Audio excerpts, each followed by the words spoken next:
sees that our iron ore in the kangaroo country is completely obsolete, so they just ditch us? After figuring this out, the kangaroo chancellor burst into a rage. Damn eagle sauce, you're going to regret this. Seeing that they have been abandoned by the eagle sauce country, the kangaroo chancellor immediately approached their last master, the Empire of the Sunset, hoping that the Sunset to read in the once was the kangaroo country's master's sake can help there a hand. However, Sunset had been upset for a long time with this 250 who had fallen into the arms of Hawkjam as soon as his wings were stiffened. Because there was Eagle Sauce Big Brother to back him up, the Sun does not dare to say anything, but now that Eagle Sauce has already made it clear to give up on them, that the Sun does not fall where will still be able to hold back, immediately is a burst of cynicism. Want money? Go ask your Eagle Sauce master for it. Aren't you happy following Eagle Sauce's ass all these years? What's the matter? Now that Eagle Sauce doesn't want you anymore, you want to come back to us? Excuse me, we're not interested in you. The kangaroo chancellor was utterly dumbfounded. Originally, in his opinion, these two allies who originally had the strongest relationship with the kangaroo nation should have come to their aid, but as a result, it was slapped in the face again and again. After consecutive rejections from Eagle Jam and Sunbelt, the kangaroo chancellor has turned to San Island and Stick, but, without exception, they were all rejected. In the end, in desperation, they even turned to their little old brother, the Broccoli Kingdom, for help. Faced with a plea for help from Big Brother Kangaroo, Broccoli Nation was a bit dumbfounded. Big Brother, in terms of economic strength, in terms of national per capita affluence, you kangaroo country are several times more than us. As a result, you are now playing your own collapse. Want to let us such a brother to save you? Dare to save? So, unsurprisingly, the Broccoli Nation outright rejected the Kangaroo Nation's request for help. With the passage of time, the kangaroo people's run on the banks became more and more serious, and the banks that were being run on were expanding the scope of their loan draws in order to save themselves. At first, they were only drawing loans from small businesses, but later, seeing that they didn't have enough money on hand, they started to go after the medium and large businesses. Then, a large number of medium and large-sized enterprises broke their financial chains and had to stop work and production, or even declare bankruptcy outright, thus leading to an increasing number of unemployed people. The increasing number of unemployed people has led to more and more chaos in the Kangaroo Kingdom, and riots break out from time to time in neighborhoods that were originally quite peaceful, with street robberies occurring all the time, and the people of Kangaroo Nation are chanting for the Chancellor to be sacked for his crimes. Usually this kind of time the opposition will jump out to take advantage of the opportunity to grasp the power to rule the country. After all, now the Kangaroo Chancellor of the people's heart is not in. It is he they take advantage of the opportunity to seize power a good time. However, it is bizarre that not a single opposition camp has fallen on its sword at this time, not to mention that not a single opposition camp has come forward to show its willingness to lead the people out of the predicament at this time, simply because, all of them understood very well, in the current situation, whoever takes over this mess will end up in the same place as the current chancellor. They're not going to do something that's not very good for the effort. Just as the Kangaroo Nation was about to fall into the abyss and he himself was about to become the first ever chancellor of the Kangaroo Nation to be ousted from office by the people, the Kangaroo Chancellor suddenly received a phone call from a man who claimed to be Mr. Sean. The other side claimed that they could invest in Kangaroo Nation and help them through this crisis. Hearing this, the Kangaroo Chancellor could not help but rejoice, and immediately expressed his wish to meet with the other party. Half an hour later, an oriental-looking man appeared in the Chancellor's office of the Kangaroo State. Mr. Shen, are you a Xia countryman? Looking at the other party's appearance, the Kangaroo Chancellor couldn't help but frown. It is well known that the Kangaroo Chancellor's pet peeve is the Summerlanders. This Mr. Shen, naturally, was Shen Lang, who had gone through the AR to change his appearance. Only Shen Lang smiled and said, "What, Mr. Chancellor, do you have a problem with the Xia people?" No, I don't have any problem with the Xia people. On the contrary, I greatly admire the hardworking and willingness of the Xia people and their intelligence. The Kangaroo Chancellor immediately shook his head in denial. Shen Lang smiled. I have to say, Your Excellency the Chancellor, you are worthy of being a politician. You obviously loathe the Xia people very much, but now you are showing admiration for them. It's really a pity if you don't become an actor. Hearing Shen Lang's flirtation, Kangaroo Chancellor instantly turned cold. What do you mean? It's literally, Shen Lang said smilingly. Chancellor Kangaroo said in a cold voice, "What the hell are you doing here?" Me? Shen Lang laughed and said, "I heard that your masters don't want you anymore, so I came over here to ask if you're interested in changing masters." The Kangaroo Chancellor's face suddenly changed when he heard. What did you say? Still don't get it? Shen Lang said indifferently. What I mean is, since both Eagle Sauce and Sunset are no longer interested in your lackey, you might as well change your master to be my lackey. Unbridled. Upon hearing this, The kangaroo chancellor burst into a rage and immediately pressed the alarm next to him. "Come on people, arrest this asshole for me." Only, after calling out, there was no response from outside. "There's no need to shout. I've taken over the communications equipment in your entire office building. No one can make a single call without my permission." The kangaroo chancellor finally realized something was wrong. What the hell do you want? Didn't I say? I want to give you guys a new owner. You'll never. Think of it. Before the kangaroo chancellor could let out a couple of hard words, he only saw a bolt of lightning fall from the sky, directly nudging his entire body numb. Then the kangaroo chancellor watched as the other man walked up to him, pressed out a cylindrical object, and pressed it against the back of his neck. "On your knees." With a whisper from Shen Lang, the kangaroo chancellor knelt in front of him in response. Kangaroo chancellor. After the next 2 hours, the kangaroo chancellor summoned a succession of dignitaries from various departments of the kangaroo state, and even those at the top of the opposition parties. Then, when these people entered the chancellor's office, they were surprised to see that it was an oriental-faced person who was sitting on the chancellor's throne, and the chancellor was actually kneeling right in front of him, and next to him were the dignitaries of various departments. Seeing this scene, everyone was stunned. Then, with a pain in the back of his neck, they also became part of the rows of kneeling. Chapter 122, Eagle Sauce Commander. I've been ing again. Kangaroo Country Local Time, 9 p.m. The major TV stations and online media in the kangaroo state suddenly turned on their live streams in unison. Nearly a week ago, by the kangaroo public scolded as a street rat, kangaroo chancellor suddenly appeared in the kangaroo country's major live screen. Incomparable solemn announcement. First, starting tomorrow, the iron ore industry in the kangaroo nation will resume production, and all workers will be asked to report to their respective companies tomorrow to resume work. And the companies will pay their employees back wages for these days in accordance with their original contracts. Secondly, all enterprises that have suffered a break in their financial chain as a result of being drawn down by the banks can reapply for a loan at their local Kangaroo National Bank with the relevant vouchers. And enterprises that have already gone bankrupt can also apply as long as they can prove that they have the intention and ability to resume production. Thirdly, for those banks that have gone bankrupt or are on the verge of bankruptcy as a result of a run on the bank, the officials of the kangaroo state will bring in reliable capital to acquire or inject capital into these banks, so as to protect all the deposits and funds of the people in the banks from any loss. With the announcement of this clear and unambiguous clause, all the people of Kangaroo Nation wore expressions of disbelief. Oh my god, is this for real? There really is an official solution to the dilemma at hand? Oh honey, we can go back to work tomorrow. We don't have to be unemployed. Mom, we got our savings back. Ha ha ha ha ha. Long live Chancellor Kangaroo. Don't be so happy just yet. Who doesn't know if he's fooling around? That's right, don't get too happy too soon. It could also be a trick they're pulling. That said, do you guys feel that our Chancellor looks like he's a few years younger today? It seems to be true if you say so. I remember that Mr. Chancellor's hair was a bit white before, but now when I look at his hair, it's so dark and beautiful. What is this? Is it possible that it's the saying that is often said in Xia that people are refreshed when they are happy? What kind of happy event can make a person rejuvenate? It's just dyeing your hair. Why are you making such a fuss? We are in this situation in Kangaroo Land and this dog-bee Chancellor is still in the mood to dye his hair? Can't you think on the bright side? It's in such a situation that the Chancellor is still in the mood to dye his hair. Does that mean he already has a solution? What the? So, according to you, there's a good chance that this announcement is true? True or false? We won't know until we get to work tomorrow. It's only one night anyway. With this live announcement from the Kangaroo Chancellor, the late-night parades that were still going on in Kangaroo Country dispersed. After all, if what the Chancellor said was true and they could resume work tomorrow, then they would have to rest early and go to the office well refreshed, lest they lose the job opportunity that had come back so easily. On the other hand, in the live TV broadcasts that the people of Kangaroo Nation can't see, as soon as the Kangaroo Chancellor, who had a serious and solemn face in front of the camera, stepped out of the live broadcasting room, he immediately came to Shen Lang with a pleasing face. Mr. Shen, how do you think my performance just now was? Very good. Shen Lang nodded with satisfaction and casually flung a small bottle at the other party. This is the half bottle left over from your previous drink. Sort of a reward for you. Kangaroo Chancellor received the bottle, immediately couldn't wait to open the lid, and then tilted his head back under the envious gaze of a group of Kangaroo Kingdom executives around him to drink the potion in the bottle in one go.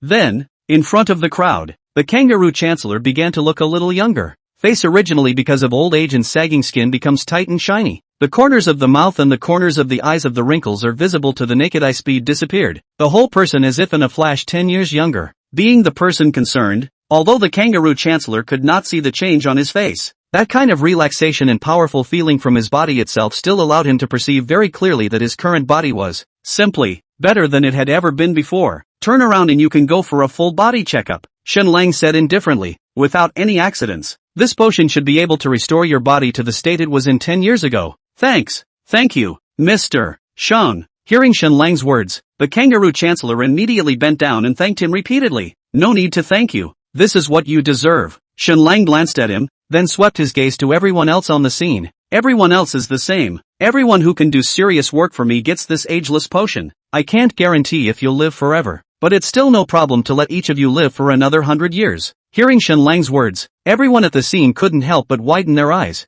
with uncontrollable excitement and thrill on their faces. As the richest and most powerful bunch in Kangaroo Land, what are they afraid of? It's not just the fear of not having the life to enjoy it when money and power are at stake, but now, the thing that had worried them would dissipate completely. As long as they could work well for this Mr. Shang, then they would live 100 years longer than normal people. What could be more important to them? It's not that this group of people are naive, and they believe whatever Shen Lang says. It was really because they had witnessed the physical state that the Chancellor had displayed after drinking this bottle of ageless potion in 2 separate times. The instant darkening of the hair and the disappearance of the wrinkles on the face were literally happening in front of their eyes. It's not up to them to disbelieve. Not to mention, all of them are now implanted with that horrible slavery chip by Mr. Shang. Instead of serving Mr. Shang obediently because of being like those few lackadaisical people who lost their lives because they tried to resist. As Mr. Shang said earlier, it's just a change of masters anyway. Thinking of this, all the people on the scene all bent down to Shen Lang. We will definitely swear allegiance to Mr.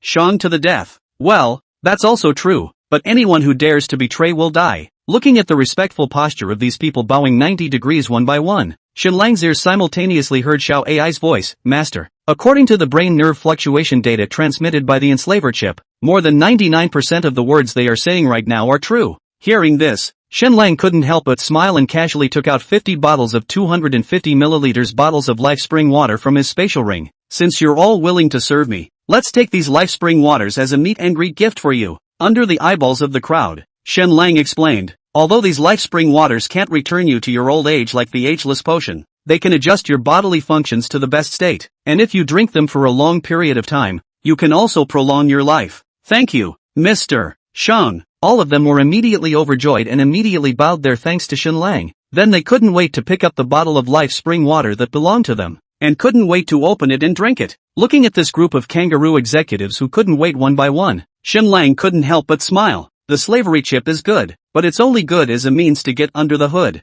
If you want this group of people to be loyal to you to the best of their ability, then you have to give them a little bit of sweetness, and the ageless potion and the spring of life are that sweet spot. No one in this world can resist the temptation of eternal life, and the richer and more powerful they are, the less they can resist it. This is why those world-class tycoons are willing to spend hundreds of millions and billions of dollars to invest in research on longevity drugs. And now, Shen Lang could make their dreams of longevity come true. But anyone with half a brain knows what to choose. By the time everyone had shared and taken a few sips of the Life Spring water, they were able to clearly perceive an inexplicable vitality rippling through their bodies, and that feeling of leaping from the cells throughout their bodies fascinated them beyond measure. Many even feel like they could fight 10 right now. The Spring of Life water has already had such an effect. What about an immortality potion that can make people age again? Thinking of this, everyone's eyes gradually became frenzied and full of anticipation. They must do a good job for Mr. Shang. Strive to obtain the ageless potion as soon as possible. Looking at this pair of eyes full of fervor in front of him, Shen Lang knew that his trip to the kangaroo this time could end successfully. This is my token.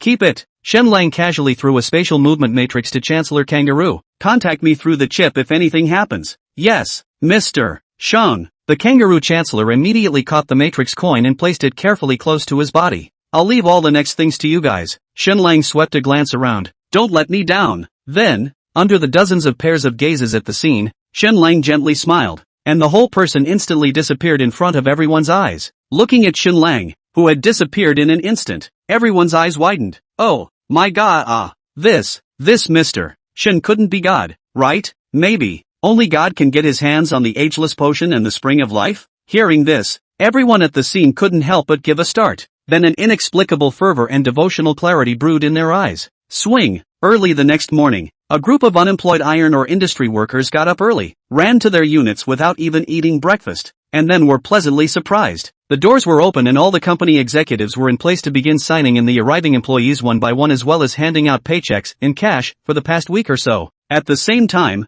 Business owners who have been shut down or even bankrupted because of loan drawdowns by the banks have been receiving calls from the Kangaroo State Bank, warmly reminding them that they can bring valid documents to their place for low-interest loans or even interest-free funding. When they saw this scene, all the people of the Kangaroo Kingdom knew that what the Kangaroo Chancellor had said was true. For a while, the country was in a state of jubilation. Soon, all the countries of the world heard the news, and in amazement also sent congratulations to the Kangaroo country. Among them, there was clearly the Eagle Sauce Commander, and in the face of a congratulatory phone call from the Eagle Sauce Commander, the Kangaroo Chancellor, without saying a word, directly hung up, and then backhandedly sent the recording of the original call with the Eagle Sauce Commander and the sunset to his own social media platforms, and directly ordered to both countries. Soon enough, the Eagle Jam Commander received the message and immediately ran to the social media platform to take a look. You record all your phone calls? You're a piece of. You don't speak martial arts. And after he saw the waves of comments from netizens from all over the world below,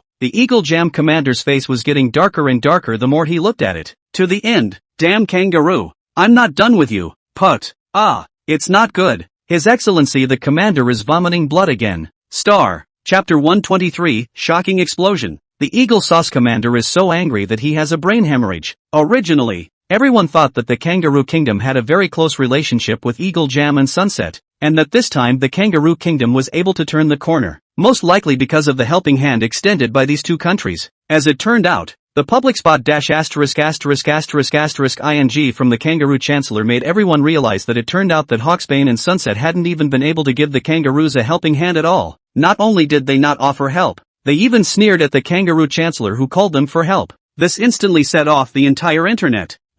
Didn't the Eagle Sauce Commander always say that the Kangaroo Nation was their staunchest ally and closest partner? As a result, when something happens to his own close partner and ally, not only does he not help, but he's even so cynical? Didn't you hear what the Eagle Sauce Commander said? The reason why they took Kangaroo Country as a friend is because they can share the iron ore resources of Kangaroo Country. But now, Kangaroo Country's iron ore is crumbling, so there's no use for it. TSK. So damn realistic. Eagle Sauce Commander has kind of let me completely and utterly learn what it means to pluck and hang relentlessly. The speed of this flip-flopping, it's just awesome. Wahahaha, that's the way Eagle Jam has always been, okay? Don't forget, they're a bunch of capitalist plutocrats by nature. Profit is what they eternally chase after. Once there's no more profit, they'll immediately discard you like trash. Worthy of the Eagle Sauce Commander. I can't afford to mess with you. Just as the netizens were talking, another news broke that the Eagle Commander was once again hospitalized for vomiting blood. It's just that this time, the netizens are obviously not as enthusiastic about the news as they were on previous occasions. Break it up. There's nothing to follow in this news. It's the fourth time I've thrown up. Right. Spitting blood every time. He's not used to it. We're all used to seeing it. Ha. What? The Eagle Jam Commander is hospitalized again? What happened? Was he hit by a car? Or was he shot? What?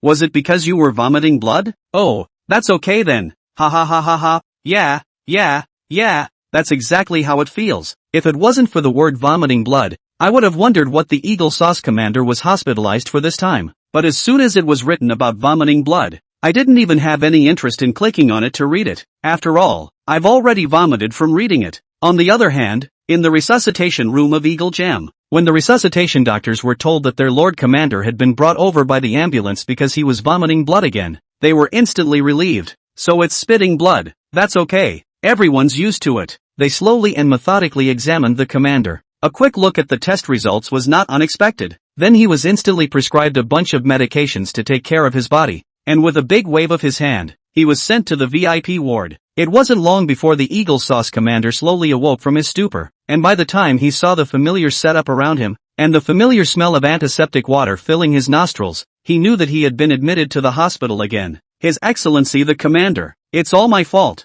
I shouldn't have let you read the information on the internet, the assistant said with a face of self-blame. Hearing this, His Excellency the Commander immediately remembered the news he had watched before he vomited blood, and a hint of anger appeared on his face. Those damn kangaroos. Immediately give me notice to cut off all trade with the Kangaroo Kingdom. I'll let them know exactly what will happen if they offend my Eagle Sauce Country.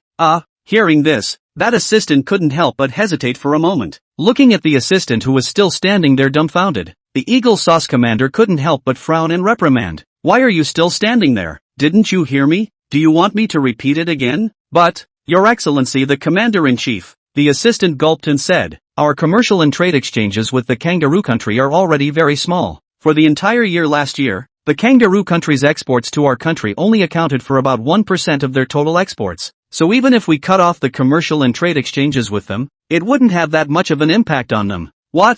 It's only this much? After hearing the assistant's report, the hawk sauce commander was bewildered. How come it's only this much? Our eagle sauce is the #1 consumer market in the world. Why is the kangaroo kingdom exporting so little goods to our country? Didn't they say that they are a big mineral exporting country? It's true that they're big mineral exporters, but so are we in Eagle Jam. The minerals they export are mainly for countries like Xia and San, and not us eagle sauce. So what is it that we usually import from kangaroo land? Commander Eagle Sauce asked. It's just some beef, grain, red wine, precious metals and medical equipment. All together, it's only about $1 billion.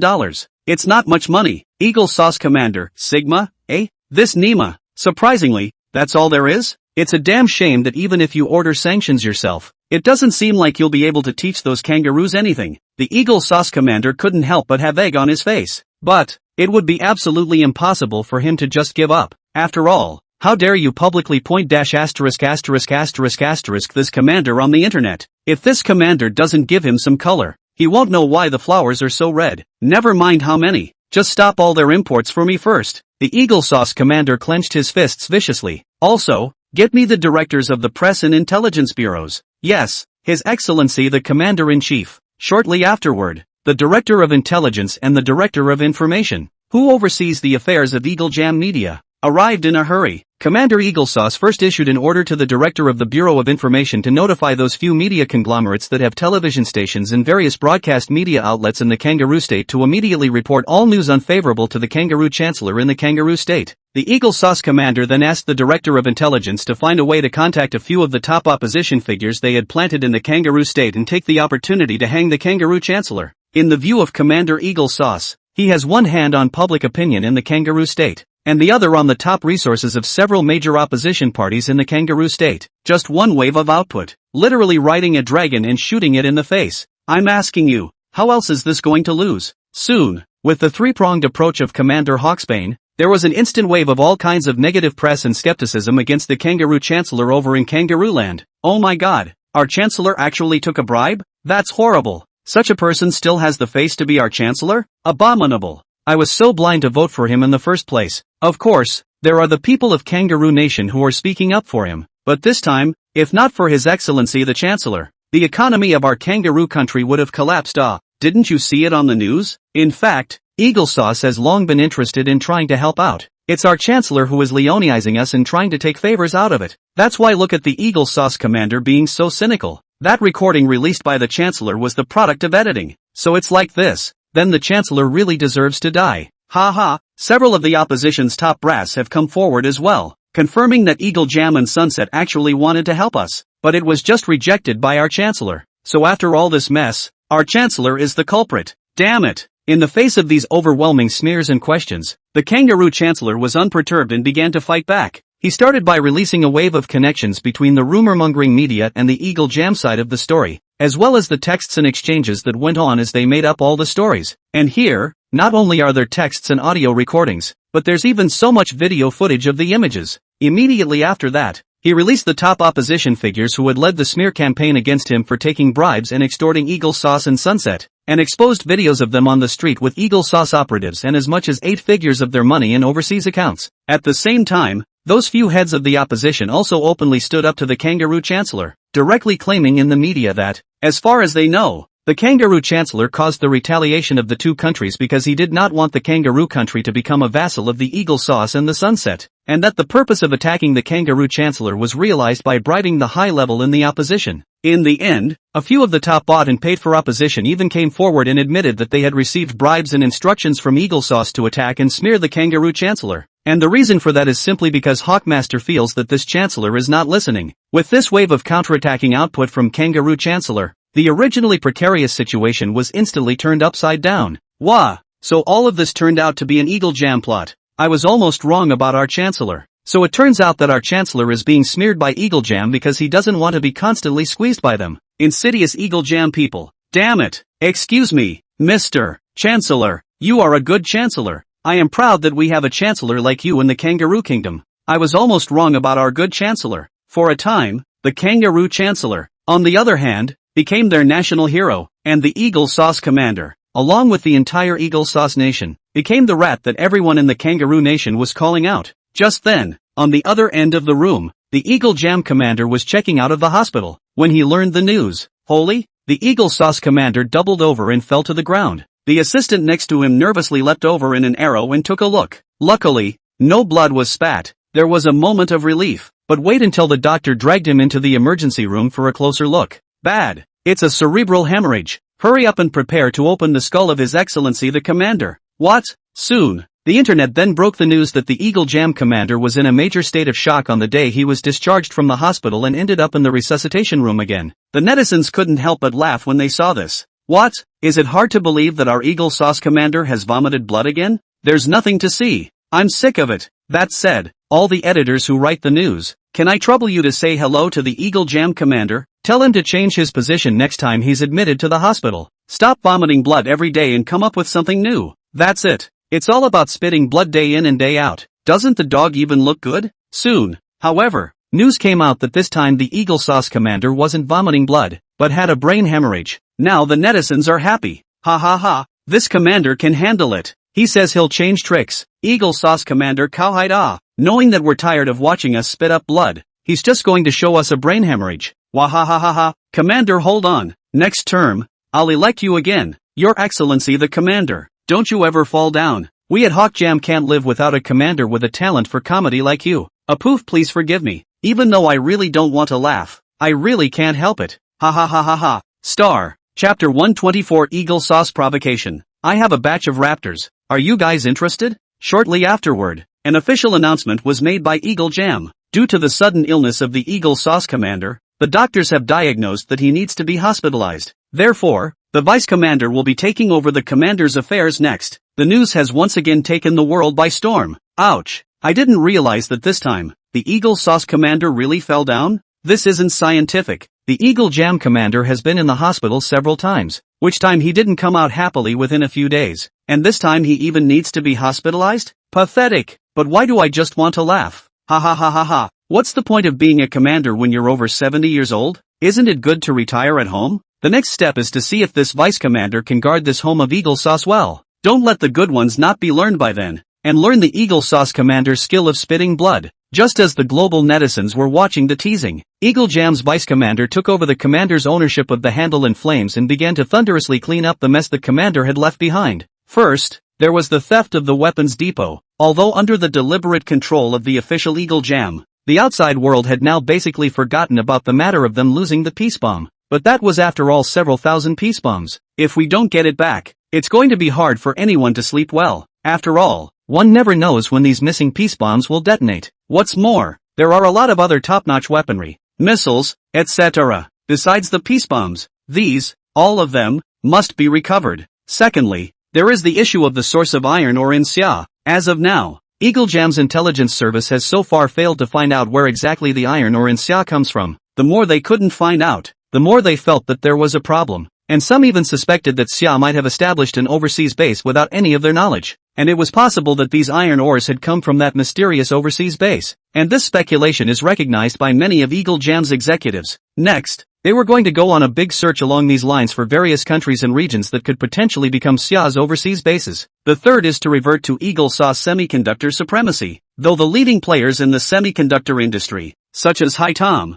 Intel and AMD, have suffered heavily as a result of Xia's 2nm photolithography machine and the series of events that followed. But, as the saying goes, a skinny camel is bigger than a horse. As of now, the semiconductor technology dominated by Eagle Sauce still occupies more than 70% of the global market. Even if Xia has the world's most advanced 2nm lithography today, it will take some time to grab those markets from Eagle Sauce's hands. With Eagle Sauce's technological reserves and talent reserves, as long as you are really willing to put in the deadweight, it is not possible to say that you can catch up with the summer country to seize the market before the development of 2nm or even more advanced lithography, as well as the chip to match it. On top of that, there's things like repairing relations with the Kangaroo state. However, in the opinion of Vice Commander Eagle Sauce and the other executives, compared to those three things, repairing the relationship with Kangaroo Nation was just a small matter, so there was no need to rush. After all, the Kangaroo Nation is basically kind of useless except for its rich mineral resources. Go back and give them the 3 melons when you have the time, and you'll basically be done with it. As the vice commander passed down an order, the strongest economy and war machine in the world immediately went into operation, and the time, too,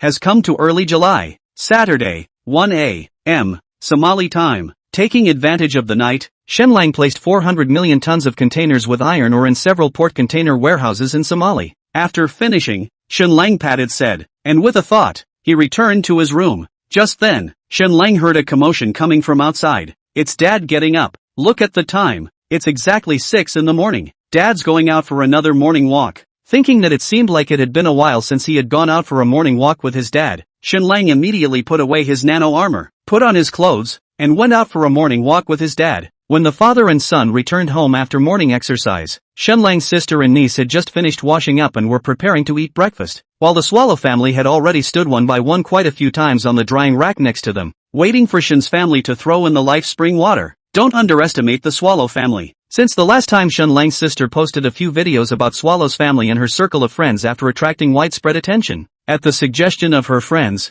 Shenlang's sister opened a special quick shake account dedicated to filming Swallow's interactions with her own family. Unlike some other fast shaking accounts that need to spend hours editing after each shoot, Shenlang's sister basically sent it straight to the top without a cut after each shoot. As a result, each one attracted at least 2 to 3 million likes, while the number of followers reached 10 million. Many businesses selling bird food, bird cages and the like have begun to contact Shenlang's sister, wanting to invest money to smash the advertisement. The highest advertisement fee has already opened $1 million a game high price. However, they were all rejected by Sister Shenlang. In Sister Shenlang's opinion, their relationship with the Swallows was that of friends and family. Using your friends and family to make money is too hot to take. This matter was also not known to be spread by anyone, resulting in so many netizens making Shenlang's sister the only conscience among the fast-shaking anchors, knotting up another wave of fans. Although Sister Shenlang did not rely on the Swallows family to make money, many people knew about the dessert store opened by Sister Shenlang, especially after seeing that there were a few videos in which the Swallows would follow Sister Shenlang to her dessert store to stay.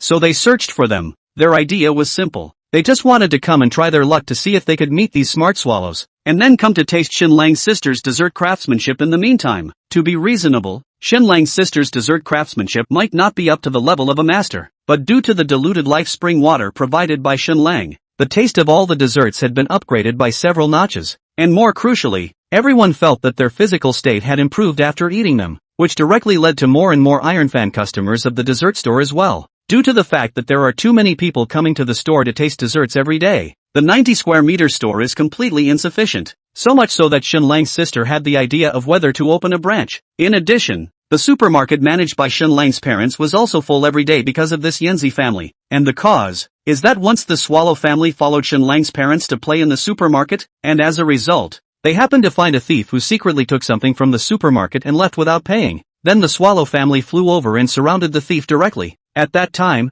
the thief was scared, and thought that the birds were going to attack him, so scared that he even shouted for help, kept jumping up and down, dodging left and right, and then accidentally dropped all the things that were hidden under the clothes. Seeing this, the people around then realized that it was the Swallows who had found out that this guy was stealing before they surrounded him. This scene was a supermarket salesman to shoot down. To my supermarket boss raised the bird will catch thieves as the name of the fast shake platform, immediately attracted a lot of netizens' attention. Then looking at it, many netizens suddenly realized that these Swallows look somewhat familiar. Counting the numbers, it seems to be exactly the same as that internet sensation, the Swallows, too. One more question. Hey, that's the same family. So a whole bunch of people flocked over to see these amazing Swallows who could catch thieves. At first, the Swallow family showed a kind of loving condescension to this group of uninvited visitors. No matter how they greeted and fed them, the Swallow family ignored them. Until one time, an outdoor anchor bought a bag of melons at the grocery store, then ruffled the shelves to try his luck at feeding. As a result, he didn't expect that the Swallow family, which had been maintaining a high and cold stance, had directly flown over and circled around him several times, chattering as if to express their gratitude to him, and some even flew directly to his shoulder, seemingly ready to accept his feeding. Seeing this scene, all the people around immediately felt as if they had opened a new world, and immediately rushed into the supermarket and directly bought all the melons inside. Late start. C cannot buy melons, began to grab the supermarket rice and wheat. C Shenlang parents repeatedly called rational consumption. These were some of the interesting things that had happened around Shenlang in the past month or so. As for Shenlang himself, there is nothing to say. It's just 2 more overseas bases, plus 2 new matching time buddies. Only, compared to the previous 4 temporal friends, the 2 temporal friends that Xun Lang had been matched with this time were a bit special. One of them is a 3-legged golden crow living in a star, and the other is living on a planet that is completely frozen over. For a moment, Xun Lang simply do not know what transactions can be carried out with them, and the other party also seems to have no interest in transactions and so on, but on the contrary is quite interested in the reputation of the world in which Xun Lang is located, and usually both sides are basically chatting mainly. At noon on Saturday, Xun Lang took the little one to Yingtai to play around as usual, and then ate a meal outside with Dai Fei. It was 12 noon, and the midday news was playing on the wall-mounted television in the dining room. Right at this moment, Xun Lang saw that the host in the news broadcasted an incident that had just happened with an extremely serious expression. Just 10 minutes ago, Hawk Jam F-22s flew into our coastal waters, causing delays to a number of flights at our coastal airports. Eventually the other side took off. Inside the restaurant, many diners noticed the news, and all of them were furious with righteous indignation. Grass, those Eagle Jam sons of ES, should have ing shot it down. How long has it been? Are these Eagle Sauce guys itchy again? Just let it go? Just shoot it down. It can't be helped. The difference between our summer planes and theirs is too great. We can't catch up with them at all. I know. The F-22 is currently the world's most advanced 5th-generation fighter. It's more than half a generation ahead of the J-20 we're about to field. Asterisk.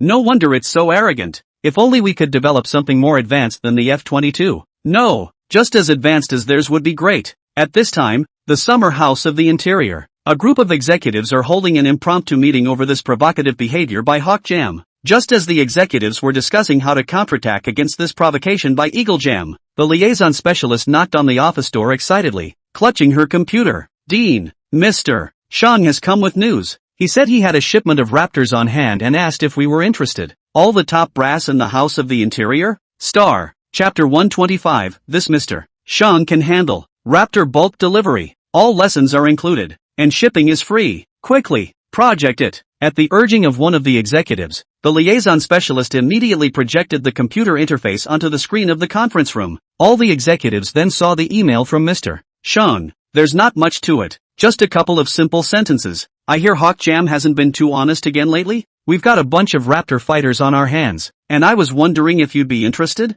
It is so simple, 2 words. Instantly swept away the original angry and depressing atmosphere in the conference room. All the top management of the Internal Affairs Bureau, and then in an instant, one by one, they all became smiling, leaping. Great! If we can get our hands on a Raptor fighter, then it can be a huge boost to the development of both the new generation of fighters and aero engines for our Xia country. More than that, it's also possible to use this fighter to study its weaknesses and then target its design and training. In that case, I'm afraid one won't be enough. You'd have to dismantle at least one of them to do research. Oi, if only we could give one more flight. Don't get too greedy. You guys, that Raptor is a non-sale item for Eagle Sauce. Not even a little brother like Sunspot who's been loyal to them for decades has one. Mr. Shang, being able to get us one is simply a blessing from our summer ancestors. Just don't be greedy and think too much. Just as the executives were excitedly discussing, the liaison commissioner next to them suddenly coughed lightly and said, "That, leaders, are you not looking carefully?" Mr. Shang said, "A batch. Not a single one."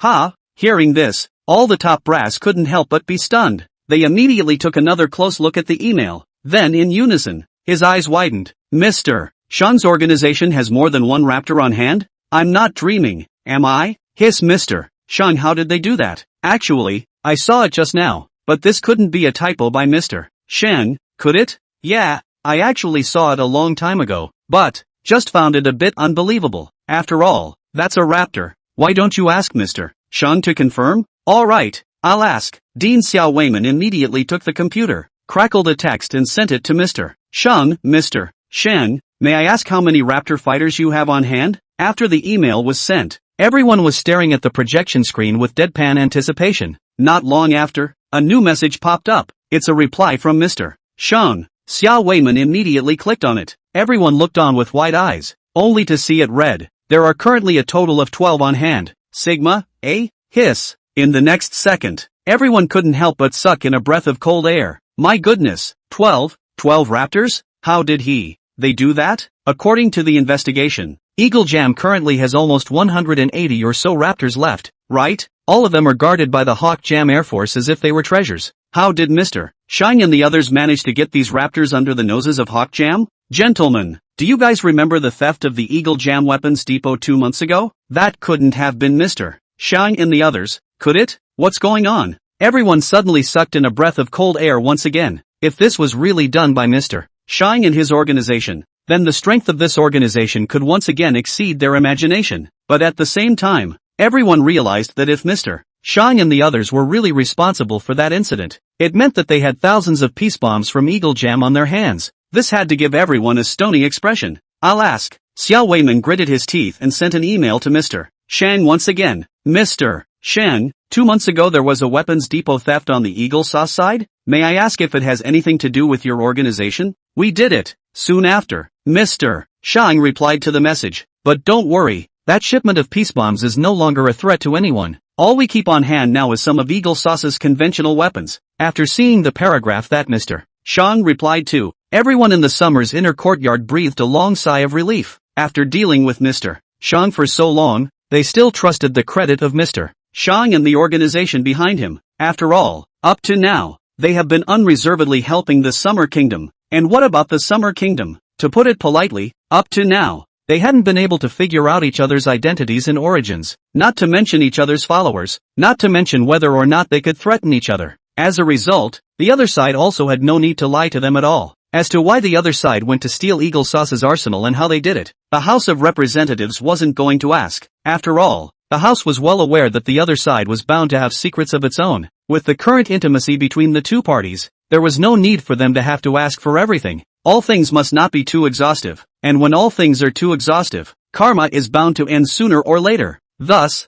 Xiao Weiman immediately redirected the topic to the Raptor fighter. Mr. Shang, then how do you plan to send this Raptor fighter over? In the international arms market, there are 3 general atmospheres in which fighter aircraft are delivered. The first is a direct flight of warplanes, which fly directly to airports in the territory of the other party if the road is close, and in the form of air refueling if the road is far away, or stopping halfway to refuel at the airports of friendly countries before flying again. This way is just as fast, but aviation fuel consumes a lot of gas and costs the most. The second type of delivery is by air, which involves removing the wings from a fighter jet and loading it into a large transport plane for a direct flight to its destination. This has the same benefits as direct fighter flight, faster and less interference, but again the cost is large, and because it requires the removal of the wings for reinstallation, there is some impact on the fuselage structure, so this is generally rarely used. The third is ocean delivery. This is one of the most cost-effective approaches, with the disadvantage that it takes too long and there is too much uncertainty during the voyage. And although the Raptor is claimed to be the world's most advanced 5th-generation fighter today, it ultimately can't get away from the problem of the fighter's short range. With a maximum range of less than 3,000 kilometers, it is difficult to achieve transcontinental flight, not to mention flying in from Somali, which is more than 6,800 kilometers away from Xia. Soon, they saw a reply from Mr. Shang, you don't have to worry about this, we'll let you know when it arrives. That's fine. The top brass of the House of Representatives looked at each other with anticipation on their faces. The other side. After lunch, Shen Lang and Dai Fei accompanied their niece to play in the playground of Yintai for a while, and then took her home to sleep. Taking advantage of the little one's sleep, Shen Lang entered the trading space and made a video connection with Kay. Kay, I've recently arrived at a batch of fighters, and then I want to learn how to fly them. Can you help me create a virtual reality simulation training program on your side that corresponds to this fighter? Hearing Shen Lang's words, Kay could not help but be a bit surprised. What? You even have a cosmic fighter on your side already? Shen Lang said. What cosmic fighter? It's the kind of fighter that flies on planets. Oh,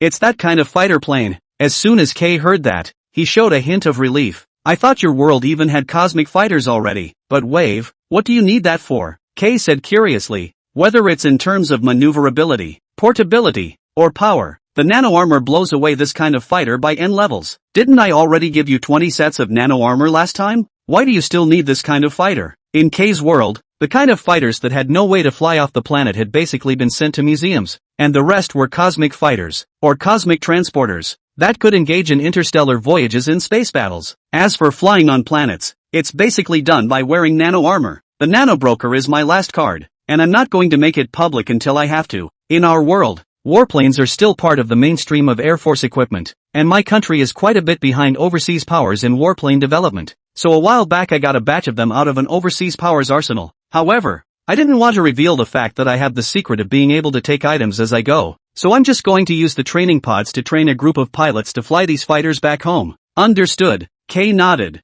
Then send me a fighter, and I'll have someone gather the data. You know, in order to conduct a simulation in the training bay, you first have to have all the data on the target. Okay, I'll send it to you right now. Shenlang immediately waved his hand and sent a Raptor fighter to K. 2 days later, K then handed Shenlang a chip containing a Raptor driving simulation training program along with that Raptor. At this, Shenlang was surprised. It's done so quickly? What did you expect? K rolled his eyes and said, with this kind of antique fighter, if you test out all of its performance data, you can simulate all of its flight and combat skills. Don't worry, I've personally verified it. There won't be any problems. Personally verified? Shenlang froze for a moment. How did you verify it? Of course I used the training pod to learn the driving skills and then took this Raptor for a few laps in the sky. Not to mention, this antique warplane is quite exciting to drive, especially with a bunch of flying monsters chasing after it. It feels even more exciting than nano armor. Shenlang. Well, you cowhide. That night, after his family fell asleep, Shenlang came to the Kangaroo Kingdom in a flash and found 12 Air Force soldiers through the Kangaroo Kingdom Air Force commander. After implanting the enslavement chip into their bodies, Shenlang ordered these 12 airmen to enter the training pod that was already loaded with the Raptor training tutorial for training. After 2 days, these 12 airmen had fully mastered all of the Raptor's training and combat techniques. Afterwards, Shenlang quietly brought them to the Xiangni country, which was close to the Xia country, and used Xiao AI to control all the procedures and electronic instruments at the airport, delaying all the flights for 15 minutes, and then letting those 12 Air Force members fly to the Xia country in their Raptors. Just as the Raptor took off, Shenlang sent an email to the Internal Affairs Bureau. The Raptor is already on its way. And by the way, I'll give you 12 more elite drivers. If there's anything you don't understand, you can consult them. This is the electronic identification number of the 12 Raptors. Once again, the top brass in the House of Representatives were stunned when they received this email. That Mr. Shang not only sent 12 fighter planes, surprisingly, it comes with a package and shipping? This Mr. Shang, simply too able to handle. Star. Chapter 126, Hawk Sauce Raptor Attack. Get out of Xia airspace now. After a moment of surprise, Xia Weiman, the president of the Internal Affairs Bureau, immediately returned an email to Mr. Shang. Mr. Shang, may I ask from which direction will this batch of Raptors come in? Approximately when will it arrive? Mr. Shang just took off from the airport in Xiangni country, and is expected to arrive in the airspace of Yun province in 2 hours. Xia Weiman took a look and immediately said, okay, I can notify the Yun province side and arrange out a landing flight route for your side as soon as possible. Mr. Merchant, yes. After ending his contact with Mr. Shang, Xia Weiman immediately ordered, quickly, contact the Yun province side, tell them to immediately impose air control on the several airports in the southwest, and send the Raptor's electronic identification number to the war zone right away. Don't shoot down these 12 babies as UFOs. Dean, I'll notify Go soon. As an order went down, some of the civil airports on the southwestern border of Yun province sent out flight delay notices to their travelers and friends. This is something that the tourists of the Summerland have become accustomed to. In Summerland, flights that leave on time are rarer than stepping in dog on the road, and at the same time that the civil airport issued a delay notice to travelers, the site of the war zone in Yun province also received a notice from the House of the Interior. Electronic identification numbers for 12 airplanes? What's this? Mysterious. The head of the theater side was puzzled after seeing the notification. Did the House of Representatives purchase civil airplanes back from abroad? That's not right either. Usually those procured airplanes go either on the northwest or southeast route. How come this time they're coming in through our southwest route? And all civil aircraft use the International Public Electronic Identification Channel. Just as the man in charge was puzzled, the technicians below had entered the electronic identification code into the air defense radar. Soon, 12 little dots appeared on the radar. Sir, the target has been spotted.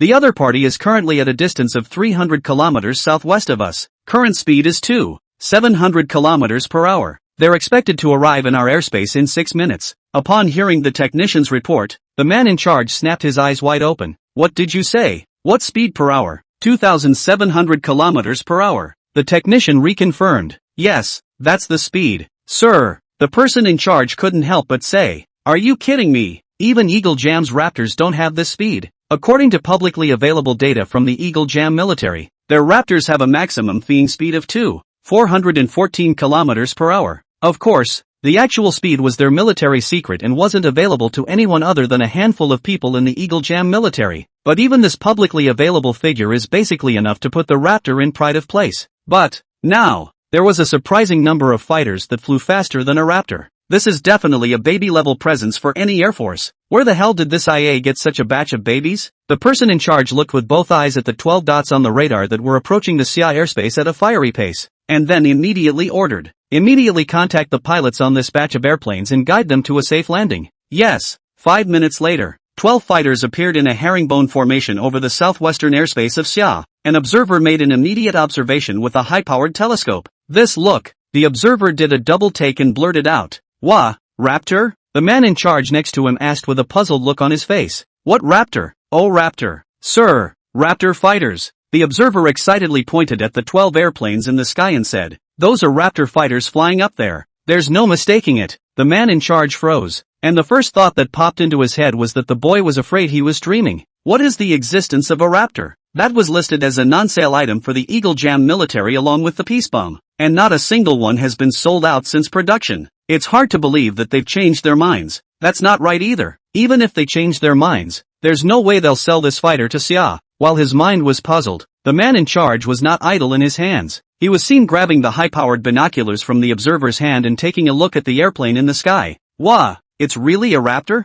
In the next second, the man in charge shoved the binoculars back into the observer's hand and, with a big wave of his hand, called out, "Go! Go to the airport! Go to the airport!" 20 minutes later, after the 12th fighter jet landed smoothly and then neatly arranged itself into the line of fighters, a group of people in charge of the Cloud Province warzone immediately greeted them. As they looked at the mighty warplanes in front of them, all of them became excited. "Raptors! It's really a Raptor. I had seen it when I visited Eagle Jam Air Force Base. This one is the Raptor. It's exactly the same. 12 frames. Ha ha ha ha. Surprisingly, it's really 12 Raptors. Now we're going to be rich." In their excitement, they naturally did not forget the 12 fighter pilots who came down from the airplane. As the pilots of these fighters removed their helmets, they were surprised to find that all of these pilots were blonde, blue-eyed Westerners, and all of them spoke a mouthful of Xia language. If one didn't look at their appearance and simply listen to their voices, no one would have guessed that they would be a bunch of Westerners. All of this, of course, thanks to the slaver chip on the back of their necks. This chip has taken away their absolute freedom,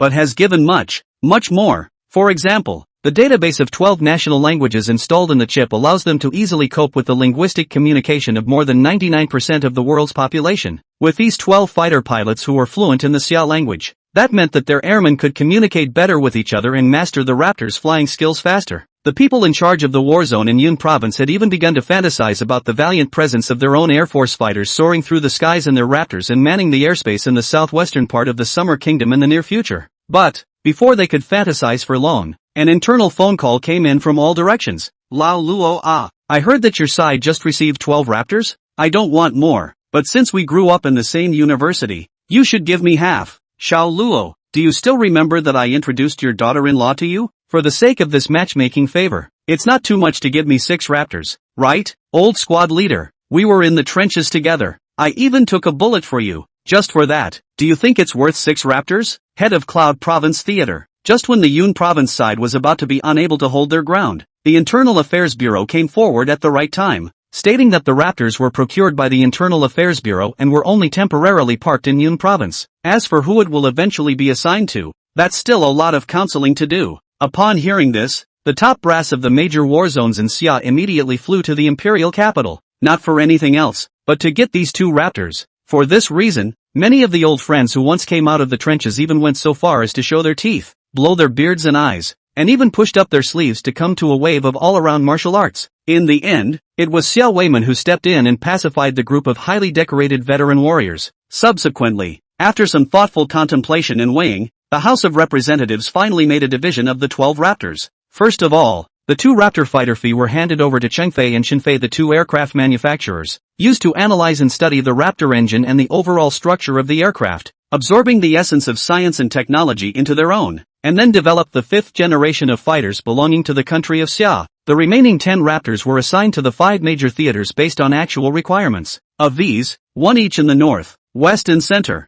3 in the eastern theater and 4 in the southern theater. Then those 12 elite pilots were also assigned to each theater to instruct their respective ace pilots. At first, some of the ace pilots were quite repulsed by these blonde, blue-eyed aliens. However, as they came into contact with each other day by day, they realized that the other party was really pouring out all the driving skills about the Raptor without reservation. Not only that, many of the flying techniques displayed by the other party were all unheard of and unseen by them. It's no wonder, after all, those driving and flying skills can come from the world where K is from. The level of fighter development in their world was already several notches higher than Blue Star. As a result, both the level of flight skills and aerial combat skills were several levels higher than Blue Star's. After sensing that the other party was genuinely and sincerely trying to teach them their skills, these ace pilots gradually began to accept them. And under the guidance and training of these 12 Western pilots, the level of the summer pilots was like rocketing upwards. In this way, time passed, and another half a month passed. On this day, the radar of the Eastern Theater of Operations, ETO, suddenly realized that two unidentified flying objects were detected above the offshore airspace of Xia.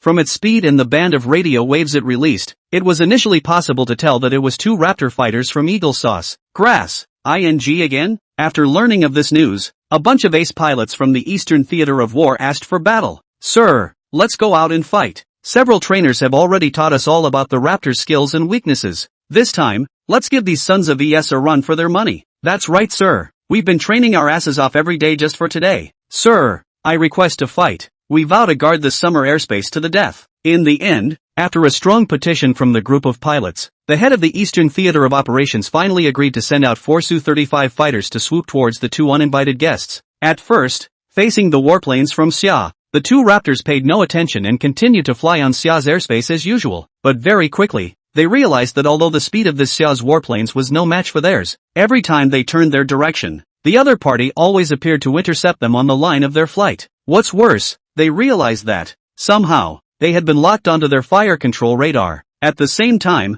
they received a warning from the Xia fighter jets. Xia airspace ahead, get out. After several struggles and confirming that they couldn't shake off the lock of Xia's fighters, the two Raptors eventually grayed out. When the news reached the country, it instantly triggered a mountain of revelry. Summer Cowhide, Summer Air Force Bullskin, Star, Chapter 127, Xia knows more about Raptors than we do. Hawksauce Rage, there's a traitor amongst us. Meanwhile, inside Eagle Jam's military base in the Western Pacific, the base chief couldn't help but frown when he saw the two Raptors on the radar that were returning, only to see him grabbing the microphone and scolding the two pilots and the fighters. What's wrong with you guys? Didn't I tell you to stay longer? Why are you returning so early? Soon, the pilot's voice came from the stereo on the side. Report, sir. We are locked on by the other side's fire control radar. If we don't leave, we'll risk being shot down. What do you mean? You've been targeted by their fighters? The base officer had a "Are you kidding me" look on his face. What kind of fighters are they flying? The pilot replied, by the looks of it, it should be an Su-35. What?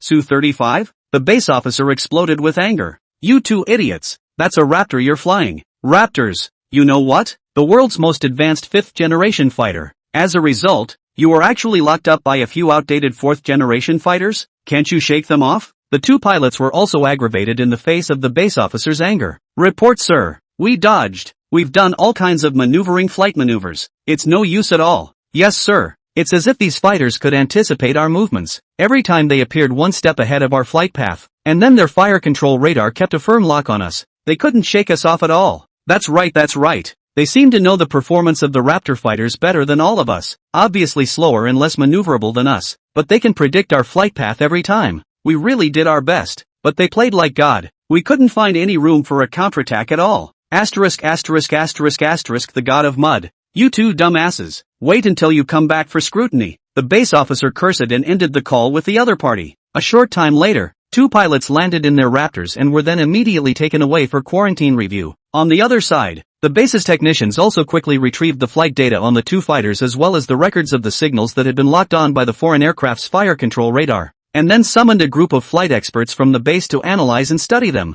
This study, everyone was shocked to find out, those two Raptor pilots weren't lying. Judging from the flight data of the fighters, they had indeed done all of the aerial combat and maneuvering maneuvers that the Raptors were capable of doing, and judging from the data feedback, they had done them almost as flawlessly as the Raptor piloting textbooks showed them to be. However, it was such a perfect evasive maneuver of piloting that was still firmly locked by the opponent's fire control radar. Through the conversation logs on the fighters, they realized that from the second minute after the Xia fighters had shouted at the Raptors, they had been firmly locked on by the fire control radar of the Xia fighters. No matter how much the Raptors flew and dodged, they couldn't get out of their radar lock. Meanwhile, Through the aerial footage captured by the cameras installed on the two Raptor fighters, they were able to see the movements of the four Xia fighters on the opposite side from time to time. Compared to the Raptor's swift flight and dodging, those four Su-35 fighters were like four grandpas taking a walk in the park, not slowing down and moving slowly. But it was this slow fighter that was dead on to the Raptor. If these four Su-35s are compared to the grandmasters who go to the circus, then the two Raptors are like clowns on the stage who are desperately trying to turn their heads and brush up their tricks. No matter how they flicked around, the four lords were always cold-eyed,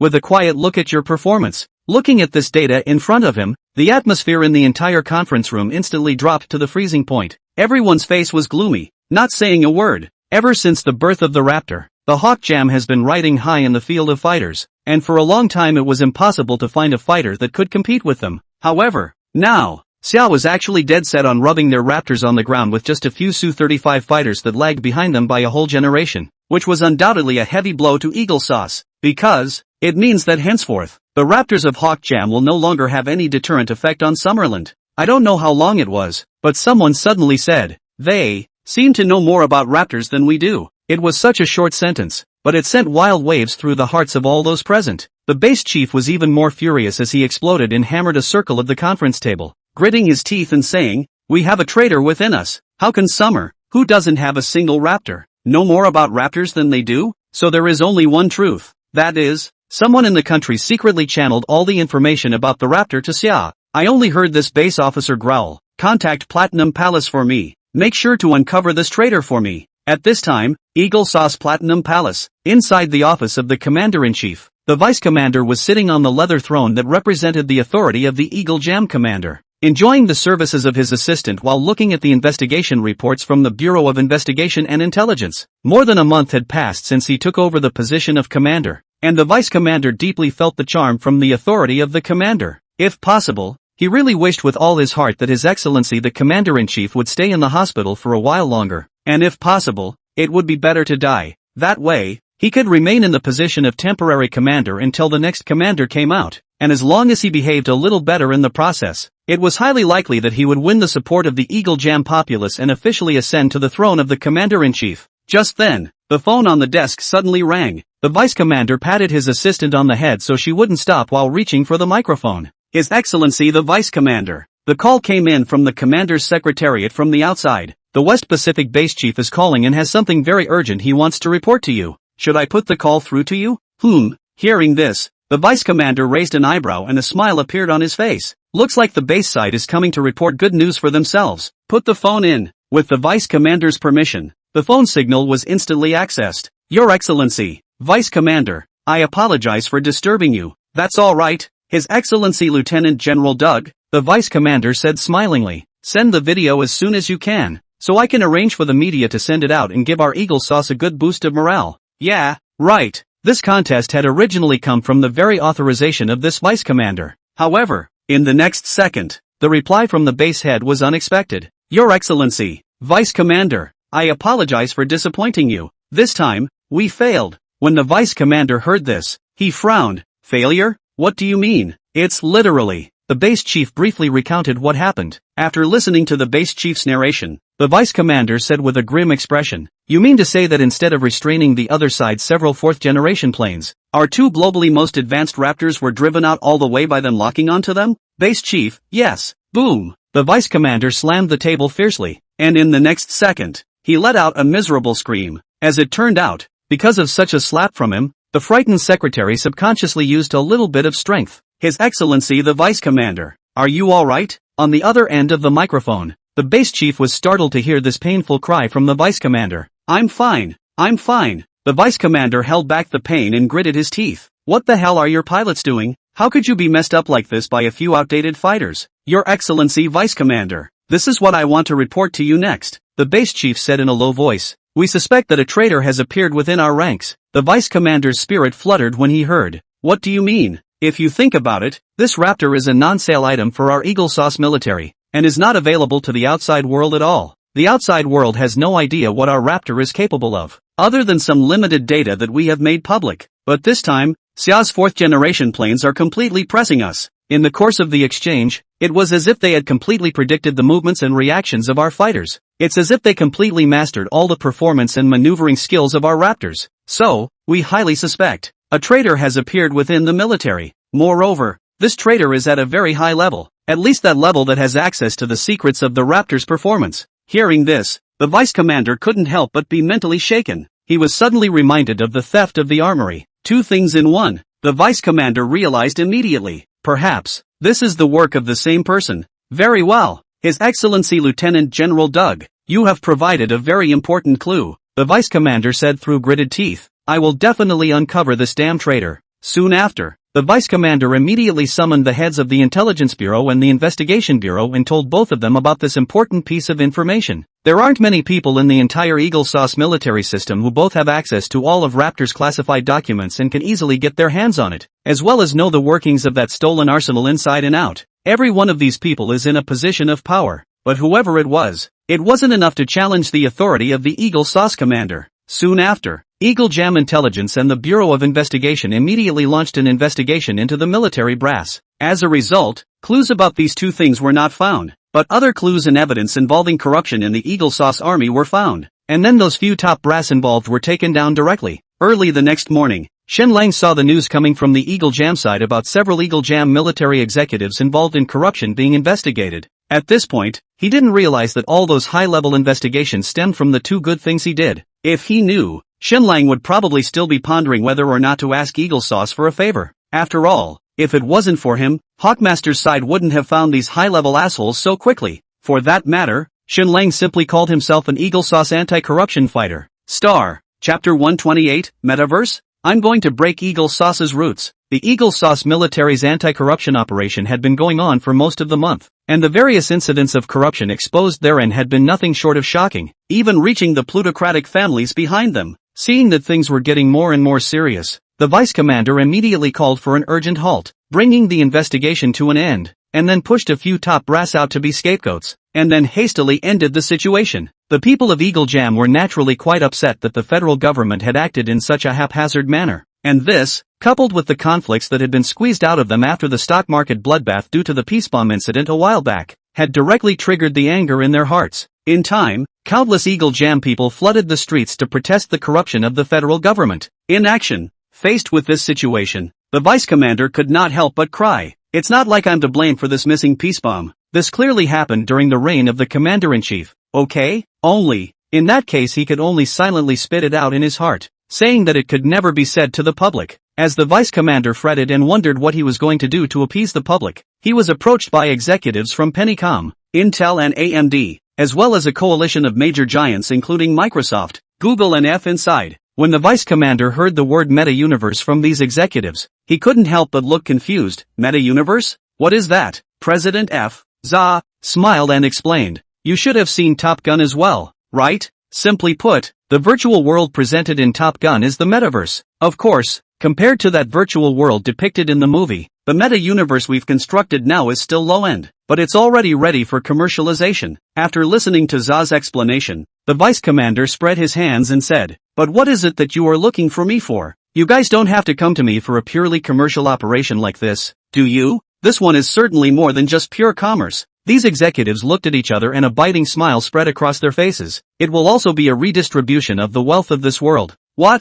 Hearing this, the vice commander's spirit shook. He naturally understands that the so-called redistribution of wealth is nothing more than a whitewashed phrase, and that its real meaning is actually wealth plunder. His Excellency the Vice Commander, in the near future, we will keep publicizing the development prospects and future of this meta-universe all over the world, constantly describing that this meta-universe is the future spiritual home of the human world. At that time it will certainly be able to attract internet users from all over the world to pay attention to this meta-universe. Then, we will launch a meta-universe space that can encompass all countries in the world in due course, so that netizens from all countries in the world can freely communicate, make friends and interact inside this meta-universe space. When the popularity reaches a certain level, we will claim that the land resources in this metaverse space are limited. Then we will continuously speculate on the land resources within this metaverse space as a way to attract those investors to put their money into this metaverse space. Once someone realizes that this meta-universe space is profitable, then more and more capital and players are bound to pour in. At that time, all we need to do is to control the structure of the entire metaverse space, and then sell the land resources of this space to the capitals that come pouring in, and we will be able to continuously absorb the wealth from all over the world. At that point, the annual tax revenue generated for our Eagle Sauce alone would be incalculable. Listening to the group of executives' discourses, the vice commander's eyes gradually began to glow. It was as if he saw a huge mountain of gold, higher than Mount Everest, rising before his eyes. So, what do you want the federal government to do?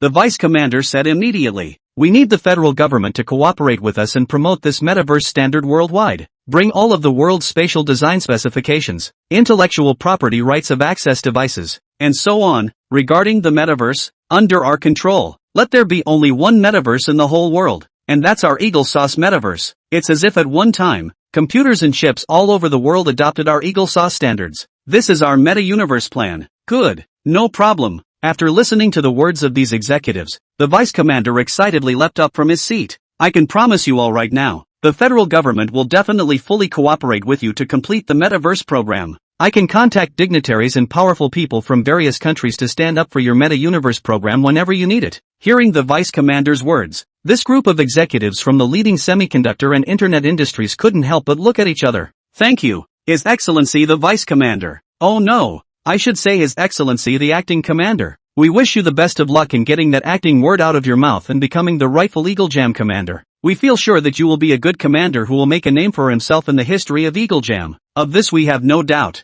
Just 2 days after this meeting, Outeraf announced its official entry into the metaverse and changed its company name to Meta. The news instantly attracted attention from around the globe, just as everyone was wondering what this meta-universe was all about. Almost all of the tech giants in the semiconductor and internet computer industries that Eagle Sauce called by name, including Google, Pennycomb, Microsoft, Intel, AMD, and Rotten Apple, also announced that they would be joining forces to enter the meta-universe, and held a joint launch event to the world. At this conference, these executives from the world's top tech companies portrayed a grand blueprint of the metaverse to all those present and in front of the live streaming screen. In the near future, the metaverse will become the second spiritual home of mankind outside the real world. And all the netizens got excited when they saw that they said that in the near future, they will be able to experience that virtual world from the movie Top Gun. Seriously? Can a virtual world like the one in the number one player really be realized? Asterisk.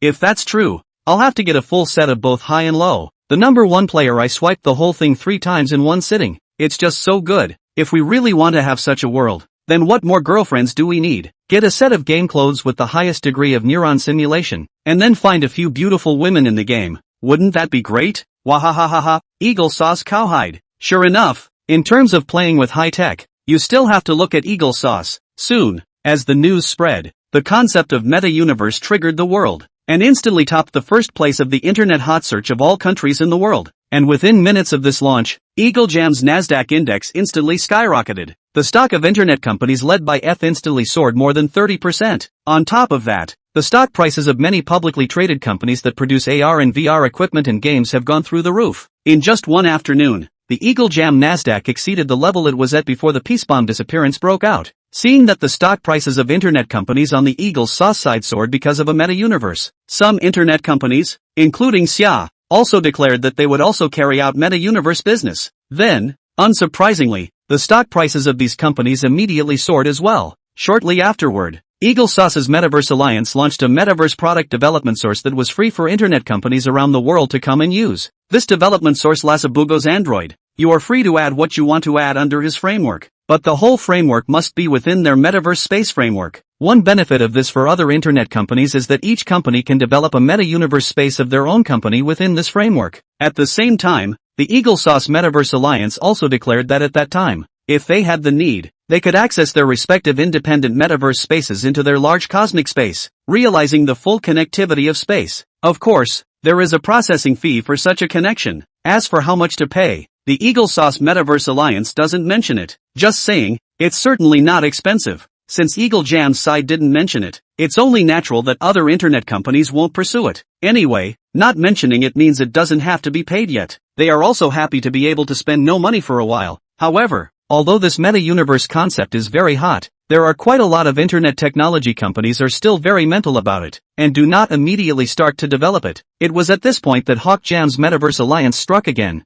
throwing out a direct metaverse exchange community. It says it's a communication community, but it's really a platform for gaming interaction. Users can build 3D characters exclusively for themselves on this platform, which can then be connected to the virtual world through VR glasses. On this platform, you can not only communicate and interact with other characters, but you can even buy a piece of land and build and decorate it the way you want. One architectural guru even took a large plot of land directly inside and built the world's tallest building in a one-to-one restoration, which was then bought by someone for $1 million. The news has once again rocked the entire internet. It was only at this point that the crowd snapped to the realization that this meta-universe space could even make money. As a result, a large wave of players began to frantically flock to this interactive platform, buying plots of land from the officials, building all kinds of houses and then bringing them to be sold. With more and more people buying plots of land, the plots of land within this space became more and more sought after, and there was even the crazy profiteering of just buying a plot of land and making 2 or 3 times the gain on reselling it. Looking at the skyrocketing number of people online in the background of the metaverse program, and the price of the land on their own trading platform that was doubling every second, the gang of executives of the Eagle Sauce Metaverse Alliance one by one revealed expressions of excitement.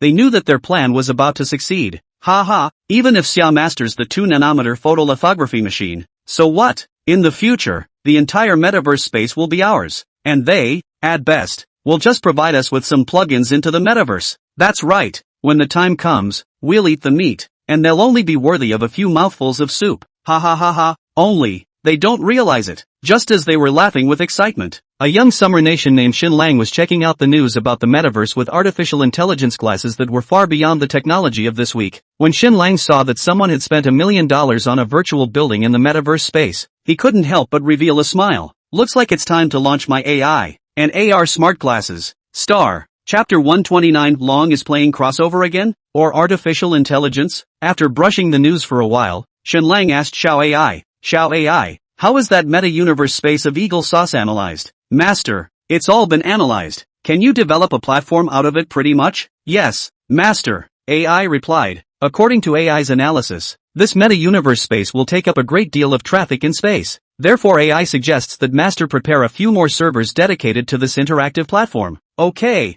Xin Lang nodded. You make this metaverse space first. I'll take care of the server. For this server, just buy it directly from Warwick. Yes, Master. Just then, a message came from within the trading space. It's a video invite from K. Xin Lang's mind moved, and immediately came to the trading space and connected to the video. Wave, this is the 10 fully automated production lines for AR smart glasses you asked for. As soon as the video was connected, K shook a spatial ring in his hand and said, I've had it tested, and each of these 10 production lines can stably produce 20,000 pairs of AR smart glasses every day. In addition, I have also prepared 10 sets of uniform specification spare parts for you. If any of the parts are out of order, you can directly replace them on your side. The specific operation procedure and the method of repair and replacement I have already existed in this chip. Turn around and you read it on the line. Xin Lang smiled and nodded. Thanks, K. Trouble you. Hi, what's the trouble with that? It's just a favor. K laughed and waved his hand, dejectedly saying,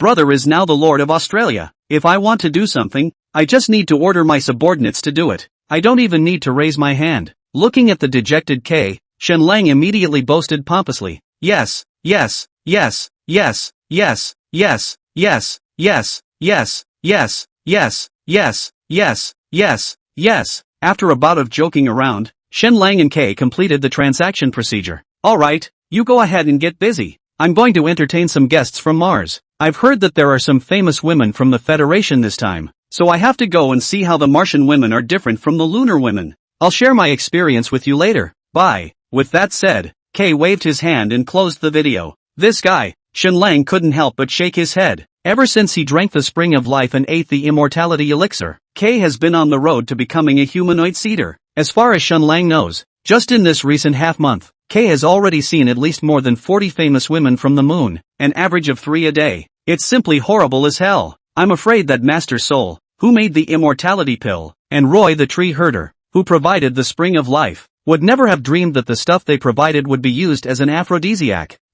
After K left, Xin Lang did not rush to leave the trading space. He first took out the chip that stored the production line's usage and maintenance information from his spatial ring, and let intelligent AI read it. The power of these 10 production lines was the same as the power of the virtual reality training silo. There were 2 kinds of power, either driven by crystal cores or electricity. The way to use it is actually quite simple. You just need to place the empty shell glasses and the chip in the appropriate place and then activate it with a single click. In fact, right after the ransomware incident ended, Xin Lang was pondering about promoting artificial intelligence and AR glasses in Blue Star. Of course, What he wanted to promote was not an advanced AI of the same level as his own AI, but the lowest version of a beginner AI. Although this rudimentary version of AI and AR glasses were already part of the obsolete technology for the world K was in, it was enough to finish off all the so-called AI and AR glasses on the market in Blue Star. It was only that at that time, K had been busy with the task of clearing out the monsters. Master Soul had taken an alchemy order for the Royal Guard, and his own side had to take care of things on the Desert Oasis and Somali side from time to time, so he had also put this matter on hold for the time being. It wasn't until more than half a month ago, after confirming that both K and Master Soul were free, that Shenlang mentioned this matter to them. After learning that Shenlang wanted a primary artificial intelligence that could be promoted in Blue Star, K immediately gathered a group of engineers without saying a word. And according to Shenlang's requirements, it took less than 3 days to create a primary artificial intelligence system that could perfectly match all the computers and cell phone systems in Blue Star. Then by today, K had gotten Shenlang 10 more production lines for smart AR glasses. As for Master Soul's side, after having the previous experience, he only spent 2 days to produce 200 million 2-nanometer level chips as well as 100 million pairs of empty shell glasses and all the related accessories for Shenlang. After understanding how the production line is used, Shenlang took out a production line from his spatial ring, and from another spatial ring,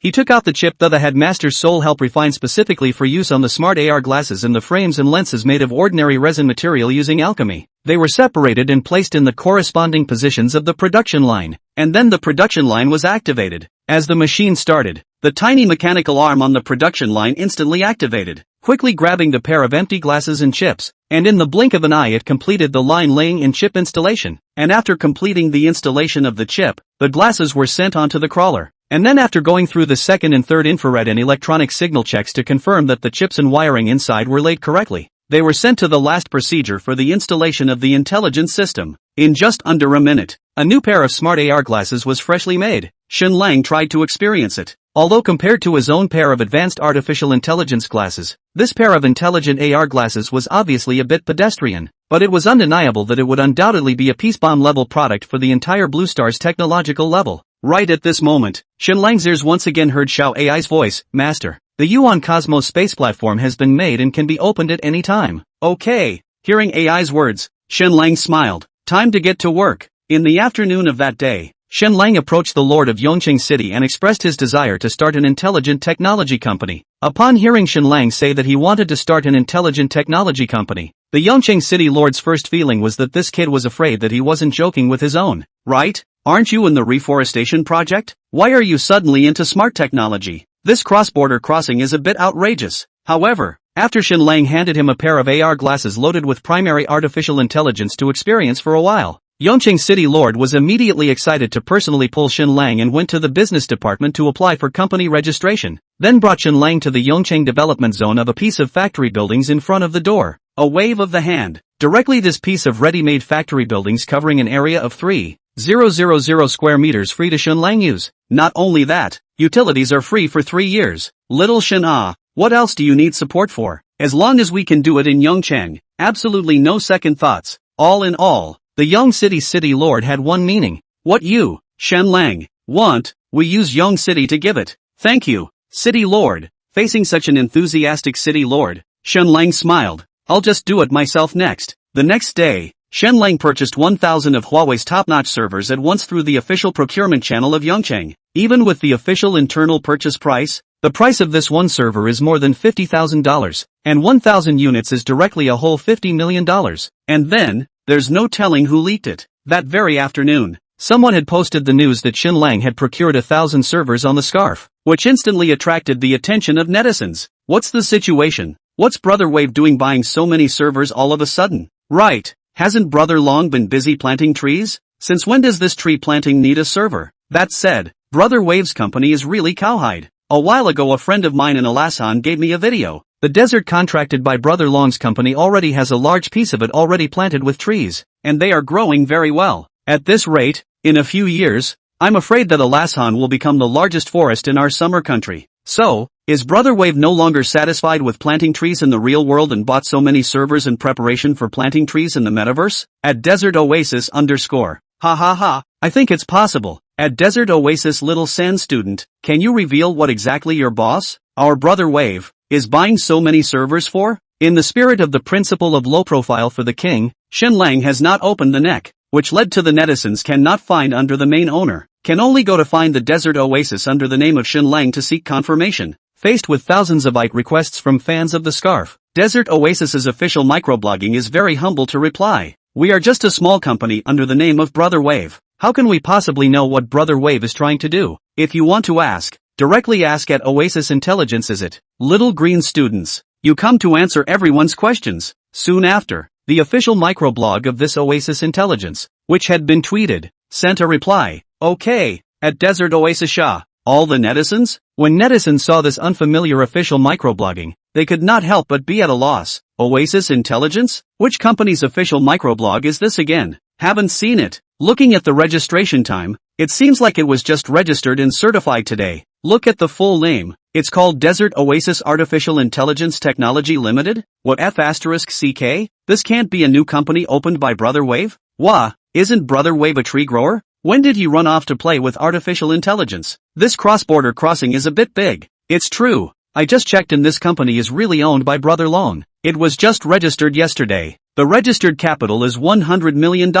It's paid up again. Ouch, I'm going. Brother Long is going to play a big game again. Just as netizens were talking about it, Oasis Intelligence suddenly released a product trailer on its official microblogging site titled Oasis Intelligence AR Smart Glasses, bringing you to a new world of artificial intelligence. The product trailer, AR Smart Glasses? Artificial intelligence? What the? Upon reading the headline, netizens were shocked. Brother Wave actually went to work on artificial intelligence? Cowhide you can do magic, you can plant trees, you can exterminate ransomware, and now you can even mess with artificial intelligence. Brother Long, honestly, what else is there that you don't know how to do? Wahahahaha. Guys, without further ado, I'm going to go watch this trailer first with curiosity. Netizens clicked on it to have a look, and then, stunned by a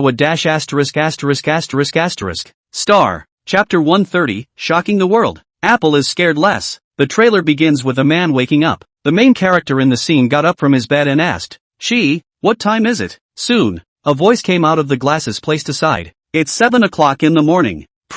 There will be a bus passing through the neighborhood stop in 10 minutes, and if you're dawdling around and miss that bus, then you'll have to wait another 20 minutes for the next one, and then you'll be tragically late. Hearing a slightly mischievous sound coming from the glasses, the netizens couldn't help but be amused. Nowadays, some of the so-called artificial intelligence on the market, not to mention, the voice alone is very mechanical and monolithic, and there is not even a tone of voice. However, the voice coming out of the smart glasses in the picture has a very vivid change in tone and emotional ups and downs, as if it's a girl reminding her boyfriend to hurry up and pack up and go to work. That's a great voice. Ouch, I go. Is this really that pair of glasses talking? Artificial intelligence is installed inside the glasses? If you look at the title, that should be it. Just for the sound of it, I will take this smart glasses as soon as it hits the market. Just as the netizens were talking, the drama continued on the screen. The protagonist gets up and puts those glasses back on, walks into the bathroom, and starts to wash up, only to realize that he's almost out of toothpaste. At the same time, netizens saw that the viewpoint of the picture instantly changed from God's viewpoint to the first viewpoint of the main character of the picture.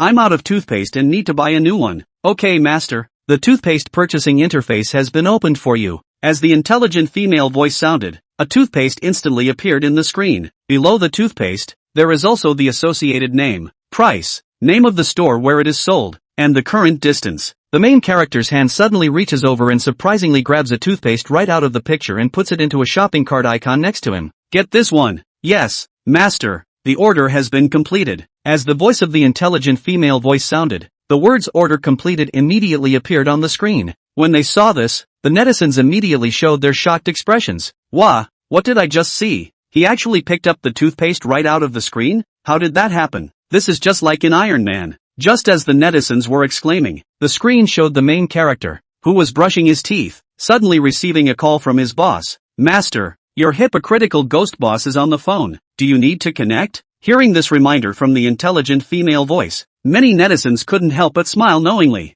Same world, same boss.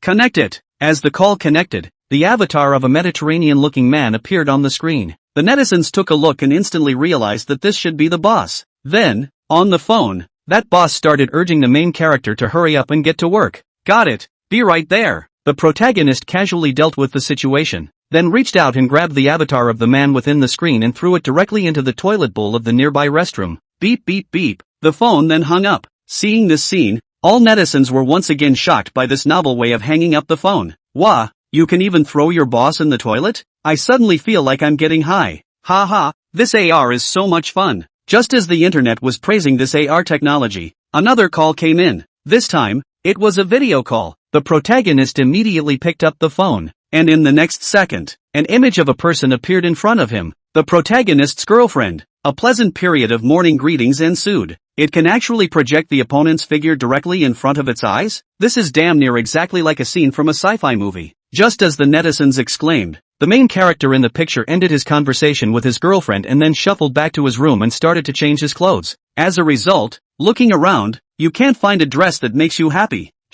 I feel like I need to buy clothes again. Okay, master, the relevant product interface has been opened for you. As the intelligent female voice sounded, a set of costumes instantly appeared in the screen. Then, the netizens will see the main character in the screen went to the room in front of the floor mirror, clicked on the screen of a set of clothes, and clicked on the upper dress 2 words. The next second, the main character in the mirror was instantly wearing the clicked outfit. Seeing this scene, all the netizens were shocked once again. This damn thing even allows you to try on costumes in the mirror? In that case, wouldn't you not have to go to the site at all to find out if the dress suits your figure? Just as the netizens were shocked, the main character in the picture chose the dress and then confirmed the purchase by placing it in the shopping cart next to her. The main character then got dressed and left for work. Then the scene fast forwards to lunchtime. The main character instantly clicked on a fast food restaurant in the interface. What followed was a meal that looked incredibly delicious. The host instantly ordered a couple of courses and threw them all in the shopping cart. 20 minutes later, a delivery man delivered a takeaway to the main character.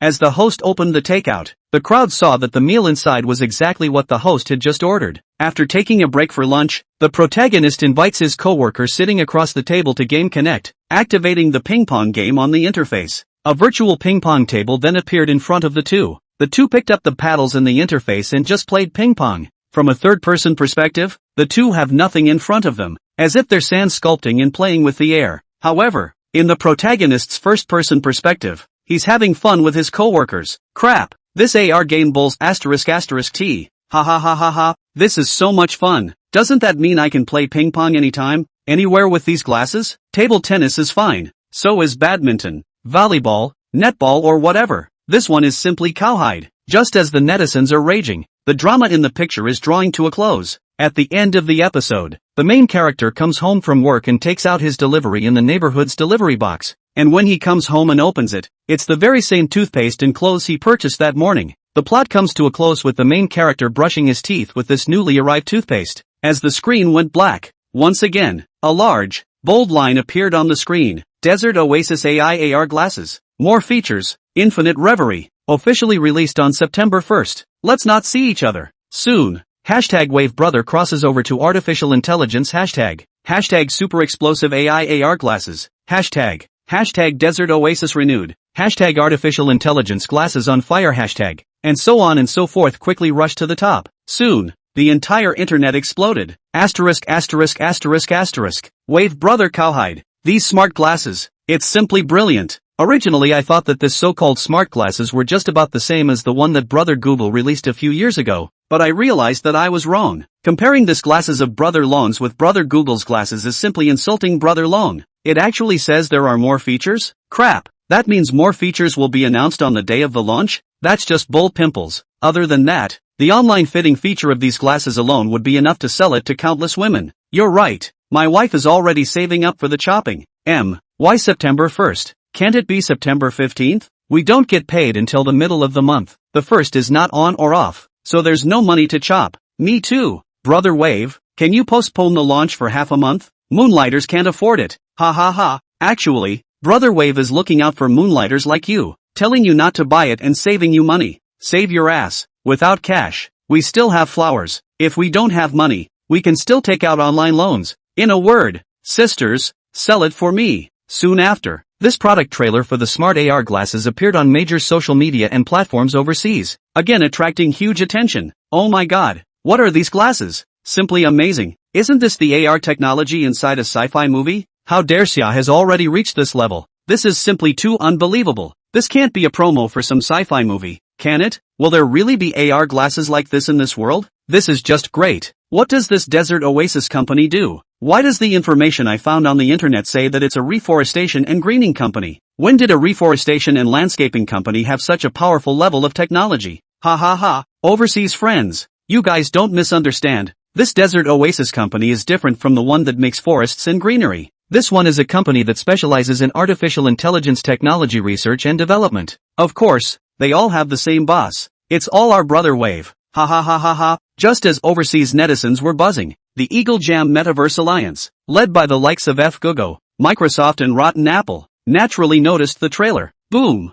Cutting Za kicked his boss chair away and let out an angry growl. Hell, how could Xia develop such an advanced AI? It's impossible. On the side, Microsoft's bigwig, Guy Zeeby, said with a sullen face, if this AI and AR glasses are true, then this tech company called Desert Oasis will be a deadly danger to us. Damn! If this trailer is true, it means that it's highly likely that Xia will develop a meta-universe social circle that can be linked to reality before we do. It really comes to that, then all that awaits us is extinction. Hearing this group of executives from the Metaverse Alliance were all unable to sit still, especially executives from Rotten Apples. Once, they single-handedly sent the king of cell phones, Noki Dummy, to his grave with his smartphone, and now, faced with this artificial intelligence glasses that far exceeded their imagination, they suddenly had a feeling, they may be next, pushed into the grave of history. When this feeling came out, it instantly gave them the creeps, terrified. Chapter 131, Internal Affairs Council, be bold and do it.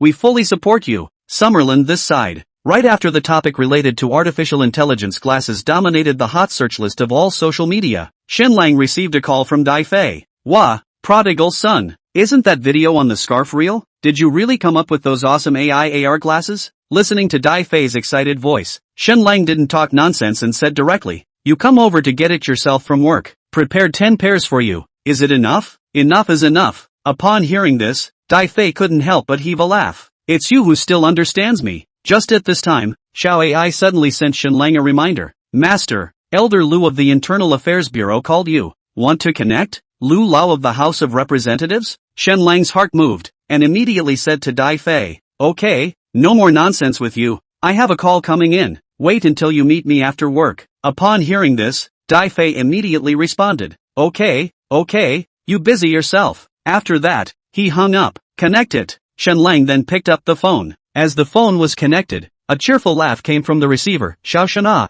good morning. Are you busy now? Will it bother you? Good morning, Elder Lu. Shenlang immediately greeted the other party and then said, I'm just blindly busy. There's nothing to disturb or not. When Lu Lao heard this, he couldn't help but laugh. Ha ha ha, you've even straightened out the AI. If this is blindly busy, then how can you let other tech companies be embarrassed? You flatter me, Shenlang said with a faint smile. If others don't know, you still don't know where this AI of mine came from? The other party obviously did not expect Shenlang to be so straightforward, and directly gave the answer to the question he had pondered for half a day to ask. So, this AI and AR glasses of yours were given to you by Mr. Shang? Lu Lao asked cautiously. Yes, Shenlang nodded with a smile. Did Mr. Shang say anything? Elder Lu asked. Like why you were suddenly asked to launch this AI and AR glasses? Well, Shenlang said. Elder Lu, you should have heard about the recent open sourcing of Yuan Cosmic Space from Eagle Sauce's side, right? Well, we've heard about it, Elder Lu said at once. And for that reason we've even held a special meeting to discuss this matter. What?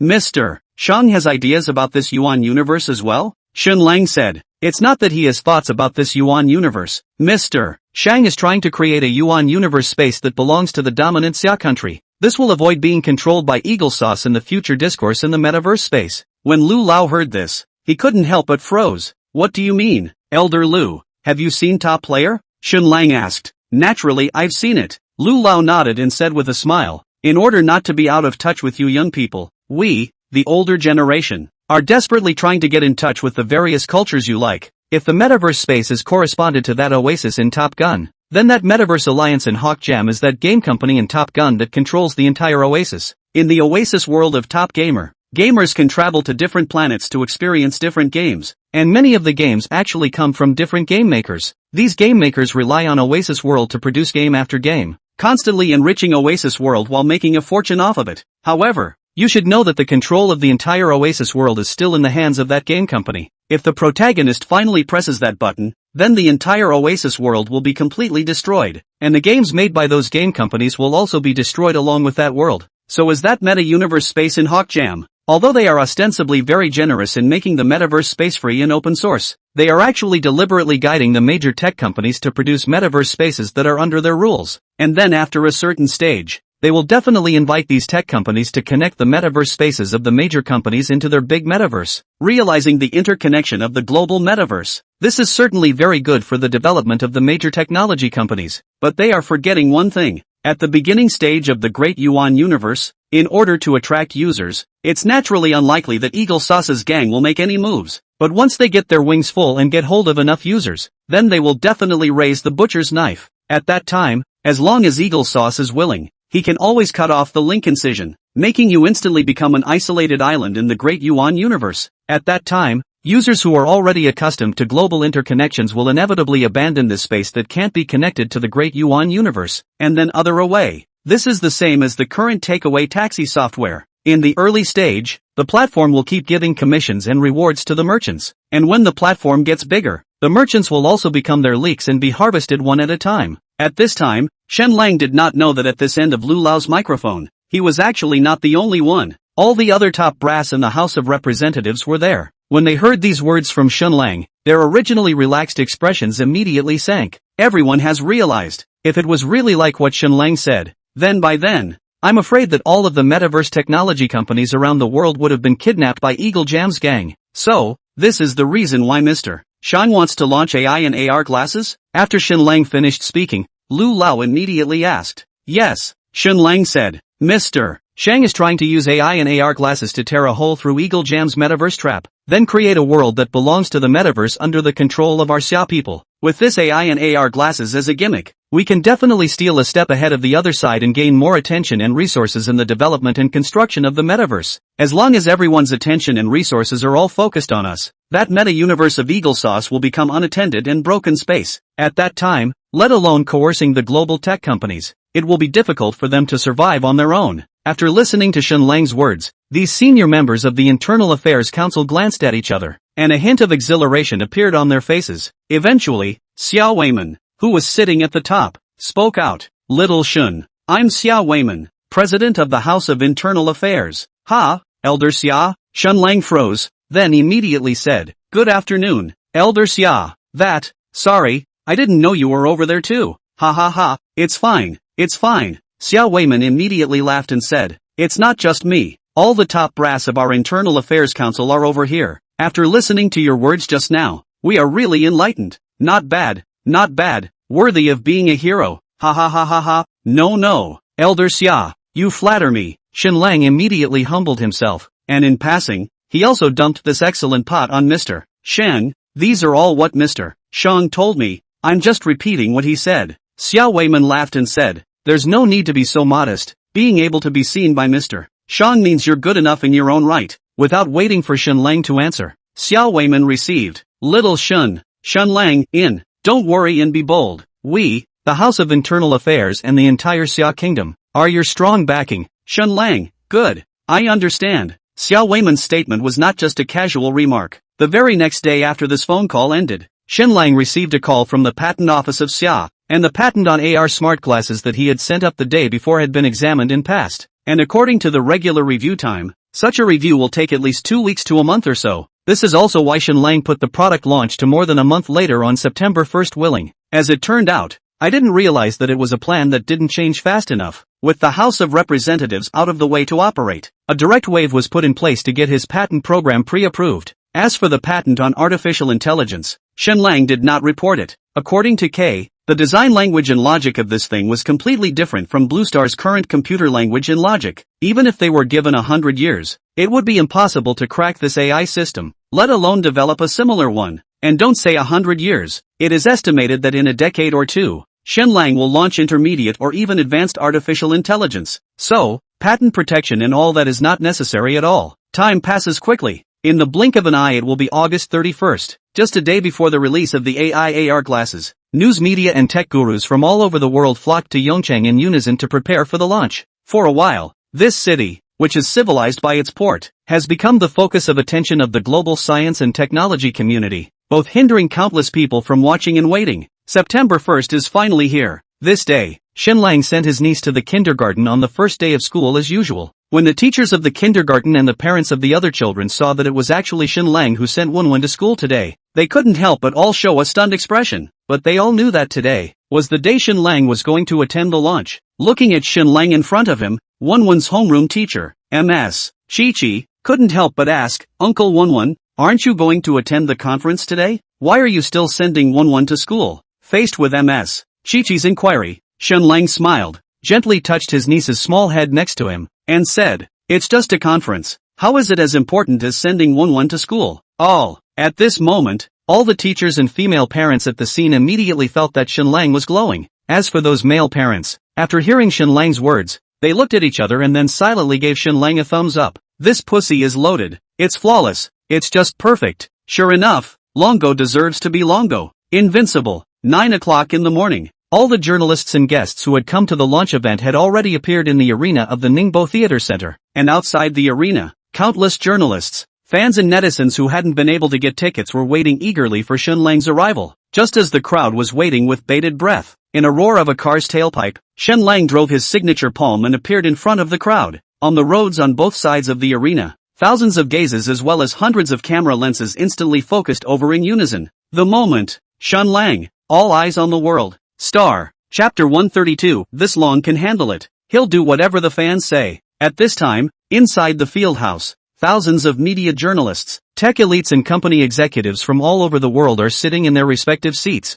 chatting away while taking in their surroundings in abundance. My God, the setup of this launch site is too simple, isn't it? There's not even a display screen. Don't talk about the displays. Look for yourself. On the stage you can't even find half a sign of anything to do with this launch. It's empty. Like it's just been cleaned. What's going on here? At least you have to make a new product launch with a few big words on it, right? It couldn't be a mistake about the place, could it? The launch isn't actually being held here? Think about what? Can't you see there are so many other reporters on the scene? The others will get it wrong. Can those reporters who are better than intelligence agents still get it wrong? That's true, but it's already 9 o'clock. How come that Shenlang hasn't shown up yet? As he was talking, suddenly a mountainous sound came violently from outside. Even though they were already several hundred meters apart, the shouts from outside could still be heard clearly inside the venue. "Brother Wave, I want to give you a monkey." Hearing such a mountainous roar, everyone knew that the main man had arrived. Within moments, the crowd could hear that the shouts were slowly approaching towards the arena. A few minutes later, a silhouette appeared at the entrance passage on the first floor of the venue.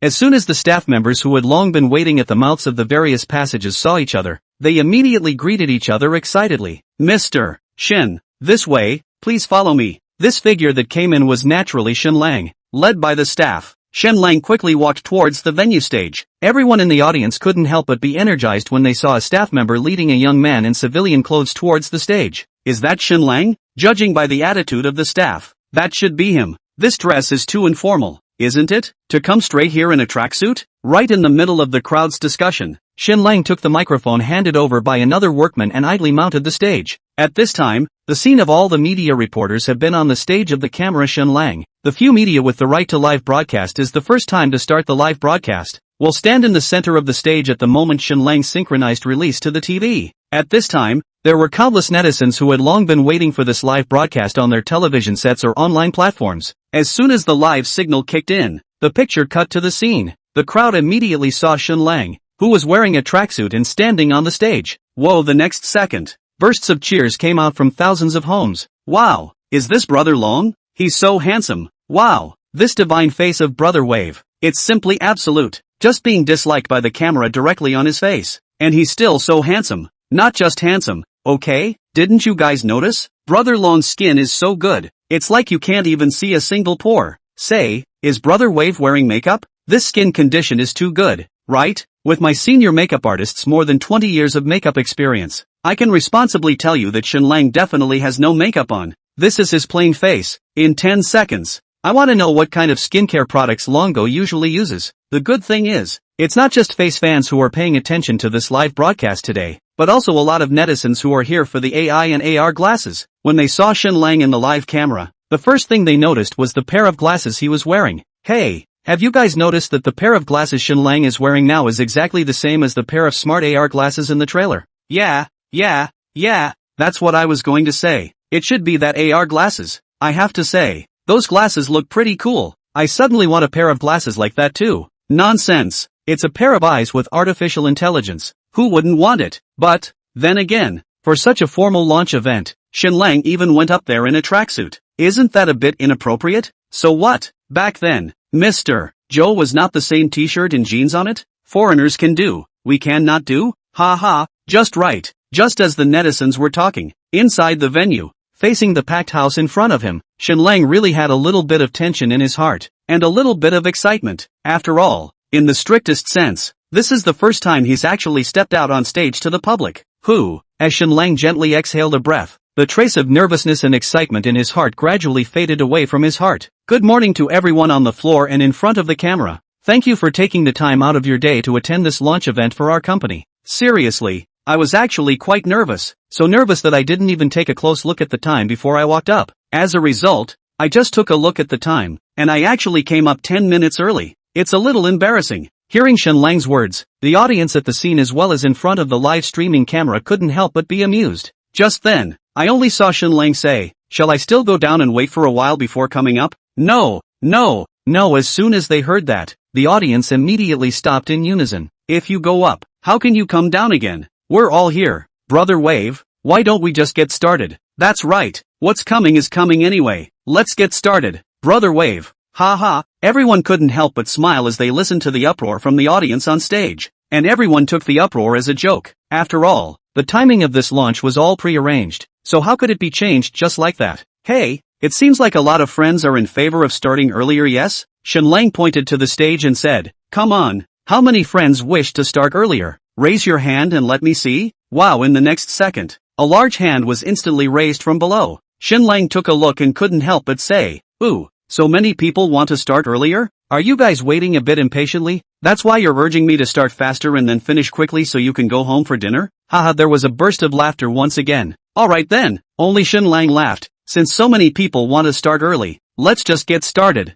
Crowd. Upon hearing this, many of the executives of the tech companies and official managers at the scene were a bit dumbfounded. So spontaneous? The live audience said advance. And you actually gave it an advance? No. You've got the world's attention for a globally broadcast launch. How dare you not follow the pre-agreed charter? Is this appropriate? In contrast to these administrators, the rest of the general audience couldn't help but be amused. Brother Wave's cowhide. Surprisingly, he actually went by everyone's vote? Wave can really handle it. When the audience says it's early. 666. It's worthy of my brother Wave. People are ruthless. Say advance and advance. Ha ha ha. Meanwhile, at the scene as well as in front of the live camera, those executives of a bunch of technology companies led by the Eagle Sauce Meta Universe Alliance and the like were all revealing stony expressions. From Shenlang's seemingly casual behavior, they could see that Shenlang was not a person who tacitly followed the stereotypes and rules, but a person who liked to not follow the rules. And that, in turn, was the opponent they hated and didn't want to encounter. Because,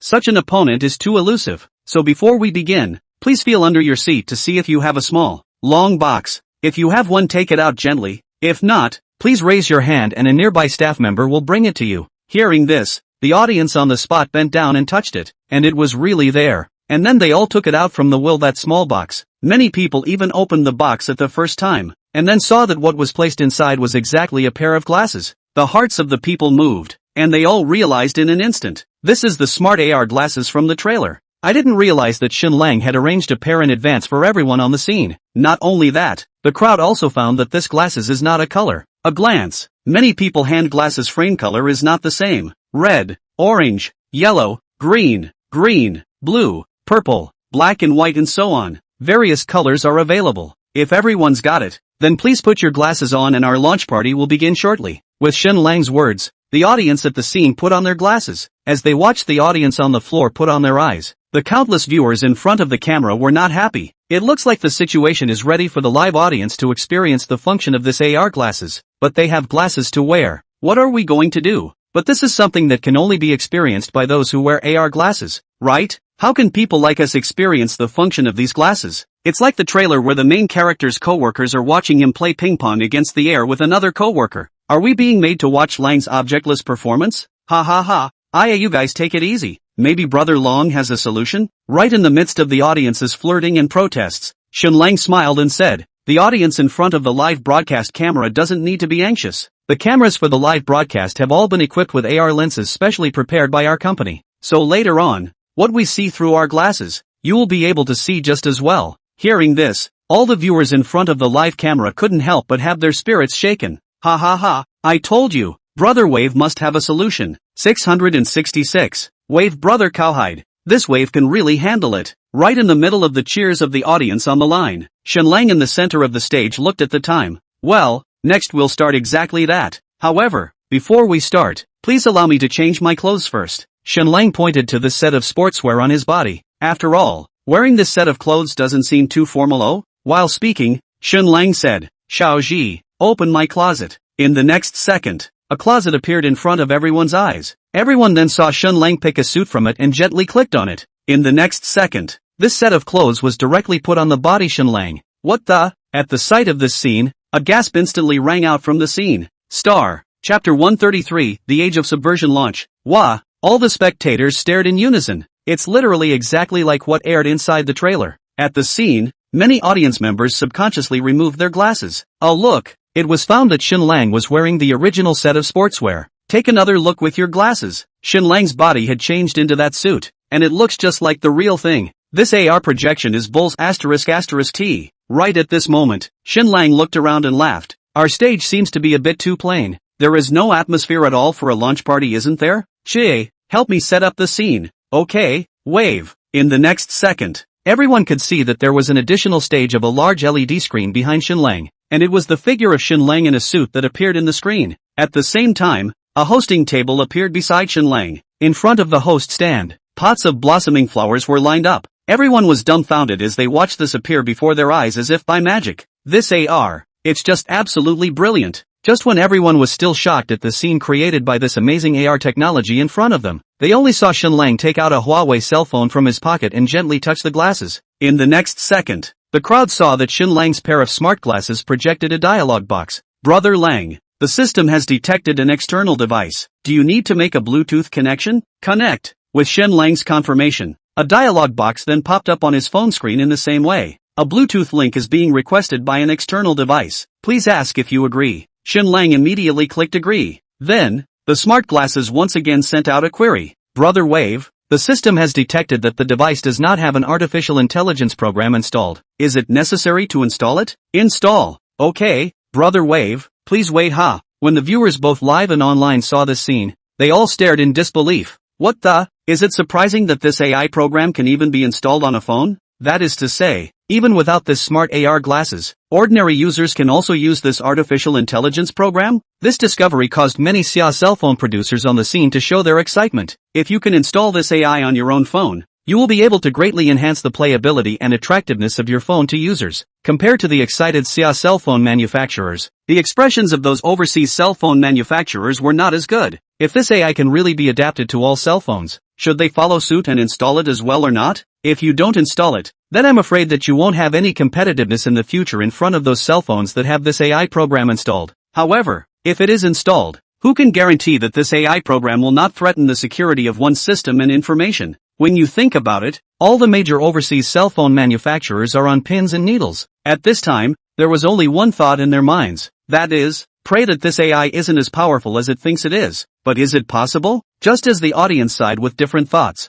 they saw the dialog box in front of Shenlang's eyes once again appear with a new message. Brother Long, the AI program has been installed. Okay, hard work. No hard work, no hard work. It's my mission to serve Brother Wave. Wahahaha. Listening to this AI so vividly and even with a hint of dog-licking tone, the audience was amused. Oopsie daisy, that voice is practically alive with the tone of a lapdog. Is this artificial intelligence? This is like an artificial dog leg. Ha ha ha. At this time, the audience at the scene, after seeing this action of Shenlang, also followed his example and took out their cell phones and touched their glasses, only to find that there was no half reaction. Shenlang naturally also noticed the movements of the audience under the stage, and immediately laughed. Everyone, don't be in a hurry. In order to be able to let you concentrate on watching me perform, I have temporarily closed the operation function on your glasses. Turn back and wait for me to finish the introduction. We'll open it for you. At that time, it's not too late for you to experience it properly. Hearing Shenlang's words, those audience members on the scene who were trying it out immediately put their cell phones back in embarrassment.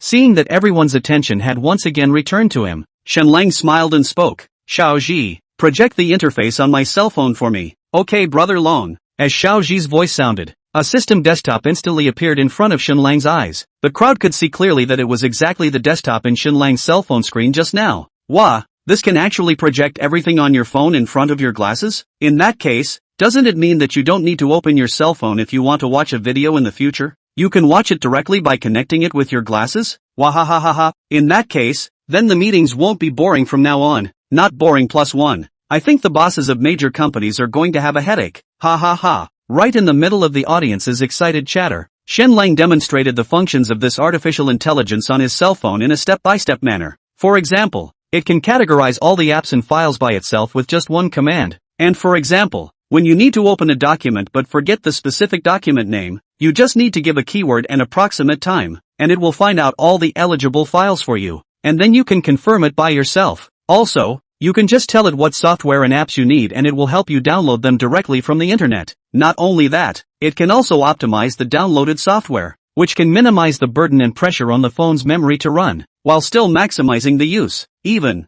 if you are willing to open all the permissions of your phone to it, he can even help you to optimize the system performance of your phone. And that's all just the basic functions of AI. Right after Shenlang finished demonstrating these basic functions, Shenlang suddenly said, Xiaozhi, I'm a bit bored. Why don't we chat for a while? Yeah, what are you going to talk about? Shenlang said, whatever, just talk about whatever you say? Koji, then why don't I open up the hot topics on the internet and we'll talk about them one by one down the line? What the? When the audience heard such a conversation between Shenlang and the AI, all of them were suddenly wide-eyed. If before this, the conversation between Shenlang and Xiaozhi still belonged to a directive program language, then now, the conversation between Shenlang and Xiaozhi was completely a living freeform conversation. If I hadn't been watching this with my own eyes, I'd have damn near thought she was a living, breathing human being. Right, that's too much intelligence. It feels very natural. Is this the AI that Brother Wave came up with? It's simply too awesome. Just as the audience sighed, the conversation between Shenlang and Xiaozhi continued. Shenlang really talked to Xiaozhi about the topic on the hotspot. Then the audience was shocked to find that Xiaozhi was incredibly fluent in conversation with Shenlang, and sometimes even said the most popular online phrases and popular terriers. Simply cowhide. And just when the crowd thought that this was pretty much all that Xiaozhi could do, they only heard Shenlang say, Xiaozhi, turn on the poisonous tongue mode. Okay, Brother Wave, venom mode is on. I suddenly feel like life is really too hard. What do you think I should do? Brother Wave, there is nothing difficult in the world. As long as you are willing to give up, as long as you choose to give up, you will realize that, in fact, life is still beautiful. But, I still have to earn money to get a wife. Oh, what daughter-in-law? Brother Long, you have to remember, a woman only affects how fast you can draw your sword. Haven't you heard? It takes a good friend to last a lifetime.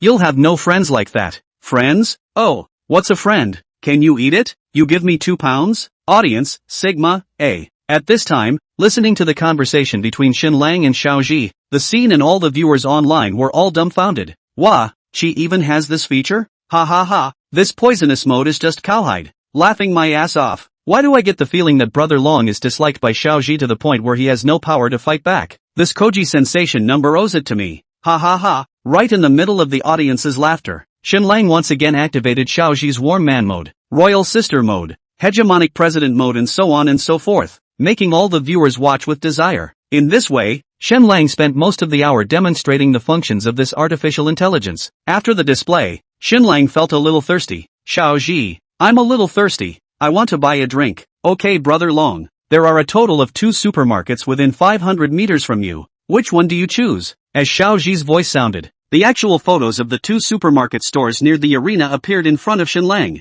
Just this one on the left. As Shenlang determined, the supermarket store located on the left side instantly opened, and a 1-to-1 real-life restored supermarket scene just appeared in front of everyone. Crap! Seeing this scene, everyone was stunned. The crowd then saw Shenlang choose a bottle of juice and throw it into the shopping basket next to him. Right at this moment, the big screen image behind Shenlang split into 2, half of which was still the scene of the scene, while the other half showed the scene of a supermarket. The crowd saw that it was really the supermarket where Shenlang had just purchased the fruit in the VR scene. Viewers saw an owner handing Shenlang's chosen bottle of juice to a delivery man. Viewers then followed this footage to see the outfitter run all the way into the arena with that bottle of juice to the scene. When the audience saw that the delivery man handed Shenlang the juice, the scene instantly erupted into a deafening cheer. Seeing this scene, Eagle Sauce's gang of Metaverse Alliance executives were completely dumbfounded. This supermarket in VR space is not the same land in the meta-universe space that they are currently buzzing about. It's just that when they were still just at the virtual hype stage, Shen Lang had actually connected it to reality. This,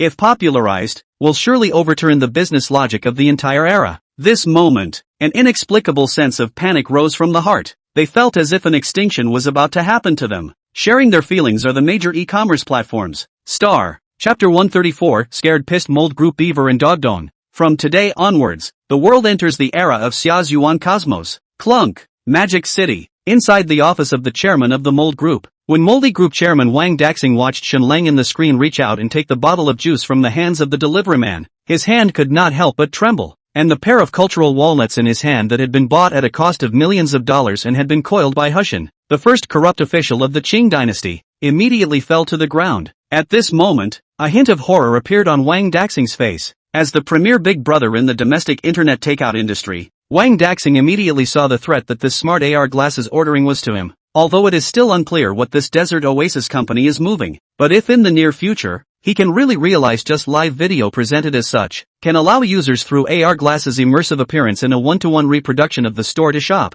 then it's a disaster for takeout platforms like Mold Group that are still just stuck in a 2D interface. What's worse, in recent times, there has been a wave of negative news in the media about the lax vetting system of Mold Group merchants leading to the emergence of many shady merchants and even shady small workshops. Some journalists, after a practical investigation, found that many takeaway platforms on the Netflix merchants, in fact, even a formal storefront and business license are not even. The places where they make their food are either in the basement or in storage rooms, and the poor hygiene is downright creepy. In this case, if a platform suddenly appears that allows you to really see the scene of his business, and even allows you to know its location very clearly through positioning, then, guess who the consumer will choose? Of course, such a crisis is not unique to just takeaway platforms. This is true for all e-commerce platforms. If they can't solve this problem in a short time, then wait for them, can only be the demise. Even now in the country occupies half of the e-commerce market. Beaver and Dog East. Looking at the handsome young man in the screen, a tragic smile appeared on Wang Daxing's face. This young man,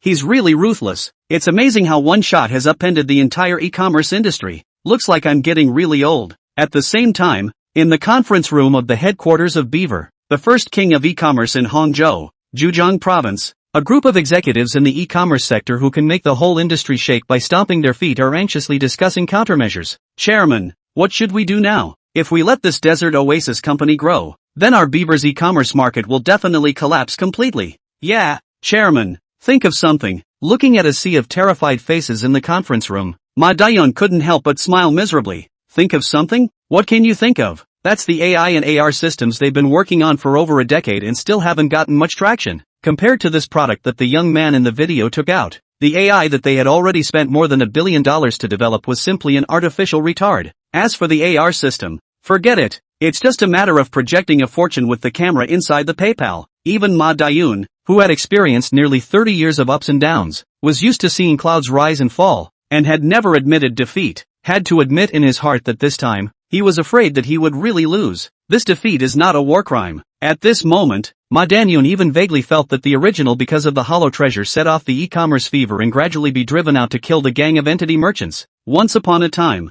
one descended on those brick-and-mortar merchants with emerging internet technologies and platforms, and now it was his turn to be descended upon by technology from a higher dimension. It is just as well that the wheel of heaven is not a matter of retribution, or at the same time, at the headquarters of e-commerce platforms such as Net-suppressing Kaola in the same city, Hungry Llama, Dog East, Taylor's Exchange and so on and so forth in the empire, all of them were holding similar meetings. Without a doubt, all of these e-commerce platforms were scared less by the AR online shopping technology shown by Shen Lang's conference. This is true at home as well as abroad. The president of Amazon's e-commerce platform, who has been the world's #1 richest person for many years, had his heart jerked when he saw the video. In fact, Amazon would be the first e-commerce company in the world to have a meta-universe layout. Back in 2017, they launched a virtual shopping space tool called Space Artist. Shoppers can choose their favorite products on the Amazon platform, and then put into this virtual space. You can intuitively feel the product is suitable for such a placement, or these products together, the tone,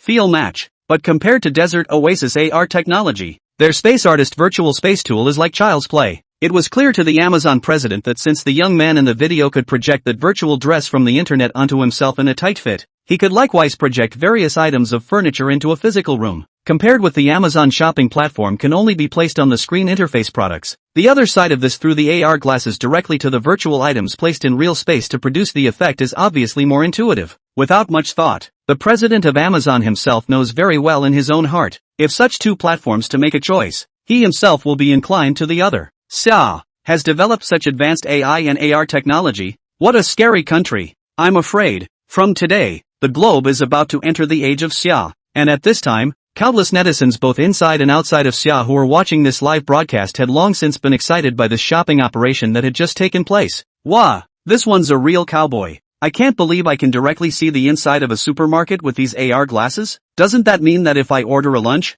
I can see the making of my lunch with my own eyes? Unlikely. This should be the realization of a recorded piece of an AR scene. If you can see it with your own eyes, wouldn't that be a video link? But projecting on the basis of that holographic portrait projection that appeared inside the previous trailer, it shouldn't actually be too difficult to realize. If that's true, it's a real cowlick. Let's not talk about anything else. If we can really see the stores through AR glasses, at least we won't have to worry about whether the meal we order is from a shady little workshop or not. That's right. If it's really possible to order food on AR glasses, I'll definitely be ordering with this. Me too. Who uses moldy dough when you can order it like that? Ha! Mold mission is the most trashy. So is hungry. Just as the netizens were buzzing about the launch, after taking 2 sips of the juice, Shenlang cupped it in his hand, and with the other hand holding the microphone, he said with a smile, I believe that everyone has just seen this supermarket in the picture. Exactly the same as the one that appeared in the AR glasses. This, and the last thing I'm going to introduce next, is the meta-universe space that our Desert Oasis artificial intelligence technology has developed alone, the Desert Oasis world. While speaking, Shenlang guided his hand and a huge map of Xia appeared in front of everyone's eyes.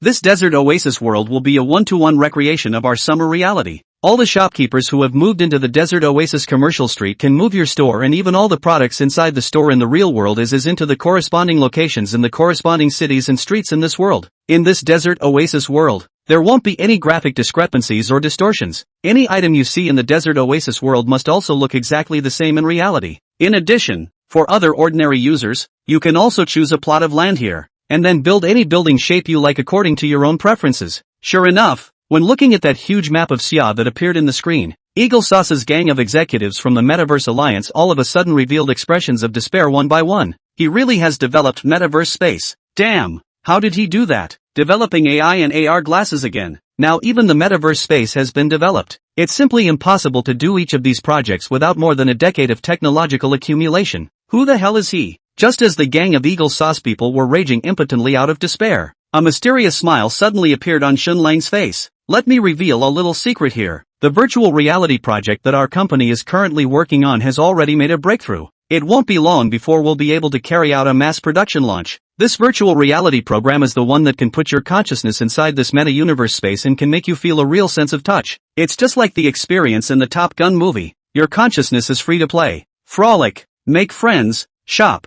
and go shopping in our Desert Oasis world. At that time, the Desert Oasis world will become your second world outside of the real world. After hearing Shenlang's words, the scene was silent. One by one, the viewers on the scene and even online revealed expressions of disbelief, a look of dumbfoundedness on their faces. A full 3 or 5 seconds passed. Bullskin! A shout filled with exuberance erupted from the arena. Such a cry was like an ignited fuse, instantly triggering the whole venue. Asterisk asterisk asterisk asterisk. F asterisk king F asterisk king F asterisk king F asterisk king F asterisk king F asterisk king. A virtual reality program? A virtual world that you can mentally enter like Top Gun? That's ing bull. Is this for real? Is this really ing true? Brother Wave wouldn't lie to us, would he? Nonsense. Does Brother Long have to lie to us? This is absolutely true. Wahahaha. I'm suddenly so excited for this day to come soon. If this virtual reality program is really launched, then our Summer Kingdom's meta-universe space is absolutely invincible. What you're saying, even without this virtual reality program,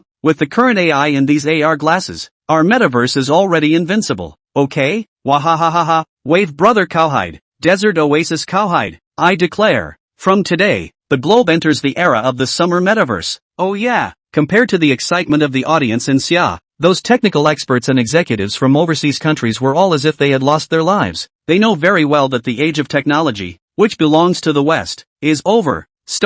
Chapter 135, Official Launch, a one-day profit of $30 billion.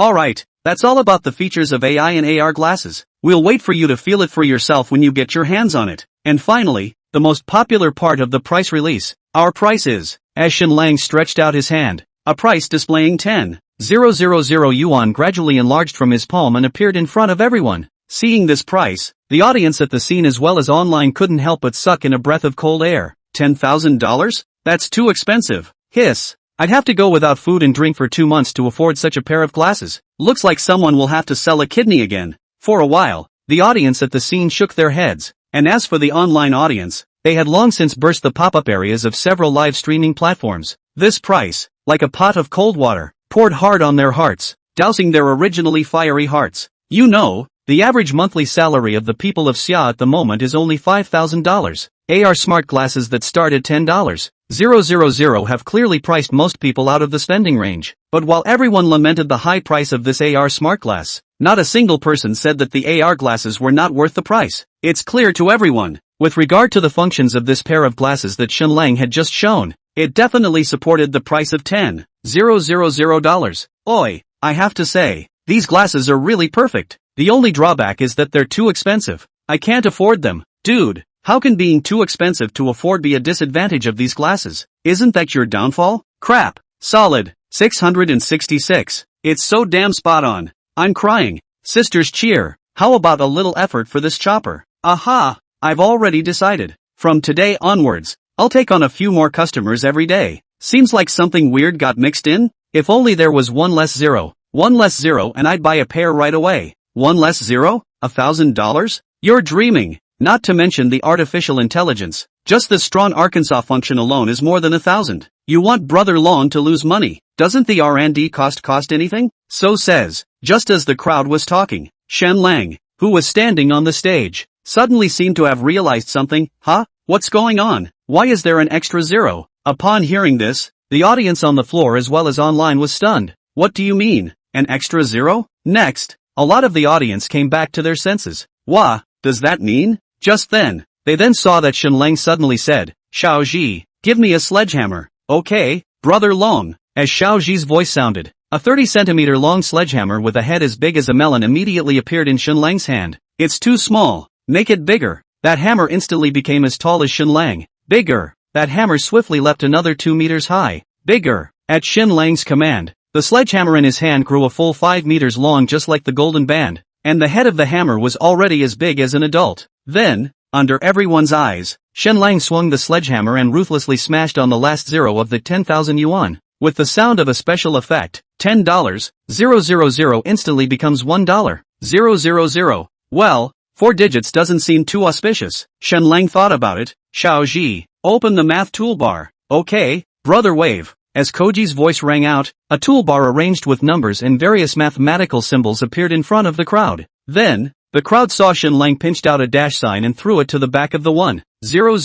yuan, and then picked up a 1 and a equal sign and threw it over. Then he picked up a number 1 and equal sign and threw it over. Immediately after the equal sign, a 999 number slowly appeared. Then Shen Lang walked over, reached out and slapped his hand on the word yuan. In the next second, the word yuan instantly popped up behind 999. It became $999. Seeing this number, Shen Lang clapped his hands in satisfaction. That's right. At this time, looking at the screen in this 999 yuan figure, the scene and even online all the audience are dumbfounded. Boom! After a while, the venue exploded. Wah! $999? I can't believe such AR smart glasses only cost $999? It's damn near cheaper than a regular pair of glasses. What's the point of waiting for this nigga? Just buy it straight away. On the internet, all the internet viewers who witnessed this moment even instantly rushed the comment section of the live broadcast platform. Wave Brother Cowhide. That's a cowhide price. Not $10,000. Not $1,000. Just $999. Which one of you just said you'd buy it if you removed a zero? Now we can buy it.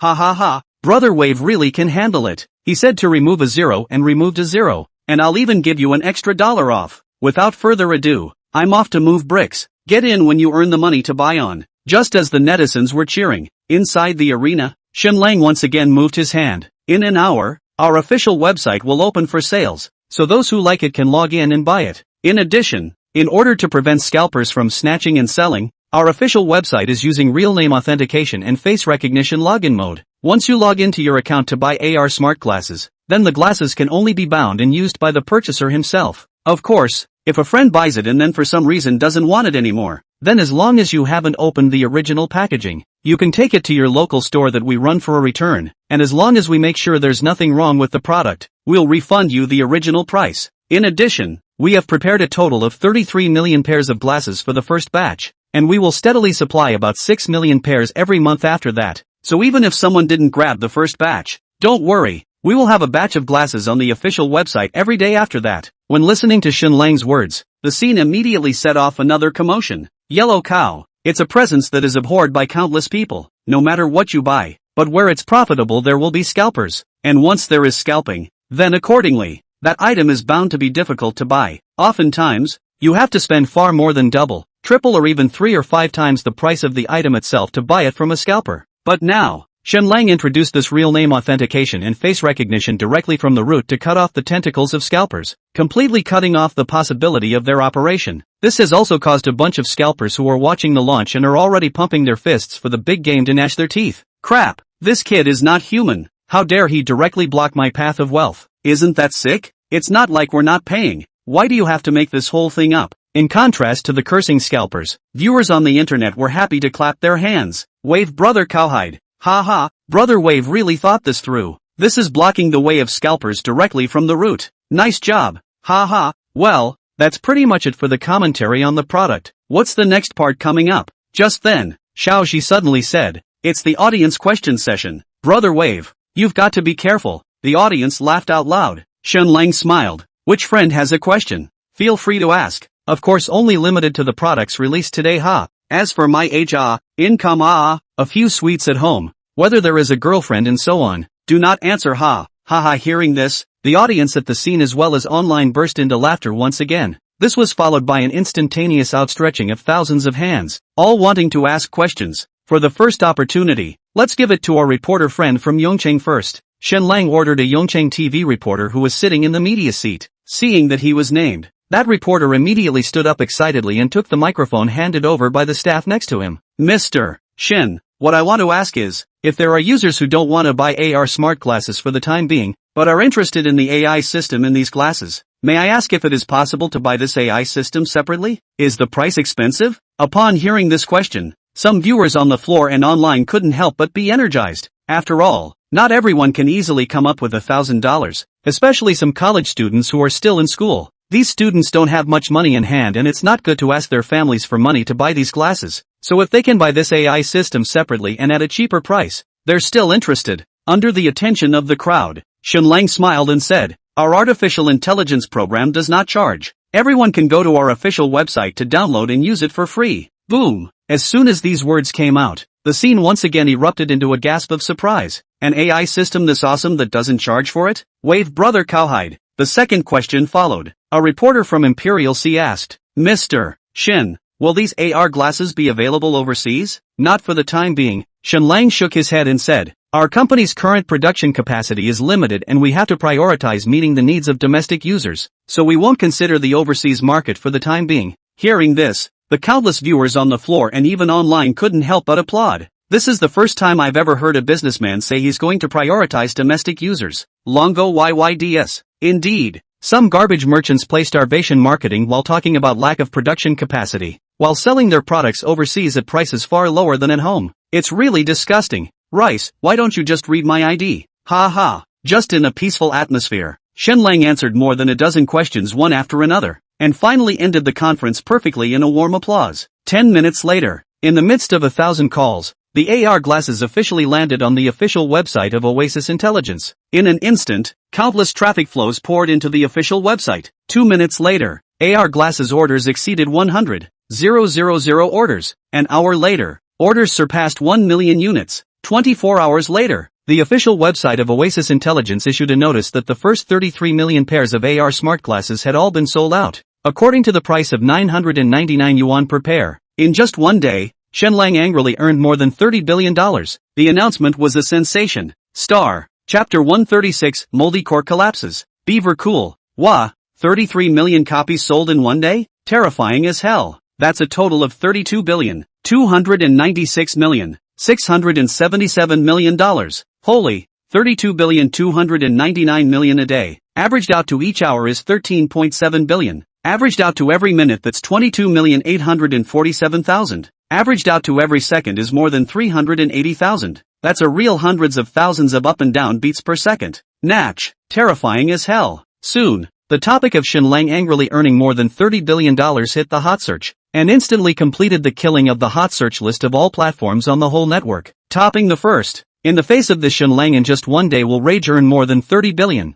Some people marvel, some people shocked, some people clap and applaud. Naturally there are also some people red eyes and broken mouth. And then began the moral abduction. Goo, I'm going. You can't spend this much money in 10 lifetimes, right? Why don't you take some out for charity? To help the poor? Right. 32,900,000,000 more. If it were me, I would have directly taken 30 billion out and donated it to the country. Leaving over 29 billion for myself would be enough to spend. Say, how much tax do you have to pay when you make so much money? The tax department should keep an eye on it. Don't cheat on your taxes. This one moral abduction and even groundless slanderous remarks immediately made a kind of netizens angry. It's none of your business whether Brother Long does charity or not, or helps the poor or not. He earns his own money and spends it however he wants. You have $32.9 billion and donate $30 billion to a country? Just this sentence is enough to prove that you're a stupid and bad poor bastard. Even if Brother Wave made over $30 billion now, don't you need money to develop artificial intelligence? Doesn't it cost money to develop AR glasses? Don't you need money to develop meta-universe space? Opening a company, opening a factory, recruiting employees, which one mustn't cost money? It's simply stupid. This Nima, Wave Bro has just been on the shelves for the first day of sales, and he's here to suspect Wave Bro of tax evasion? It's true that a black heart sees everything as black. Ha ha ha, there's even someone who morally kidnaps my brother Wave? Could it be that there are still people who don't know that Brother Long's Desert Oasis Afforestation and Greening Company is a public welfare enterprise? Just in these few months alone, this company has already invested millions of public welfare funds in the Alasan region. Millions? You moral kidnapping dogs would have to earn decades to make that much money? Ha ha, brothers upstairs, you're overestimating them. It's impossible for them to make so much money in this lifetime. Those with such black hearts usually die earlier. Who the hell are you cursing to die early? What?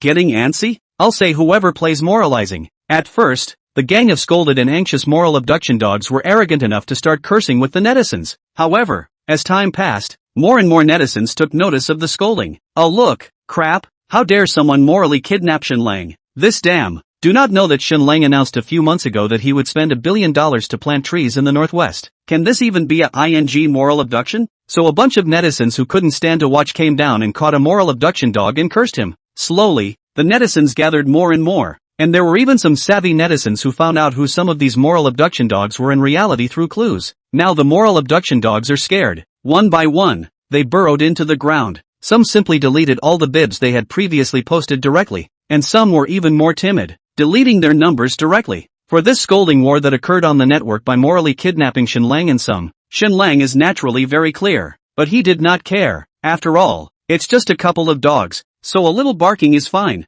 Dogs have a hard life and they do have to be given a little outlet. At this time, what caused Shenlang the most headache was still the matter of this artificial intelligence company. Originally, in Shenlang's plan, after opening this conference, the artificial intelligence and AR glasses to sell out. He can be like when the reforestation and greening company. As a shirker, all the things are handed over to professional managers to take care of on the line. But, things don't work out the way they're supposed to. Shenlang had ultimately underestimated the shock that this AI had caused to the entire human world, as well as the attention it had aroused. On the afternoon of the day the product launch ended, Shenlang continued to receive various calls from the outside world. There are from major domestic companies and many overseas companies. These godforsaken corporations also inquired about their numbers from somewhere and reached their cell phones directly to ask about that AI in meta-universe space. On the contrary, AR glasses, which are highly sought after by ordinary consumers, are nothing more than a pediatric toy in their eyes. At first, Shenlang was quite patient to answer a few business inquiries, but seeing the endless phone calls of this inquiry, Shenlang simply let Xiao AI directly transfer to the company's business section of the phone.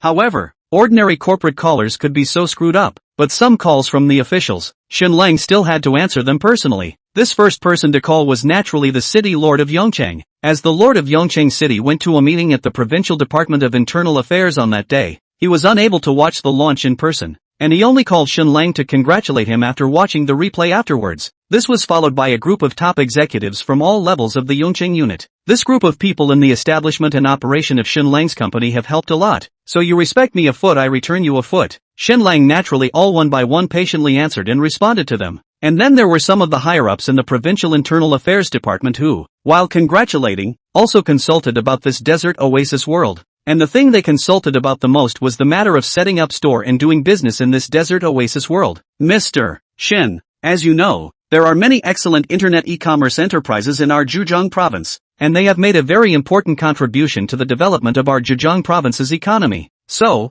in fact, we also care about it first. Is there any possibility that this desert oasis space of yours can work together with those excellent e-commerce enterprises? Hearing the other party's words, Shen Lang instantly realized, I'm afraid this isn't a case of coming to help Beaver and the others to find out what's going on. TSK, TSK, TSK. True to form, Beaver didn't even have to call himself. He went straight to the bigwigs in the Internal Affairs Department. Leader, frankly speaking, the so-called e-commerce platform is actually nothing more than a mall on the internet. It doesn't have any technical content in itself. Even if they go out of business, it won't have much of an impact on society as a whole. It's like if a few department stores or shopping malls close down in the country. Will it have an impact on local consumption? It's nothing more than the fact that such e-commerce platforms are larger in scale and have a wider coverage. To put it mildly, leader, in this day and age, if an e-commerce platform goes out of business, it must be because one has emerged that is better and more advanced enough to replace him. If there is a better and more advanced platform already out there, then why wouldn't we support this better and more advanced platform? After listening to Shen Lang's words, the big man from the Internal Affairs Department couldn't help but smile sarcastically. In fact, we are also afraid that once a platform that big, if it closes down, what about those tens of thousands of employees? You can rest assured about this, Shen Lang said with a smile. Our company is going to promote Yuan Cosmic Space in the whole country soon, and we are short of people, let alone tens of thousands. I can take on more than 100,000 employees. When the other party heard this, his voice went up an octave. Are you serious? Don't worry, I never make empty promises. After chatting with the big brother of the Internal Affairs Department for a while, Shen Lang hung up the phone and then smiled. Ma Danyun deserves to be Ma Danyun. Other than that, this business sense is absolutely top of the world. All at once, they realized the impact of their desert oasis world on traditional e-commerce platforms. He even tried to use the Internal Affairs Department to work with himself. Ha! Wanted to fart, eat it. You have an e-commerce platform that has neither any production capacity nor any logistical capacity, and all you have is a bunch of merchants and user traffic. But none of this is lacking for a desert oasis. Why would I want to work with you? Oh no! It looks like Beaver seems to have acquired several other courier and logistics companies. So well, forget this e-commerce stuff. Just be a good boy and deliver for me from now on. Oh yeah, it looks like Beaver has an official Black Cat self-serve mall. This one in the end can be reserved for you. Other than that, what with the Dog East, Tailgate, and Pound Yum Yums being the same, there are also takeout platforms. Compared to those e-commerce platforms, Shen Lang actually hates the current takeout platforms. The reason is none other than these evil capitalists, who keep fattening themselves by taking a 20% or more per order draw from the merchant places, while on the other hand, they don't even pay a few $100s for the social security of the riders. Many takeaway riders have been hospitalized for injuries sustained on the way to deliver food, and surprisingly, they don't even pay a penny for the medical expenses, and even say that it's because of the rider's own reasons. What is the value and significance of the existence of this inhumane platform that only knows how to lie on the merchants and riders to suck blood? Therefore,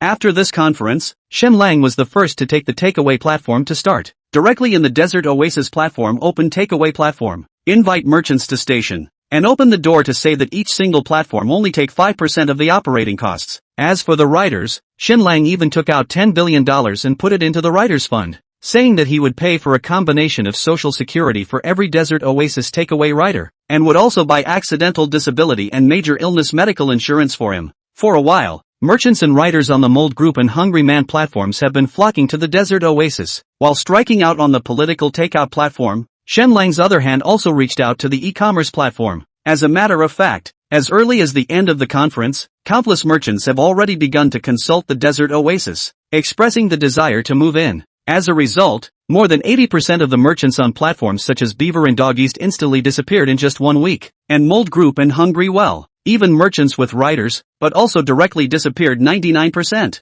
A week later, Takeout platforms such as Moldy Troop and Hungry Man have officially announced their closure. The Beaver and Dog East platforms have also announced the closure of their merchant platforms, and will henceforth only operate their own programs, and have announced their move into Desert Oasis World. Overnight, a bloodbath of e-commerce. And with these platforms either going out of business or joining in, e-commerce in Xia has since entered the era of the meta-universe. Star. Chapter 137, The Penguin Who Scared the Piss Out of Himself. Artificial Intelligence 2.0. Penguins are cool too. In just a week's time, the reigning summer country's e-commerce platform for more than 10 years of Big Brothers on the closure of the closure of the closure of the closure of the closure of the closure of the closure of the closure of the closure. The speed of this demise shocked everyone. Wah, this is going down faster than their stock is crashing. I saw yesterday that their stock in Eagle Sauce was still several dollars. As a result, before the stock is even delisted, the company collapsed first. I was ordering something to eat on Moldy Dough yesterday, and when I woke up today I saw that he just announced that he was closing down. It's nifty.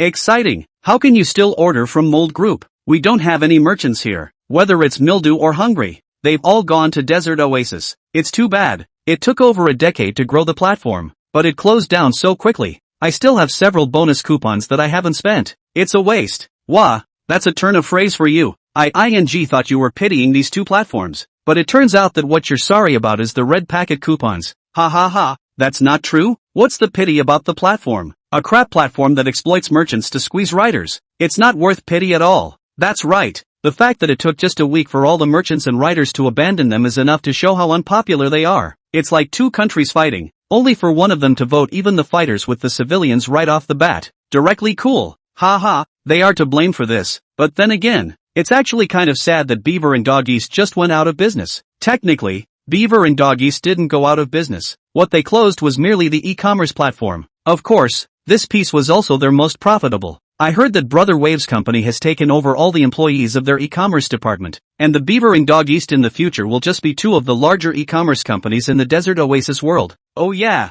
they also have the country's largest courier and logistics company in their hands. That's about it. Without the e-commerce platform, which is the biggest blood-forming machine, many of the companies and projects in Beaver's hands will have to stop. There's nothing wrong with that. Over the years, Beaver has been acquiring companies all over the world with money. How many valuable and promising companies have they swallowed up? The key will be bought over the company they do not take care of. Just think of accessing the traffic for the platform. As a result, a good number of companies and projects were messed up by them. Simply a tumor in the industry. That's right, Penguin is a bit better in comparison. Many of the projects they invested in were decentralized to let the original managers continue to do it. And so many of them got better and better with the ample funds they provided. Don't Dog East and Mold Group also have their investment? So many big industry players are just gone. Do you think Ma shouting of Penguin is panicking now? Penguin shouldn't have much impact, right? Their basic discs are Buckle, Weishuan and Games. As long as these three basic discs don't fall, there's basically no problem. But if Wave ever launches an instant messaging program, then the Penguin will probably have to cool off too. Indeed, as discussed on the net, at this moment, in Penguin's Nanshan headquarters building, a group of group executives were sitting in the conference room, having a meeting with sad clouds, and this is the third day in a row they've sat here. Sitting in the main seat, Penguin chairman Ma Xiaodong said with a bitter smile, I did not expect, not only the Mold Group and Hungry Well closed down, even Beaver and Dog East, surprisingly, have also collapsed. Everyone, what do you say? Will it be our turn next? In the face of Ma Xiaodong's words, the scene was dead silent. Everyone was still silently gathering up their inner shock and fear, leaving aside the Mold Group and Hungry Well, the two takeaway platforms aside. The Beaver is with them for more than a decade of old rivals.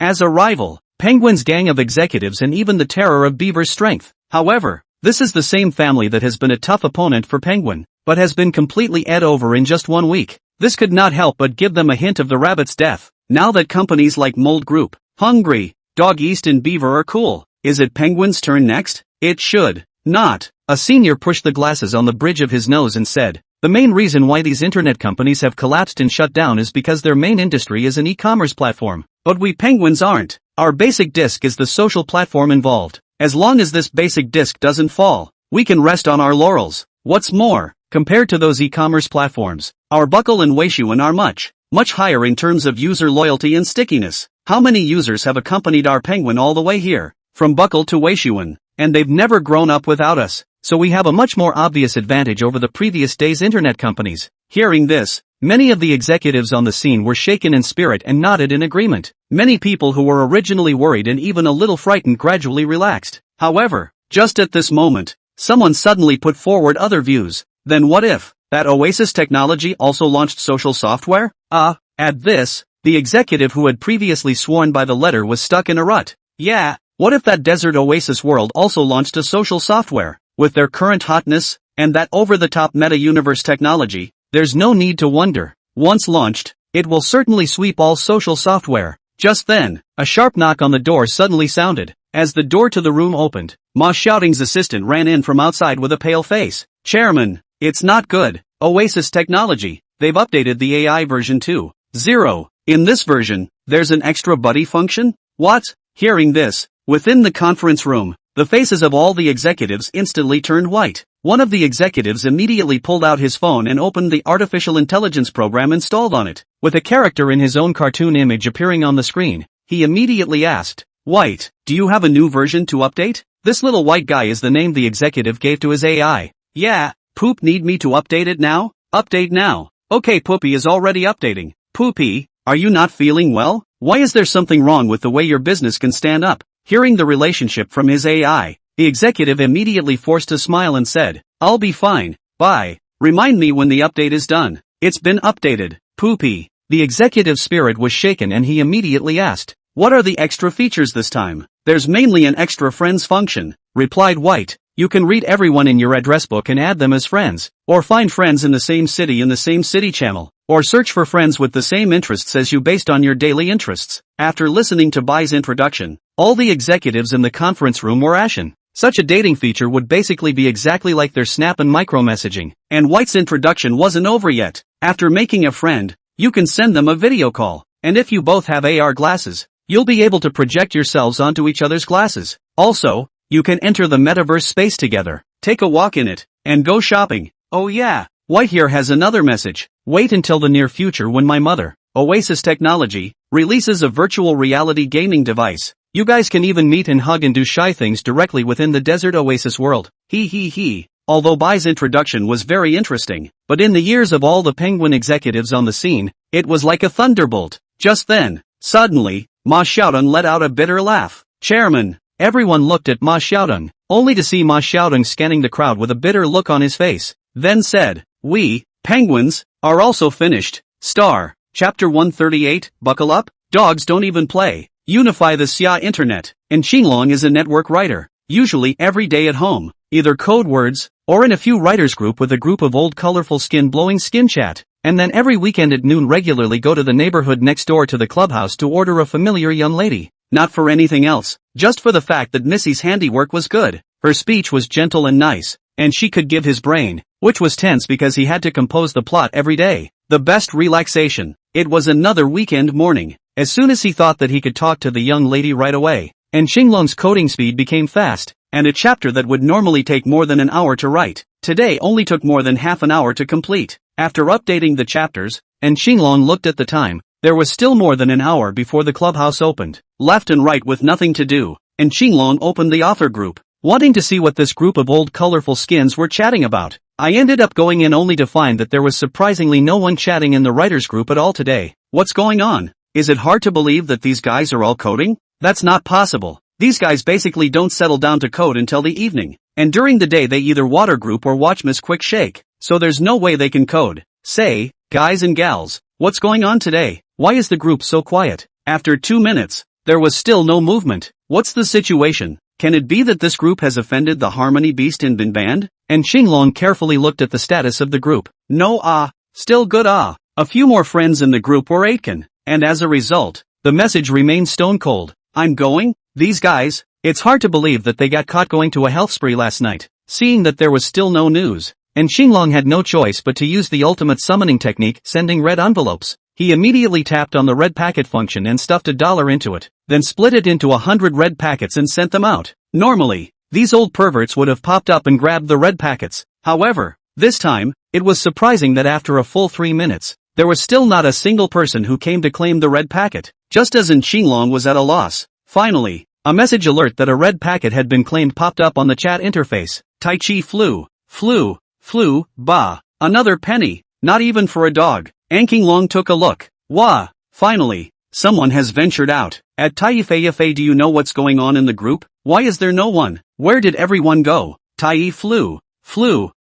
They've all gone to play with Oasis Technologies AR smart glasses. AR glasses? And Xinglong couldn't help but stare. What? They've all received the goods? Yeah, some of them got it yesterday. And then some others just got it early this morning. Did you guys see the group message? A lot of people up there are talking about it. I haven't seen a record that far up, Anqing said. So they're all playing with those glasses now? To be precise, I guess the guys are flirting with the girls. And Xinglong couldn't help but be stunned. Flirting with a girl? What do you mean? What? You still don't know? Taifei replied. Just this morning, Oasis Technology released an update package for Artificial Intelligence 2.0 that added a buddy function. Users can not only import their address book friends into the dating list, but also search for friends based on their region or interests. And as soon as they confirm, the two of them can see each other directly in the desert Oasis world. But for now, it's just a matter of watching. And according to my AI, after a while, when they launch the virtual reality device, users will even be able to have tactile interactions directly in the desert Oasis world. Don't you often like to go to the clubhouse to talk to Missy? With this device, you don't even need to go to the clubhouse. Just directly give the young lady a meeting at Desert Oasis World. Is it exciting? Is it fun? What F***ck? After reading this text sent over by Taifei, and Xinglong's eyes immediately widened. Really? That's just bull. Well, not with your bull *******. I'm chatting with Missy in the Desert Oasis World. That's all for now, haha. Bye. Looking at the chat group that instantly fell into silence again, and Xinglong suddenly had a feeling. Perhaps, it won't be long before this button chat group may be replaced by this dating platform of Oasis Technology. However, this thought flickered and was put behind in Xinglong's mind. After all, he wasn't the leader of Penguin, and it wasn't like the death of Buckle had anything to do with him. Just then, a phone call suddenly came in. Hello, is this Mr. Un? You have a delivery that has arrived. Please come to the rookie stage to pick it up as soon as possible. Okay, I'll be right there to get it. Hanging up the phone, and Xinglong immediately ran to the neighborhood's rookie station to find his package, then returned home to unwrap it. It was a pair of AR smart glasses exactly like the one Xinlang wore at the launch, and Xinglong immediately followed the instructions and activated the AR smart glasses, then set them on the bridge of his nose. Hello, dear user. I am your artificial intelligence butler Xiaoji. You can change other nice nicknames for me, and you can also have to change my address to you. For in Xinglong, who had long ago installed artificial intelligence on his cell phone, this step was not unfamiliar to him. I've already installed this AI system on my phone. Can I synchronize it directly with the ones on my glasses? Yes. Subsequently, under the guidance of this artificial intelligence, and Xinglong completed the data synchronization between his cell phone and the AR functional glasses. As the data synchronization was completed, a pleasant female voice came out from the glasses. Wow, brother Xinglong, is this the new home you prepared for me? It's so great. You likes it so much. It's good that you like it. And Xinglong smiled and asked, Yeah, do you have a new update pack? Yes it is. Brother Xinglong, do you need an update? Yes. Okay brother Green Dragon, this will be updated for you. Has been updated. Brother Xinglong, I'd like to add a friend. Is that okay? Yes. Brother Xinglong, would you like to add an address book friend? Or another strange friend? Help me add all the ones in my address book first. Okay brother Xinglong, I've already helped you send an add request to all your friends in your address book. As long as it passes, you'll be AR friends. Now help me find my best friend in the same city again. Well, based on my interests. Okay then, brother Xinglong, I'll arrange it for you. In the next second. And Xinglong saw a list appear in front of him. And the dating list that appears on it is clear of girls. And Xinglong looked at it. There were a few girls whose photos looked familiar. And surprisingly, they were the ladies in the clubhouse next door that he often went to. What the? This software understands me. And Xinglong immediately clicked on the friend request. Soon, the friend application passed, and those clubhouse ladies immediately sent gentle greetings to Xinglong. After chatting with these clubhouse ladies for a while, Xinglong then dropped his gaze on some other unfamiliar ladies. This one is good. This one is pretty good too. Wow, this one is super awesome. Just like this. And Xinglong was completely addicted to the happiness of making this wide range of friends and couldn't help himself. By the time he got back to the fact that he had to go to the clubhouse today, he realized that the time was already 6 o'clock in the afternoon. Surprised it's so late? Looked at the time, and then at the hundreds of friend ladies that had been added to the AR glasses. And Xinglong pondered for a while and finally decided that he would not go to the clubhouse today for now. In a few moments, it will be prime time for Heavenly Justice.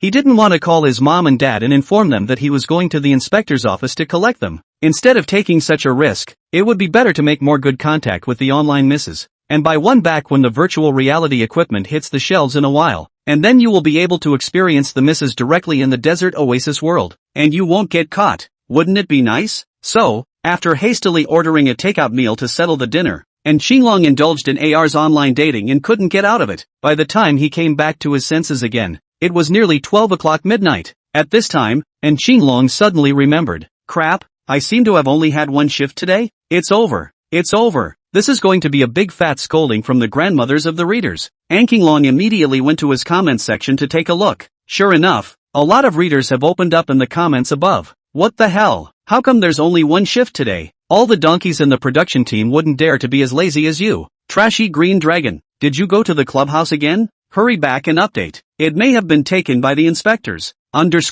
So strange. So many authors have only updated one chapter today, and some of them have even cut off. What on earth happened? I don't know. Seeing these messages, and Qinglong immediately went to look through some of the books on the sales list, only to find that most of the books were unexpectedly all broken. Then Qinglong instantly woke up. It seems that all these old colorful peeps are just like themselves, so caught up in the joy of making friends that they forget to update. And indeed, it does. On this day, with the launch of the dating function by Oasis Technology, there were countless netizens who had started to make friends through the operating platform of artificial intelligence. The next morning, when Penguin's technicians looked at the previous day's daily activity data, they were horrified to see that Weixin, which normally had nearly 1 billion daily users, had plummeted by more than 500 million directly in one day. As for Buckle, which originally had 500 million daily activity, it fell to just 100 million. Report to the chairman. Looking at the miserable to explosive daily activity data brought over by his assistant, Ma Shouting immediately smiled miserably. Although it has been expected that with the launch of the Desert Oasis dating platform, their Buckle and Weishuan will inevitably be abandoned by the users, but did not expect that the speed of their abandonment will be so fast. 2 days later, a netizen posed a question on Forced Call.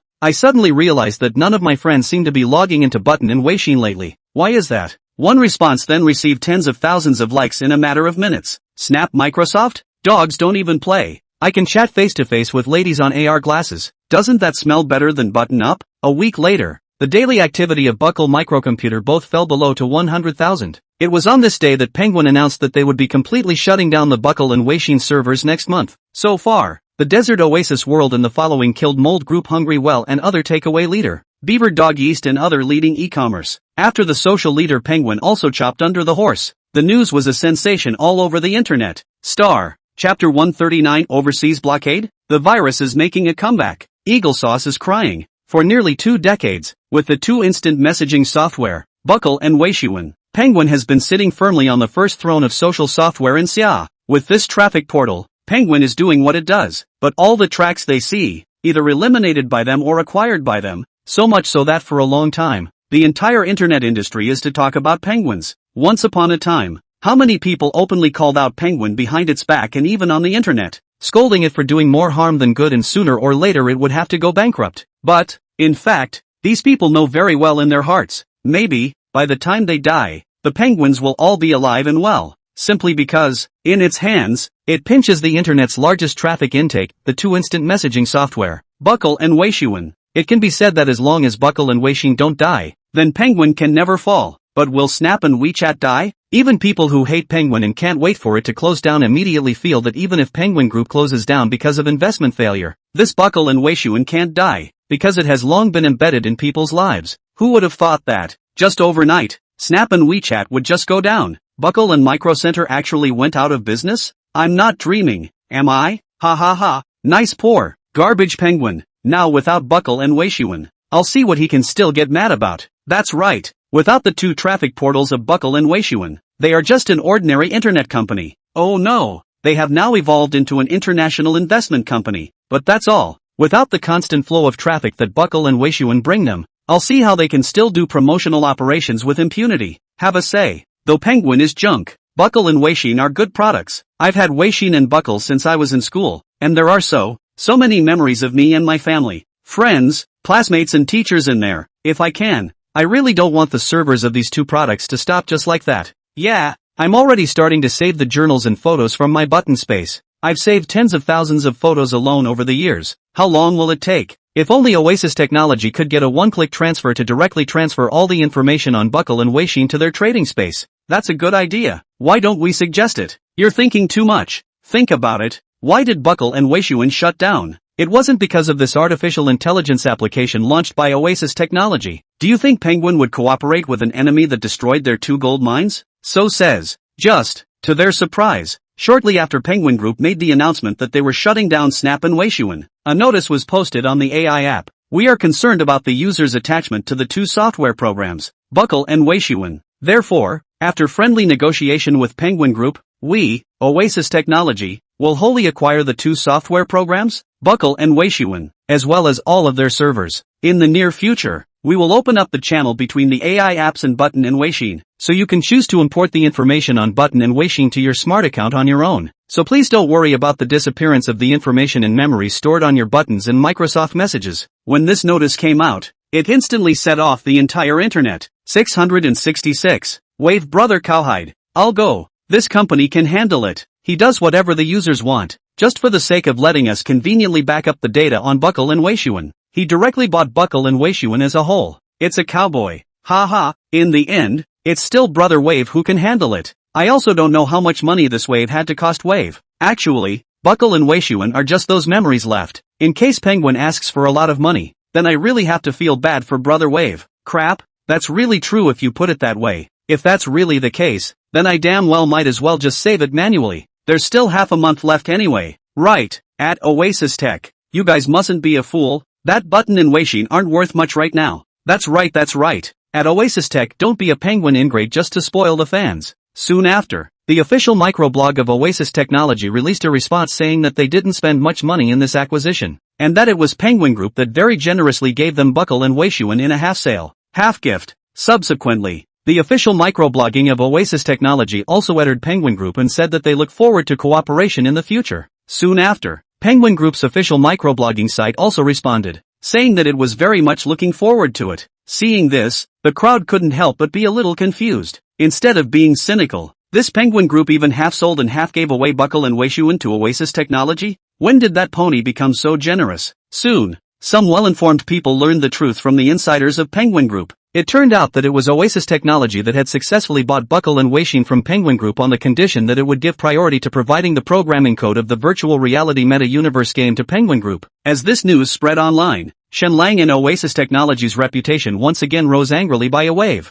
As for Penguin Group, well, K2E, what the hell was that? No one cares at all. That said, according to that news, does that mean that we can still play games inside that virtual reality in the future? That's for sure. Have you forgotten what Brother Wave said during the launch? By then we'll be able to experience the kind of gameplay in the number 1 player's house. Yoo-hoo, exciting. Haha, really looking forward to it. Even better, this is still only available in our summer country. There's no way to play it abroad. Haha, right. With Brother Long's character, when this virtual reality device comes out, it will definitely also prioritize satisfying our consumers in Xia. At that time, I'll have to go to the extranet to show off. Greed them to death. Ha. I actually went to show off a wave of AR glasses at the Outsider when I first got them. It made those kids cry. You're nothing. A couple of my high school classmates brought their AR glasses back to their foreign school 2 days ago, and the day they went back they blew up the whole campus. In order to be able to experience this AR glasses and artificial intelligence, so many once unattainable schoolgirls cried out to make friends with him. Straight away, he took the right of first refusal. Crap, didn't it say that this AR glasses can only be used by the user himself? Why can it be used for the schoolgirl? You don't know? There's a visitor's permission authorization on the AR glasses account permissions, and the head of the household can give the AR glasses to a friend to experience within the specified realization, though not for more than 2 hours a day. There's this feature? Cowhide now. So many Xia people studying abroad have ordered AR glasses on Oasis Technology's official website, and then had their family members mail them to him. But anything with AR glasses is now very popular overseas. It's not just AR glasses. That AI application is even more popular overseas. According to overseas media statistics, just in this short period of half a month, at least 500 million people in overseas countries combined have installed Oasis Technology's AI app, and it's still growing by several million installations every day. Crap, that much of a stretch? That's for sure. This AI is so dope it's not even a friend, okay? It's as smart as a real friend. Indeed, Having such an AI can really save a lot of effort. You can even ask him to counsel you on how to confess to a girl, and the advice given is quite reliable. Now the gang overseas are playing with AI while still complaining about Brother Long, saying he discriminates against overseas. Why should Xia be prioritized? They should be treated equally and synchronize the sale of AR glasses overseas. Ha ha. Just as netizens were chatting excitedly about the explosion of AR glasses and artificial intelligence applications overseas, suddenly, a netizen suddenly uploaded a screenshot of a news report from an overseas online media. Wah! You guys, look! The Eagle Jam officials have gone so far as to openly declare that this AI app and AR smart glasses from Oasis Technology lurk the possibility of jeopardizing the cybersecurity of Eagle Jam, and demand that all citizens, mercenaries, foreign students and tourists within the territory of Eagle Jam immediately uninstall this AI app from their smart terminals. In the meantime, all those who brought AR smart glasses into the country, immediately contact the nearest Inspector General's office, who will have a commissioner to receive this electronic device that could jeopardize the security of Eagle Sauce's network. Wah! Sunset officials just announced it too. Mother *********, the German beer state too, and Franconia too. Most of the countries in Europa have announced it. Crap! They're completely blocking Wave's AI and AR smart glasses. Grass! This is completely shameless of them. It's obvious that they can't come up with such advanced AI and AR glasses, and then they slandered that it would jeopardize their cybersecurity? Is there any bottom line left? It's so shameless. Very quickly, the bad news is coming. Some Xia students were judged by the other side to have violated local laws and were tried for deportation by local law enforcement because they did not remove the AI or did not turn in their AR glasses in time. Seeing these news, the netizens of Xia instantly exploded, running to the extranet to frantically output to seek justice for their compatriots. Prodigal son. See this news. At the same time, Shen Lang received a screenshot of the news sent by Dai Fei about the expulsion of the students from Xia, and angrily said, "Those bastards, they are simply too deceitful." After Shen Lang took a glance, he said, "Don't worry, they will pay for their stupid decision. It's just 11 p.m. local time in Eagle Jam. That is, 5 hours after they announced the expulsion of several summer students. A sudden computer virus suddenly erupted in Eagle Jam territory and swept across Europe and the United States in just half an hour. A few minutes later, Eagle Sauce and some of Europa's internet acquaintances were horrified. It's amazing that all of one's cell phones and computers are locked out. The symptoms are exactly the same as the cyber virus that occurred in Eagle Jam a few months ago. The next day, when the Eagle Jam populace woke up from their slumber to find that their cell phones and computers had once again been hit by the damn cyber virus, they were all confused. What the, damn this cyber virus again? But it's comforting to know that this time, it's not just them, even our good brothers across the sea, the countries of Europa, have been hit. Chapter 140, Hawksbane kneels down and apologizes. It's not good. Vice Commander Eagle Sauce is also vomiting blood. What the hell is going on? Wasn't that cyber virus wiped out a long time ago? Why has it suddenly reappeared? When the deputy commander of the Eagle Sauce, who had temporarily taken over the duties of the commander, was informed of this situation, he immediately rushed to the Platinum Palace in a hurry, and directly rushed to the person in charge of the Eagle Sauce Network Security Center is a question. Because of his excitement, the vice commander spat and sprayed it all over the person in charge's face. At this moment, in the face of the furious vice commander, the head of the Network Security Center did not dare to move. Vice commander of the various departments, I'm afraid that this outbreak of cyber virus is not the same as the one from last time. The person in charge lowered his head and said cautiously, "We've already tried it with that virus-killing software given to us by Xia before, and it didn't do anything. As a matter of fact, this time, all the phones and computers that were locked up had this virus antivirus software installed on them." Hearing this, the vice commander's eyes glazed over. "What do you mean? Do you mean that a new cyber virus has popped up in our Eagle Sauce?" "I'm afraid so." The man in charge nodded. "And this time it's not just us at Eagle Sauce, but all the networks in all of Europa next door to us and even the rest of the globe have been infected with the virus as well." "Oh yeah?" Hearing these words, the vice commander's heart unexpectedly felt an inexplicable sense of relief. This is like a person who has stepped on dog, suddenly realized that everyone around him has stepped on dog, and in an instant, a few inexplicable pleasures were born in his originally depressed heart. Cough. The vice commander coughed lightly. "Did you find out where this virus broke out from?" "Not yet." The head of the Network Security Center shook his head. "This virus outbreak was very brief. Just as we received the network security alert, this virus had already spread throughout the network." "Damn! Who the hell did this? How dare they attack our Eagle Sauce's network one after another? This is simply a provocation to our Hawk Jam," the vice commander said towards the director of the investigation bureau on the side. "I'll leave this matter to you. Make sure to catch the person who created this virus for me." I'm going to make him sit in jail for the rest of his life. His Excellency the Vice Commander. The head of the Investigation Bureau nodded helplessly. Catch? Go get the scratch? Your Excellency, Vice Commander. Right at this moment, the director of the Intelligence Bureau in charge of overseas intelligence work next to him said in a deep voice, I suspect that this virus is most likely the work of the CIA side. Just a few hours ago, we banned their AI and AR glasses and deported a few of their foreign students, and then this cyber virus broke out. This timing is too coincidental. His Excellency the Vice Commander's eyes lit up. You mean this cyber virus is most likely from that AI's company? Highly probable. A wry smile appeared on the Director of Intelligence's face. Even if it's not, we can make it so he is. Upon hearing this, Vice Commander Eagle Sauce's eyes lit up. That's right. Whether it is or not, as long as we have that excuse, we can just hold it directly over Xia's head, whether anyone else believes it or not. As long as the Eagle Jam populace does, by then everyone's anger would all be directed at Xia, and he himself would not have to suffer any unfavorable consequences. Nice.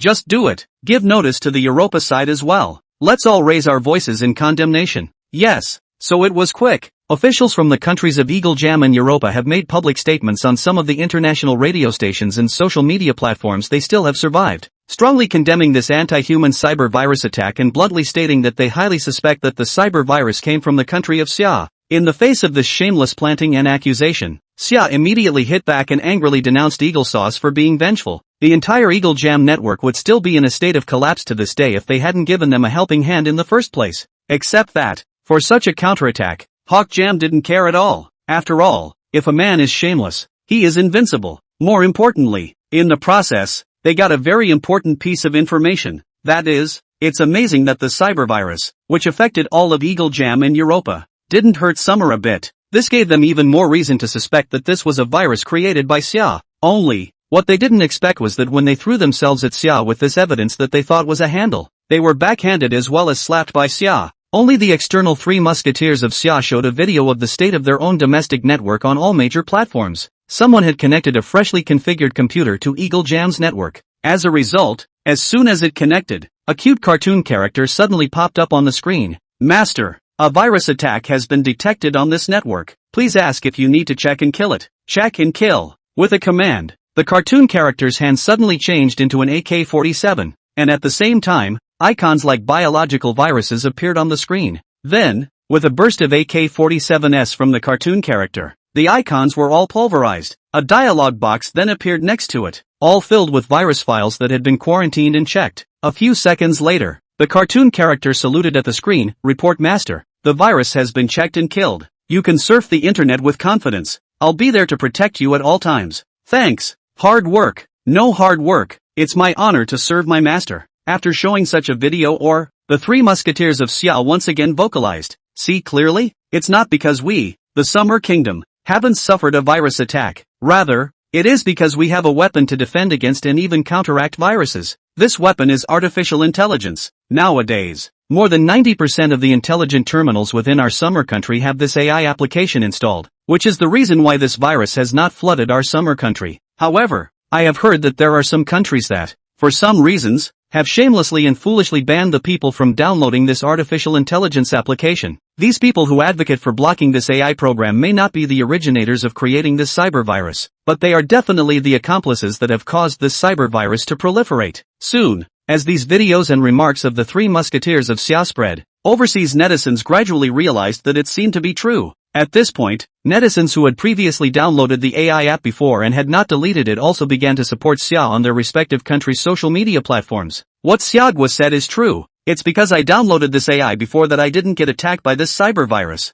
To this day, my cell phone and computer are still functioning normally. Me too. When I saw my AI hint at a virus earlier and then fought it, I thought it was the AI playing a game. Now that I think about it, it turns out that it just detected a virus at that time. Oh shatter. So this AI is so awesome. I can't believe I was stupid enough to listen to those people and uninstall it in the first place. No way. I need to download it back now. After realizing that this AI app can really check this cyber virus, a bunch of netizens who still have surviving terminals on hand in Eagle Jam and Europa immediately came over the wall to try to download this app here. With a little bit of result, it surprisingly shows up saying, sorry, dear overseas users, this app is temporarily unavailable for download because it does not comply with the laws of your country. What? Eagle Jam and Europa's netizens were completely dumbfounded. And while they were dumbfounded, Netizens in some other countries and regions of the world that had been ravaged by this cyber virus had managed to download the AI application from Oasis Technologies' official website and successfully installed it. The netizens of the country of Shiba sent a letter of thanks to the country of Xia. Our network has been fully restored. Kangaroo Nation's netizens sent a thank you note to Xia. Our network has been fully restored. The netizens of the Black Continent sent a letter of thanks to Xia. Our network has been fully restored. Watching the networks of one country and region after another around the world gradually recover, leaving only the networks of Eagle Jam and the countries of Europa still paralyzed. Now, everyone was anxious. Those damn politicians can't do anything, messing with the first place. If they hadn't banned us from using AI apps, we wouldn't be attacked by a cyber virus right now. It is bunch of assholes, garbage, give us back our AI. In time, the people of Eagle Jam and Europa set off a powerful march. Faced with this situation, Vice Commander Eagle Jam and the top brass of each country immediately launched an urgent consultation. What's going on? Can that AI app really kill viruses? After testing, it does work. However, we've been blocked by the other side directly from the IP address, and we can't download it. But aren't there also a lot of people who download it ahead of time? Can't you just copy it directly from the other person's device? It won't work.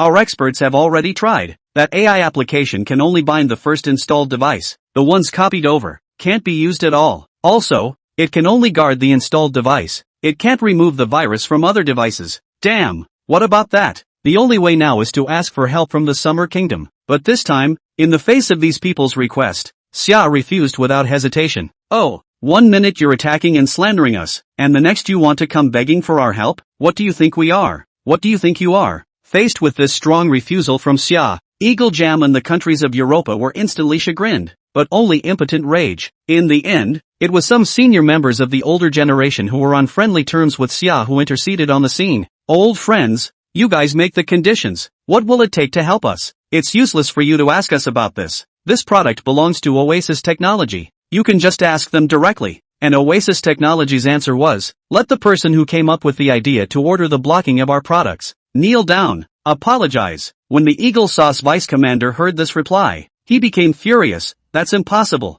There's no way I'll apologize even if I'm beaten to death and cursed to death, much less kneel. Half an hour later, the Vice President of Eagle Sauce appeared in front of Eagle Sauce TV's live streaming platform, knelt down in front of the global live streaming audience, and apologized to the Summerland Oasis Technology. After saying I'm sorry, I was wrong, Vice President Eagle Jam suddenly poofed out a mouthful of old blood. Ah, it's not good. The Vice President is vomiting blood too. Chapter 141, Rango Forever Drops God. Return of the Eagle Sauce Commander. Lockdown Samari. In fact, it wasn't just the Vice Commander of Eagle Jam who was kneeling. Behind him, executives from Google, Microsoft, Rotten Apple, and other tech companies from the Metaverse Alliance likewise knelt. The gang hoped to stop Xia's AI from entering the Eagle Sauce and Europa markets, and then use the time to crack this AI, and then develop their own AI to take over the market. However, man's plans are not as good as God's. It was at this time that the cyber virus made a surprising comeback. Seeing that all the countries in the world have terminated the virus rampage by installing this AI, while the whole of Eagle Jam and Europa are getting more and more covered and struck by this cyber virus due to the delay in installing the AI,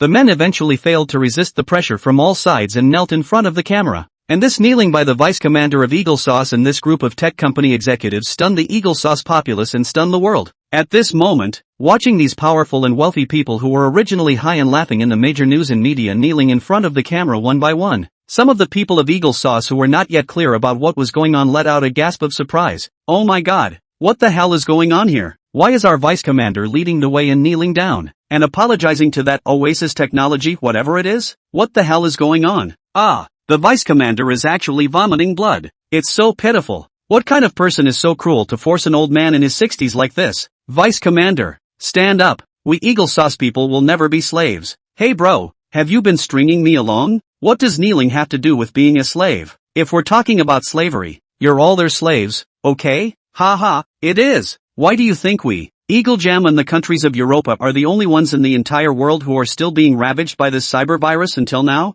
Isn't it the result of these people slandering AI as a threat to cybersecurity and then banning the installation of AI within their borders? Exactly. If we had been able to install an AI earlier, then this cyber virus wouldn't have threatened us at all. This is all their fault. As a result, you guys are even here to pity them and speak for them? Ha, surprisingly, there is still such a thing? But, didn't the Vice Commander say earlier that this cyber virus was made by Xia? They said that it was because it was made by Xia that their side wasn't attacked by this cyber virus. Didn't you read the rumor from Xia? The truth is that they were also attacked by this cyber virus. It's only because they've all installed Oasis Technologies' artificial intelligence to resist and check the rampaging virus that they're safe and sound. Then in that case, is it possible that this virus was created by this AI company? The purpose is to promote this AI application of theirs. Do you have evidence? Don't talk nonsense without evidence. Beware of people suing you for libel. In fact, before this cyber virus came out, on one single product alone, cell phones, Oasis Technologies' installed base of AI had already reached 1.5 billion people. What's more, they've only been doing promotions in China so far, and they have no intention of entering the overseas market at all. So you tell me, is it necessary for them to come up with such a cyber virus? In that case, it's really our vice commander and this bunch of tech companies that are in the pot. It was originally. These guys must have used their connections at the top of the federal hierarchy to directly block this AI in the name of cybersecurity because they couldn't research it themselves and were afraid that the market would be taken over by a company from Xia. Simply too shameless. Ha, I can even deduce that after blocking this AI, they will definitely gather a group of experts to crack this AI, then develop an identical one, package it, and then announce that they have also developed an AI to market. This group of people's shamelessness has long since been more than once or twice. Soon enough, as word got out, it turned out that more and more of the populace understood what was going on. For a while, the Eagle Jam vice commander and the tech nobles became a street rat for Eagle Jam and Europa, and everyone shouted at them. A section of the public even gathered at the first opportunity at the hospital where the vice president was being treated and pulled up a banner cursing him, telling him to step down, to get out of Eagle Jam, and to just go to hell. When the vice commander who woke up in the hospital ward saw through the glass window so the huge banner pulled up from below, he instantly vomited 3 liters of blood again. On the other hand, on this side of Xia, when the people of Xia saw the vice commander of Eagle Jam and a group of executives from the leading world technology companies kneeling down in front of the camera and apologizing to Oasis Technology to express their apologies through the broadcasts of Channel C and the online media, the entire Summerlin network exploded. Asterisk.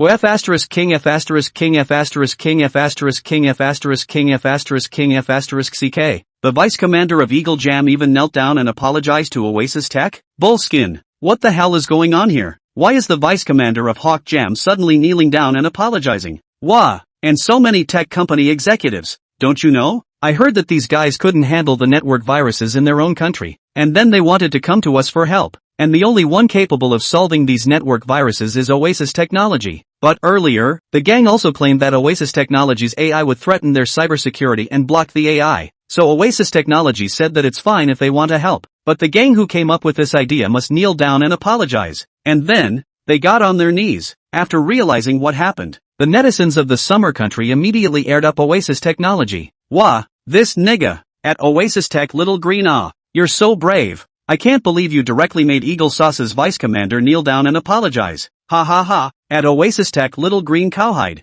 As a result, the official microblogging of Oasis Technology said, everyone stop holding us up. This is the order of the Wave Brother himself. To hold, everyone go to hold our Wave Brother. Little Green, I'm just a humble laborer. One look at this reply from Oasis Technologies, the netizens instantly blew up once again. Wah, I knew this had to come from Brother Wave. Wave Brother Cowhide. Wah. Social my brother long. People are ruthless. After saying that I'll let you kneel down and apologize, you have to kneel down and apologize. Even if you're the vice commander of Eagle Sauce, it's still the same. It's called, before Brother Wave, all beings are equal. Ha. Wave Brother Cowhide. Wave Brother is mighty. Wave Brother will always drop God. For a time, Shenlang's reputation in the summer country once again skyrocketed by a large margin. And what is Shenlang doing at this time? Found you uncle. Cluck.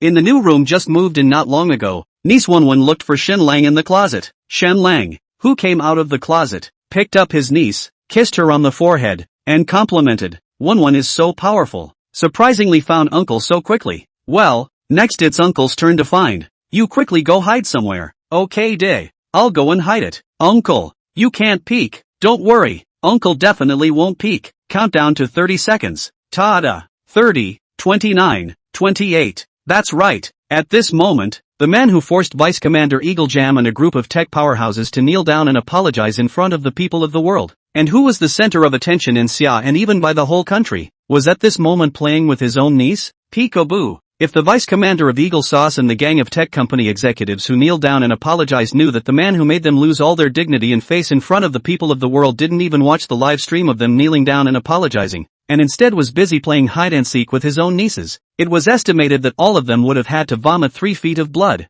Time's up. I'll find it. Just as Shen Lang finished counting down the 30 seconds and was ready to set off to find his niece, a phone call suddenly came in. It's from the House of Representatives. Xiao Shun. It's me, Xia Weiman. A gentle voice came from the phone. Hello, Dean Xia. Shen Lang immediately stopped and greeted him. Ha ha, good for you too. It could be heard that Dean Xia Weiman was in a good mood, only to hear Xia Weiman laugh brightly. Did you watch the live broadcast of Eagle Sauce today? That Eagle Sauce vice commander knelt down on the spot to apologize, and then even spit blood. Ha ha ha, it's really a great success. Ha, is it? Shen Lang froze for a moment and said, I wasn't paying attention. I thought they would have to hold out for at least a few days before apologizing. I didn't expect them to wimp out so quickly. Xia Weiman, didn't you just watch the live broadcast? Xia Weiman asked curiously. Then what are you busy with now? Me, I am playing hide and seek with my niece at home, Shen Lang said with an embarrassed smile. Xia Weiman and a bunch of the top brass of the IA who were also in the conference room, Sigma,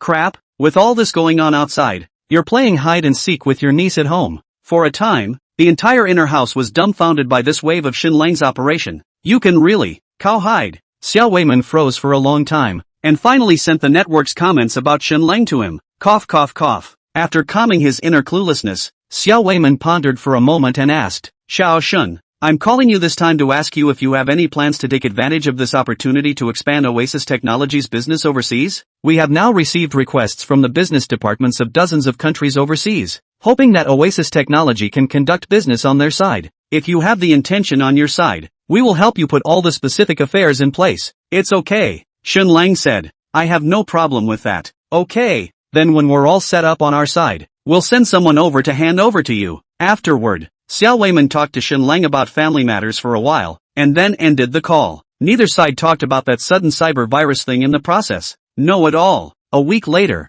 the Summer Internal Affairs Council and Oasis Technology issued a joint circular stating that they would carry out Oasis Technology's artificial intelligence business in 60 countries and regions around the world. The announcement once again took the world by storm. On the very same day, the Eagle Sauce Platinum Palace also posted a notice that after more than a month of recuperation, their Lord Commander had finally recovered and was discharged from the hospital to take over the Federation again. And just as Platinum Palace posted this notice, AI suddenly sent Shen Lang an early warning. Hawk Jam seems to have noticed something unusual about Samari and is deploying agents worldwide to Samari to investigate. Seeing this warning, Shen Lang smiled. What's coming is coming. It's about time. For real. To with Eagle Jam. Star. Chapter 142. All the Eagle Sauce agents were wiped out. This Eagle Jam is a real dog, leaving a huge hole for our allies. Eagle Sauce Platinum Palace. When the Commander-in-Chief, who had been hospitalized and convalescing for over a month, came back to the office again, the first thing he sat on was to throw out all the furniture in the office and replace it with a whole new set.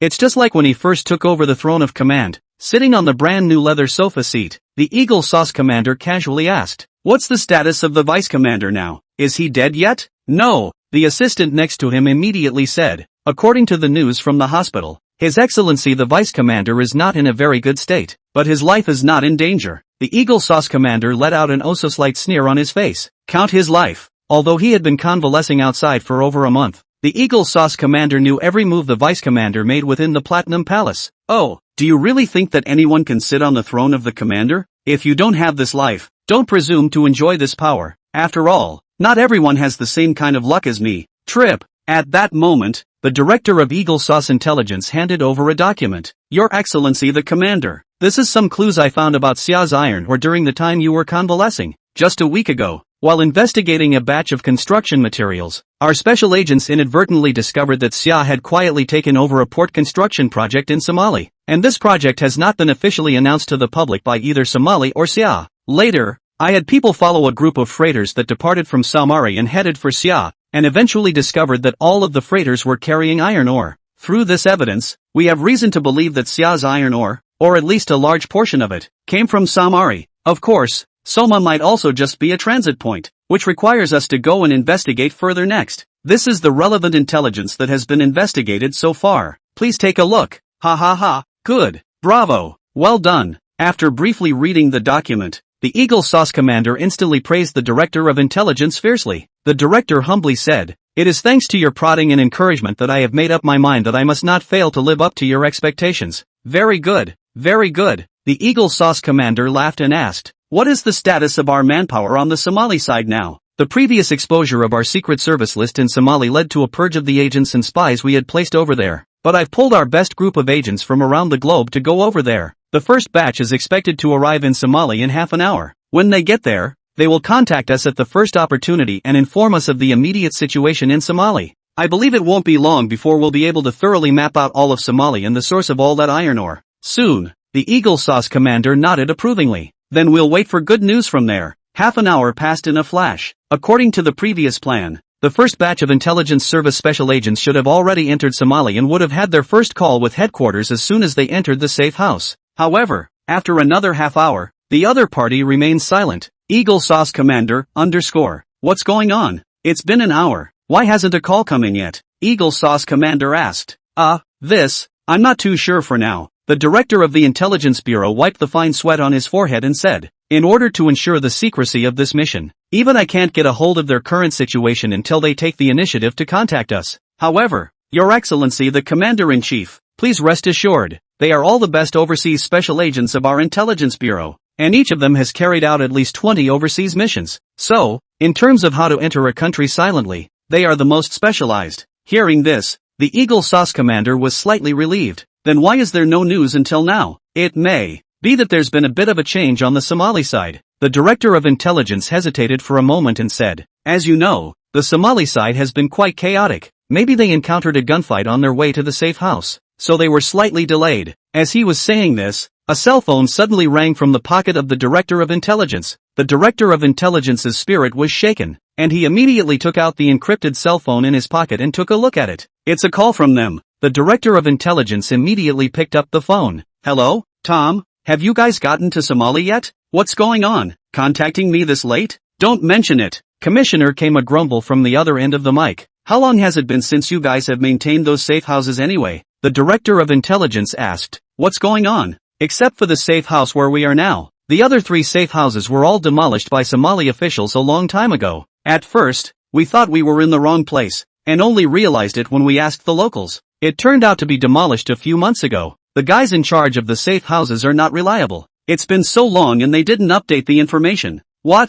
The safe house was demolished?" Hearing this, the Director of Intelligence was dumbfounded. "That's not right. Just before you guys left, I had someone specifically confirm that the safe houses were all still there. Moreover, the communication networks are all working properly as well." "No good." Just then, the Director of Intelligence seemed to have thought of something and his face changed. "Run. You may have been." Before the Director of the Intelligence Bureau could finish his sentence, a boom was heard from the microphone. A sharp sound came from the microphone. "It's a noise bomb." The Director of Intelligence only felt a pain in his eardrums. The cell phone fell to the ground with a clunk. Immediately afterward, there was a break in the cell phone handset and shouting in the local Somali language. And then, with a few gunshots, there was complete silence on the other side of the microphone. After a few moments, a sound made by boots on the floor came through the microphone. Someone then picked up a microphone, then brought it to his mouth and said in fluent English, "Hello, friends of Hawkjam, welcome to Samari." After saying this, the other party simply hung up the phone. Only at this point, the Director of Intelligence and the Eagle Jam commander, who were closest to the microphone, had not yet recovered from the noise bomb. That extreme noise attack made both men dizzy, especially the Eagle Jam commander, who had only just recovered from spitting blood a couple times, was attacked squarely by this wave of noise bombs. After resisting for a few moments, he crumpled to the ground. As soon as he saw that the Eagle Jam commander had passed out again, the Director of Intelligence immediately gave himself a punch, and then with both eyes rolled back in his head, he too passed out on the floor. Soon, both were immediately rushed to the hospital. A look at the Eagle Jam commander, who had only just come in a short time ago, being sent to the hospital again, and this time surprisingly adding a Director of Intelligence to the mix. At this moment, there were quite a few Platinum Palace staff members who even wondered if this commander's office was tainted with some kind of evil spirit that had repeatedly sent a bunch of executives to the hospital. A few of them were even talking among themselves privately about whether they should get a few magi to come over for an exorcism awareness. It seems that Eastern monks and Taoist priests are quite famous in this regard. Oh yeah,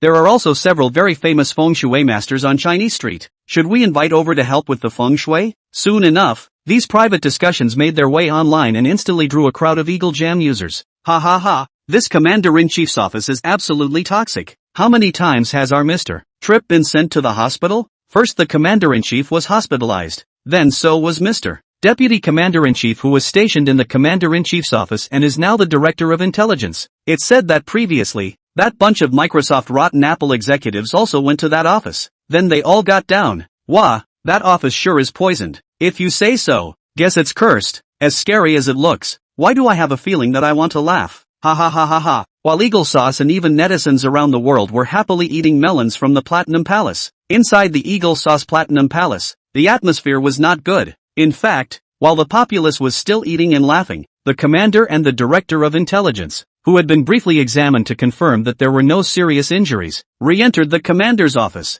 In the first moments after his return, Commander Eagle Jam immediately summoned all the top brass as well as representatives of the Federation military and briefed them on what the intelligence service agents had encountered in Somari. When they heard that the Intelligence Bureau's elite team of operatives had been killed in a trap in Somari, all the top brass were taken aback. How is this possible? How could those backward primitives know the movements of our agents? But that's a question that no one can answer. Now, it's just a matter of waiting for the other batches of agents to get back to us. The Director of Intelligence said, 3 more batches of agents will be arriving in Somari in the next few hours. As for the others that haven't departed yet, I've already informed them to cancel their plans to travel to Somari for the time being. But what if those agents who have already departed don't know about this and then go to those safe houses as well? No way. The Director of Intelligence shook his head. I've already had secret announcements put out on all public radio stations and the darknet. According to our workbook, before heading to the safe house, they look for these secret notices to confirm that there is not an up-to-date notice. Only after confirming that there are no problems will they head to the safe house.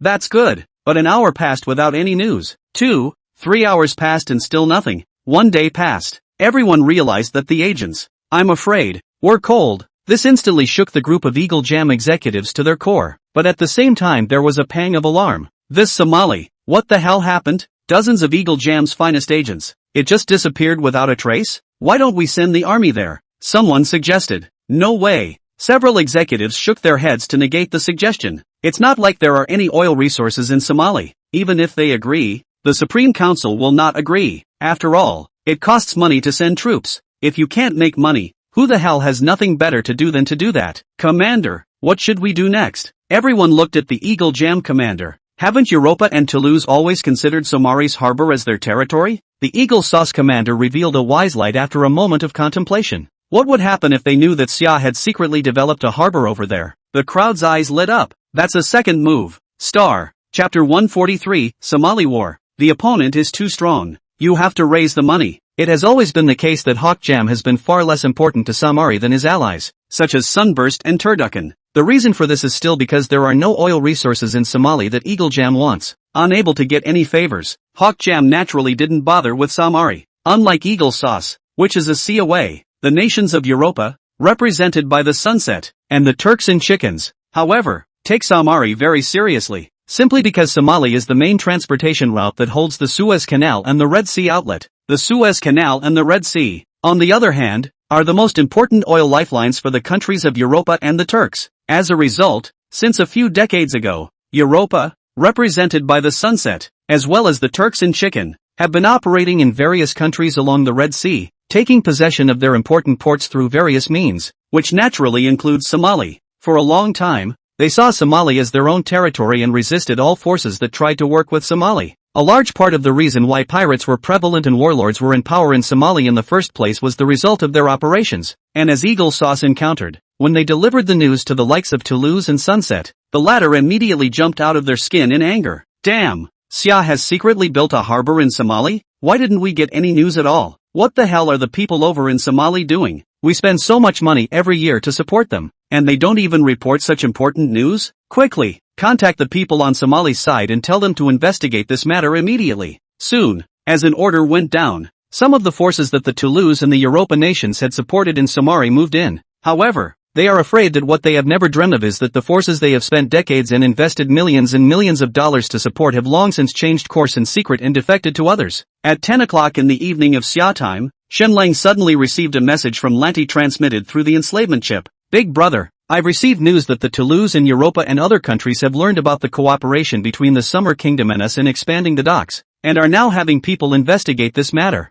Receiving this message, Shenlang couldn't help but smile. Judging from the reactions of Toulouse and Europa, it was clear that the news did not come from their own sources, which was why they had people start investigating. So who else in the world could have found out about it and been so nice as to tell them? Needless to say, it must be Eagle Sauce. TSK. This Eagle Sauce. The dog is a real dog. You can't afford to spend money on your own troops, so you're just going to come in and drive the wolves away? Originally, Shenlang was quite looking forward to competing with Eagle Sauce, to see whether the group of fighters under his command who had been trained by the virtual reality training module were powerful, or whether Eagle Sauce's group of battle-hardened Marines were stronger. Unfortunately, it now looks like the bout will have to be postponed a little further back, but that's fine. It's good to practice with these dog legs before hitting Eagle Jam. Nano Armor. Suit up. With Shenlang's silent recitation, the nano armor then covered the entire body. Shenlang then used the AR glasses again to create an AR face projection on his face, and then localized to the spatial teleportation matrix on Lanti's body and launched the spatial teleportation.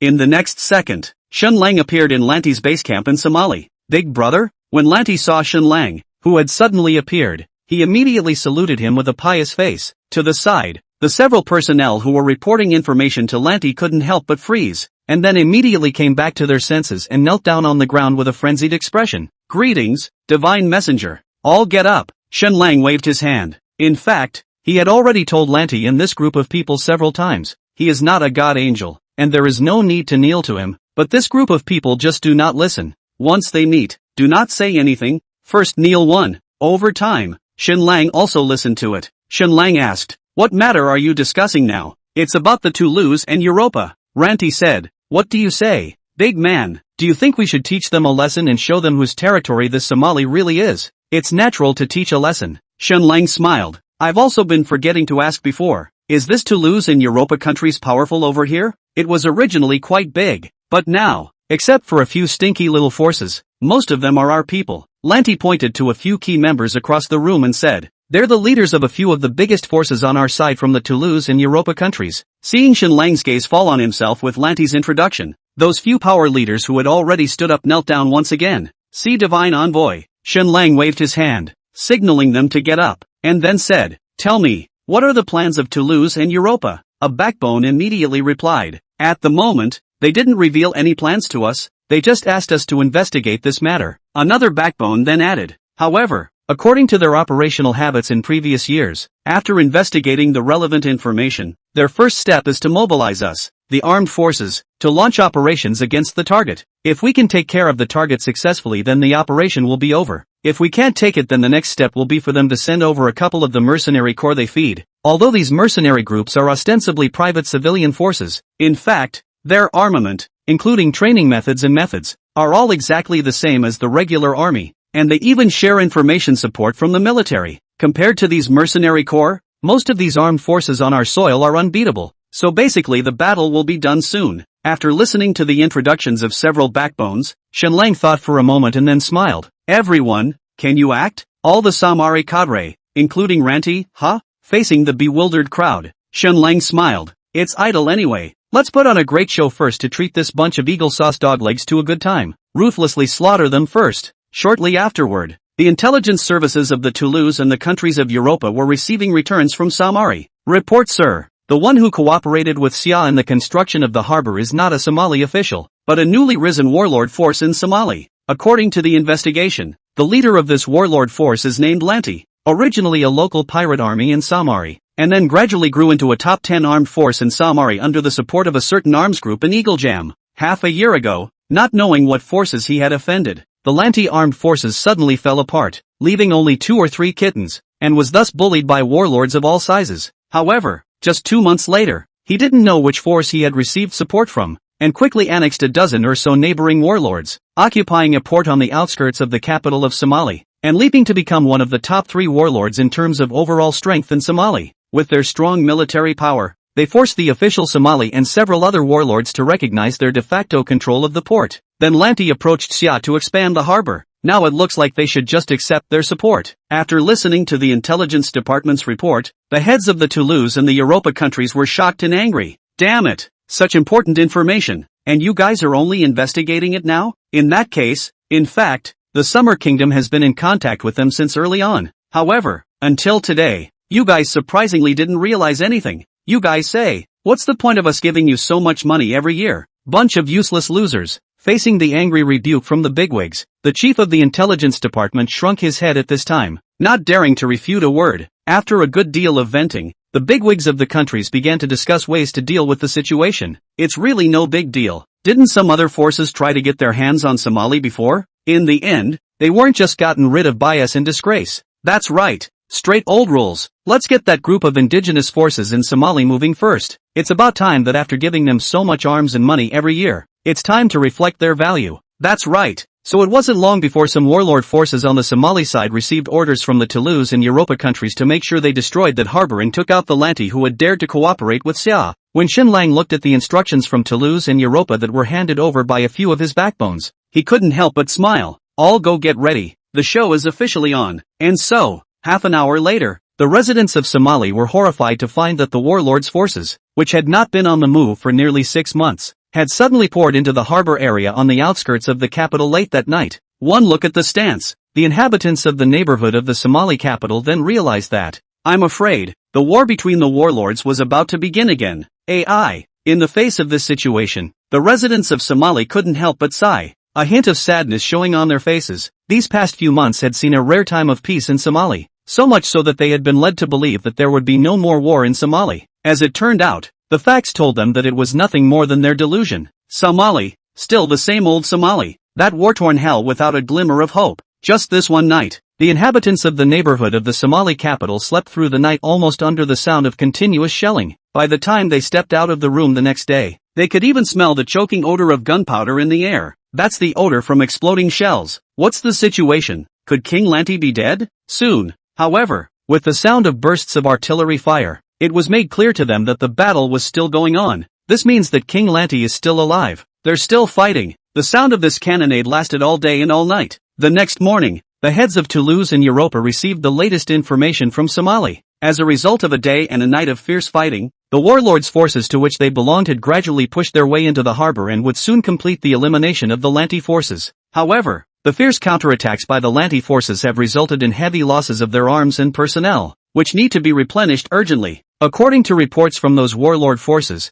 their men are now somewhat war-weary and in dire need of motivational clouds. It boils down to one thing: I want tons of money and arms. At a glance at this intelligence, the heads of Toulouse and Europa gave a happy hand. Give it to them. Star. Chapter 144, Eagle Sauce Commanders Reassist. Mercenary Corps Attack. With a big hand from the Europa and Toulouse heads, a military transport plane carrying a huge amount of arms plus $8 million arrived at Somali International Airport in the early hours of the day and was then transported in batches to the strongholds of the warlords. Of course, the heads of Europa and Toulouse did not foolishly send money and equipment. In order to ensure that their funds and arms were used, they also sent a dozen military observers to accompany them. What this group of military observers had witnessed on this trip was naturally to confirm that these warlord forces were indeed at war with King Lanti. Instead of being half repulsed by the group of military observers, the warlord leaders of Somali warmly organized a welcome ceremony for them. The military observers were not at all polite about it. Wine was drunk, delicacies were eaten, beautiful women were hugged, and they quickly mingled with this group of warlord heads they privately called the Primitive Tribe. This welcome lasted from day to night. At 9 o'clock that night, just as the group of military observers were being dunked one by one, their heads spinning, a junior suddenly rushed in from outside. Sir, it's not good. King Lanti has rushed out of the harbor with his men. They are coming towards us. What? Hearing this, the group of warlord leaders were shocked and angry. What's going on? Weren't they already blocked by us in the harbor and couldn't get out? How did they suddenly kill them? I don't know. Their firepower has suddenly gotten so much fiercer. Many of our brothers died under the bombardment of their rockets. Hearing this, the few military observers next to him who still retained a few moments of lucid consciousness were abruptly startled. With a cold sweat breaking out from their bodies, they came to their senses in a flash. Not good. They must have received assistance from the Summer Kingdom as well. Quickly, hurry up and use the heavy firepower we brought with us. Make sure to suppress them. Do you hear me? Hurry up and assign our equipment. Have the men launch a counterattack. Yes. Wait. Just then, the military observers, who were already completely sober, called out to each other. Only they stood up. We'll go together. Ha! Hearing this, those few warlord leaders looked at each other. Sirs, isn't this too dangerous? After all, bullets don't have eyes. In case of an accident, we won't be able to explain to our bosses. The military observer laughed and said, "Don't worry, this is from the bosses at the top." Alright then, those several warlord heads gave each other a wink, and then immediately gave orders to their beloved men. Then prepare protective equipment and weapons for these officers. Incredibly protect the officers. Got it? Yes. A few warlord minders immediately responded to the order. While hearing this order from the other side, those few military observers from Europa and Toulouse were dumbfounded, and a smile of undisguised contempt appeared on their faces. With this bunch of primitive natives, you want to protect them? It is important to realize that this group of military observers had previously carried out a number of military missions on the Black Continent. They had a deep understanding of the fighting strength of the natives of the Black Continent. In their opinion, if they were given enough arms, they would only need a full combat squad of 12 men to confidently take out a reinforced company of Black Continent natives. These natives shoot from the hip. "Ha, sir, what about these colleagues of yours?" a warlord asked, pointing to the other 5 or 6 military observers lying sprawled out on the side. Them? Looking at the few companions who had come with him, the group of sober military observers showed a hint of mockery. Find a place for them to get a good night's sleep. We'll take the credit for this one. Just, after only half an hour, the few military observers who were still trying to make a mark on the conflict were left dead and maimed. By the next day, when the surviving group of military observers woke up from their hangovers, and then learned that their fellow soldiers were dead and maimed, instead of perishing with a semblance of sympathy, they wore gloating expressions. "Hey, these fools, the brass asked you to investigate the combat status of these men, and you actually went to war? Do you really think you can cowhide yourselves until you're invulnerable?" Even if these Black Continent natives were weak in combat and their random shooting skills were unreliable, the bullets and ammunition were real, and just one hit would kill a person. At the same time, a few warlord leaders also said with a shameful face, "Sir, I'm sorry, it's because my men didn't protect these officers well that they were left dead or maimed." While speaking, next to them, those warlords' men were still clearing the battlefield, and one by one, corpses were lifted onto stretchers by them, and then transported out. A look at the wreckage outside, and the corpses that had fallen to the ground, showed how fierce the battle had been last night. "You have also done your best, it is their bad luck." Those few military observers also comforted them in a pleasant manner, saying that, "Last night the warlord leader immediately said with a straight face, all of you officers fought with us all last night. It was thanks to the help of all of you officers that we were able to repel King Lanti's surprise attack. Not bad, not bad. That's it." Watching the warlord leader being so uptight, those few military observers immediately nodded happily. But several officers, "After last night's fierce battle, we've lost so much more of our equipment, and there are still so many fallen brethren who need pensions. This aid, you guys don't worry, when we go back, we will definitely report the battle situation over here to the bosses above one by one. There will soon be a second batch of aid coming down." "That's really great." The warlord head couldn't help but rejoice. "Then I'll be counting on a few officers." While saying that, the warlord head beckoned. Several of his men immediately carried a box over and placed it in front of them, lifting the box to reveal 20 or so gold bars inside. "It's a small token of our appreciation, and we ask that a few officers smile." Those military observers took a look and laughed. "Ha ha ha, well said, well said." That afternoon, after the injuries of the unlucky and disabled military observers had been slightly treated, the group immediately returned to Europa on a military transport plane. Only, I'm afraid what they have never dreamed of is this. Just before their feet left the warlord camp, that one was covered by a white cloth corpse have stood up. That look of vitality. Where is what war dead people are? At the same time, the buildings that had previously been blasted into ruins before their eyes had long since returned to their original state. The one intact building didn't even show the slightest sign of having been bombarded. If the gang of military observers from Europa and Toulouse were to see it at this time, they would definitely recognize that this was actually the AR technology of augmented reality projection. On the way back to the transport plane, in order to seal the mouths of the maimed companions, the military observers decided, after some discussion, to give the maimed and wounded 3 gold bars each, while they were given 2 each. As for the ones that died, just turn around and have the priest read the scriptures a few more times, to which the disabled military observers readily agreed. So, back at headquarters, the gang immediately added fuel to the fire by telling the story of King Lanti's night attack on the warlord's base camp last night. Among other things, they highlighted the sudden increase in firepower from King Lanti and the role their own group played in yesterday's nighttime counterattack. Europa and Toulouse attached great importance to this information reported by the group of military observers. They agreed that King Nalanti must have gotten armed by Xia to become so fierce. So, they immediately decided to give more and better weaponry, as well as more money, to the armed warlords of Somali. At the same time, In order to be able to help that group of warlord armies to eliminate King Lanti as soon as possible, they decided to send more military observers to guide them. After learning of this plan from the top, those few veteran military observers immediately volunteered to go to the front again, expressing their willingness to share their country's worries. So soon, these military observers descended on Somali with another new group of companions plus more arms and equipment and money. In the month that followed, the whole of Somalia was filled with gunfire and smoke. What surprised and baffled everyone was that obviously every time King Lanti was about to be annihilated, the other side would always suddenly enhance a wave of firepower to push back the warlord forces again. And this feeling of knowing as if one more push could have destroyed the other side has led Europa and Toulouse to increase their aid to the warlord forces again and again. But soon, they realized that no matter how strong their assistance was, that Lanti king was like an undefeatable powerhouse that couldn't be extinguished in any way. Those losers, seeing that Europa and Toulouse had spent a month and still hadn't taken down Samari, it made the Eagle Sauce commander, who was watching from the sidelines, jump out of his skin. Just this bunch of losers. One wants to restore the glory of Europa, and the other wants to become a great empire spanning Europe and Asia?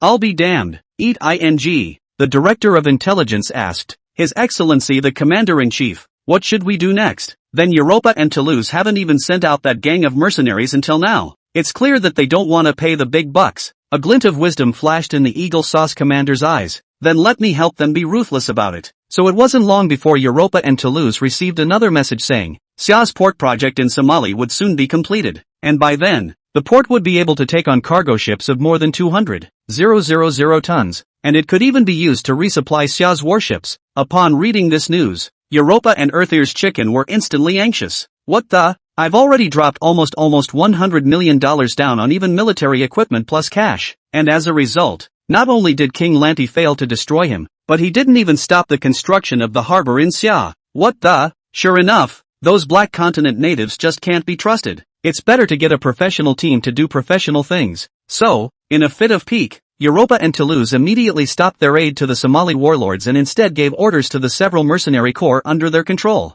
sending troops to Somali. So, as the order went down, more than 1,000 battle-hardened mercenaries flew in two directions. One way flew direct in military transports, the other raged toward Somalia aboard unnumbered transports. Chapter 145, Sia wants to send troops. Mr. Shun, no need. It's just a bunch of dirt dogs. In the Summer Internal Affairs Academy, a subordinate hurriedly sent a document into Dean Sia Wayman's office. Dean, this is an urgent notification from the intelligence officers over in Europa. Sia Wayman's spirit was shaken, and immediately took the document and looked at it. His eyes steeply, immediately notify all the senior management of the meeting. Yes, soon. The top brass of the House of Representatives were arriving in the conference room. When they arrived at the conference room, they realized that Sia Wayman was already sitting over there waiting for them, with a hint of gravity on his face. As soon as they saw this, the crowd realized that they were afraid that something big was happening. What is it, old Sia? When the crowd was all gathered, a big brother asked immediately. This is the news from Europa. Take a look. Sia Wayman asked his assistant to distribute the documents that had already been photocopied. The crowd took a look. This Toulouse and Europa don't even have a face, do they? How dare they organize a mercenary group to invade Somali? Who doesn't know that those few mercenary corps were raised by them? Do they think that by letting these mercenary corps invade Somali they'll be able to clear their name? Isn't that just covering their ears? Previously, we had always thought that this was a conflict between the warlords of Somali who were seizing territory, but now it seems that that series of wars that have been occurring in Somali lately should all be the result of Europa and Toulouse being behind it. But what is their purpose? That's right, they went to such great lengths to not hesitate to utilize those several mercenary corps, so they must have interests that are of immediate relevance to them. These people are all hyenas with no interest. In the midst of a murmur, a few of the higher-ups, their eyes fixed on the map of Somali printed in the document, suddenly murmured, I'm afraid, it's coming for that harbor we're assisting in the construction of. When these words came out, the murmurs on the scene randomly stagnated. The other executives looked at the map of Somali in their hands, with a look of enlightenment on their faces. Yup, if there's anything else that will be close to their interests in the near future, it should be the port we're aiding. Still can't hide it from these guys. That's normal too. The gang from Europa and Toulouse have been operating in Somali for so many years, and have so many eyes and ears that the fact that they were able to keep it from them for so long is a surprise. It seems that this Toulouse and Europa are worried that our port, when completed, will rob them of the benefits that originally belonged to them. It's not just the benefits of the harbor. What they're more worried about should be the fear that this port will become a springboard for us to enter the Atlantic Ocean and expand our influence in the Black Continent. That's why they sent out this group of mercenaries with such vigor. Then what should we do now? Do we need to mobilize the few mercenary corps we have overseas as well? It has to be. We can't just stand by and watch the harbor we've worked so hard to build just get destroyed or overrun by them. More importantly, gentlemen, it is highly likely that that is one of the important strongholds of Mr. Shang's organization. Once it's taken down by that gang of Europa and Toulouse, then I'm afraid that it'll be a not-so-small blow to Mr. Shang's organization as well. So, whether it's to save our own port or to repay the kindness of Mr. Shang and the organization behind him, this is a battle we must fight. That's right, that's fine. Seeing that all the top brass had unified their thoughts and agreed to send their mercenaries overseas to support King Lanti, Xia Weiman immediately nodded his head. Then we'll contact King Lanti and get through to him. Yes. Soon after, the IA contacted their partner in Somali, King Ranti, via a satellite encrypted phone call. What? You want to send a mercenary corps to support us? After hearing this intention from Xia, King Lanti gave his refusal without hesitation. No. No need. Dean Xia, we appreciate your country's kindness. However, we are confident that we can hold on to our land. You don't have to worry. The harbor you aided in building will never be lost. Your Excellency Lanti, according to the information we have received, the mercenary corps used by the Europa and Toulouse sides this time around actually have members from their retired ace warriors. Each and every one of them is a battle-hardened elite, and they number in the thousands. And your side, as far as we know, has been fighting several neighboring warlord forces for some time now, and I'm afraid the losses are not small either. In fact, as you probably already know, those warlord forces are backed by Europa and Toulouse. Once these mercenary corps descend on Somali, together with the original gang of warlord forces, you are afraid. Although Xia Weiman did not go on, but no all understand. But it was clear to anyone with a normal mind that this battle was basically a certain death for the Lanti side. However, right at this moment, Lanti suddenly laughed out loud and said, Dean Xia, I'm really very grateful to your country. I have received your sincerity, but, in fact, we've also known for a long time that the gang of mercenaries raised by Europa and Toulouse are heading our way. And to be honest, we've been waiting for them. Xia Weiman said, Your Excellency Lanti, you must not underestimate these mercenaries. Saying that they are mercenaries, they are actually no different from the regular army. Ha. Dean Xia, don't worry. Lanti laughed cheerfully. Our big brother said, it's just a bunch of dirt dogs. Your big brother? Hearing these words, Xia Weiman and the other senior members of the Internal Affairs Council were stunned. Xia Weiman left and said, is your big brother Mr. Shang? Right, Ranti said. Actually, our big brother had already anticipated that your country would most likely want to aid us, so he had already explained to me in advance. We can handle this battle ourselves. It's fine if they don't come, but if they do, they're just giving away food. How many come? How many die? After listening to Lanti's words, the senior members of the Internal Affairs Council, including Xia Weiman, inexplicably felt certain in their hearts. Since Mr. Shang has said so, then I'm afraid they really do have a sure victory. In that case, then, we'll hold our ground for now? It's better to make two preparations. Have the mercenary corps side on standby at all times, and once the situation fluctuates like that in Somali, we'll immediately send troops to assist. Exactly. It's better to be safe that way, though I think it's highly unlikely it'll do much good. Ha. That's right.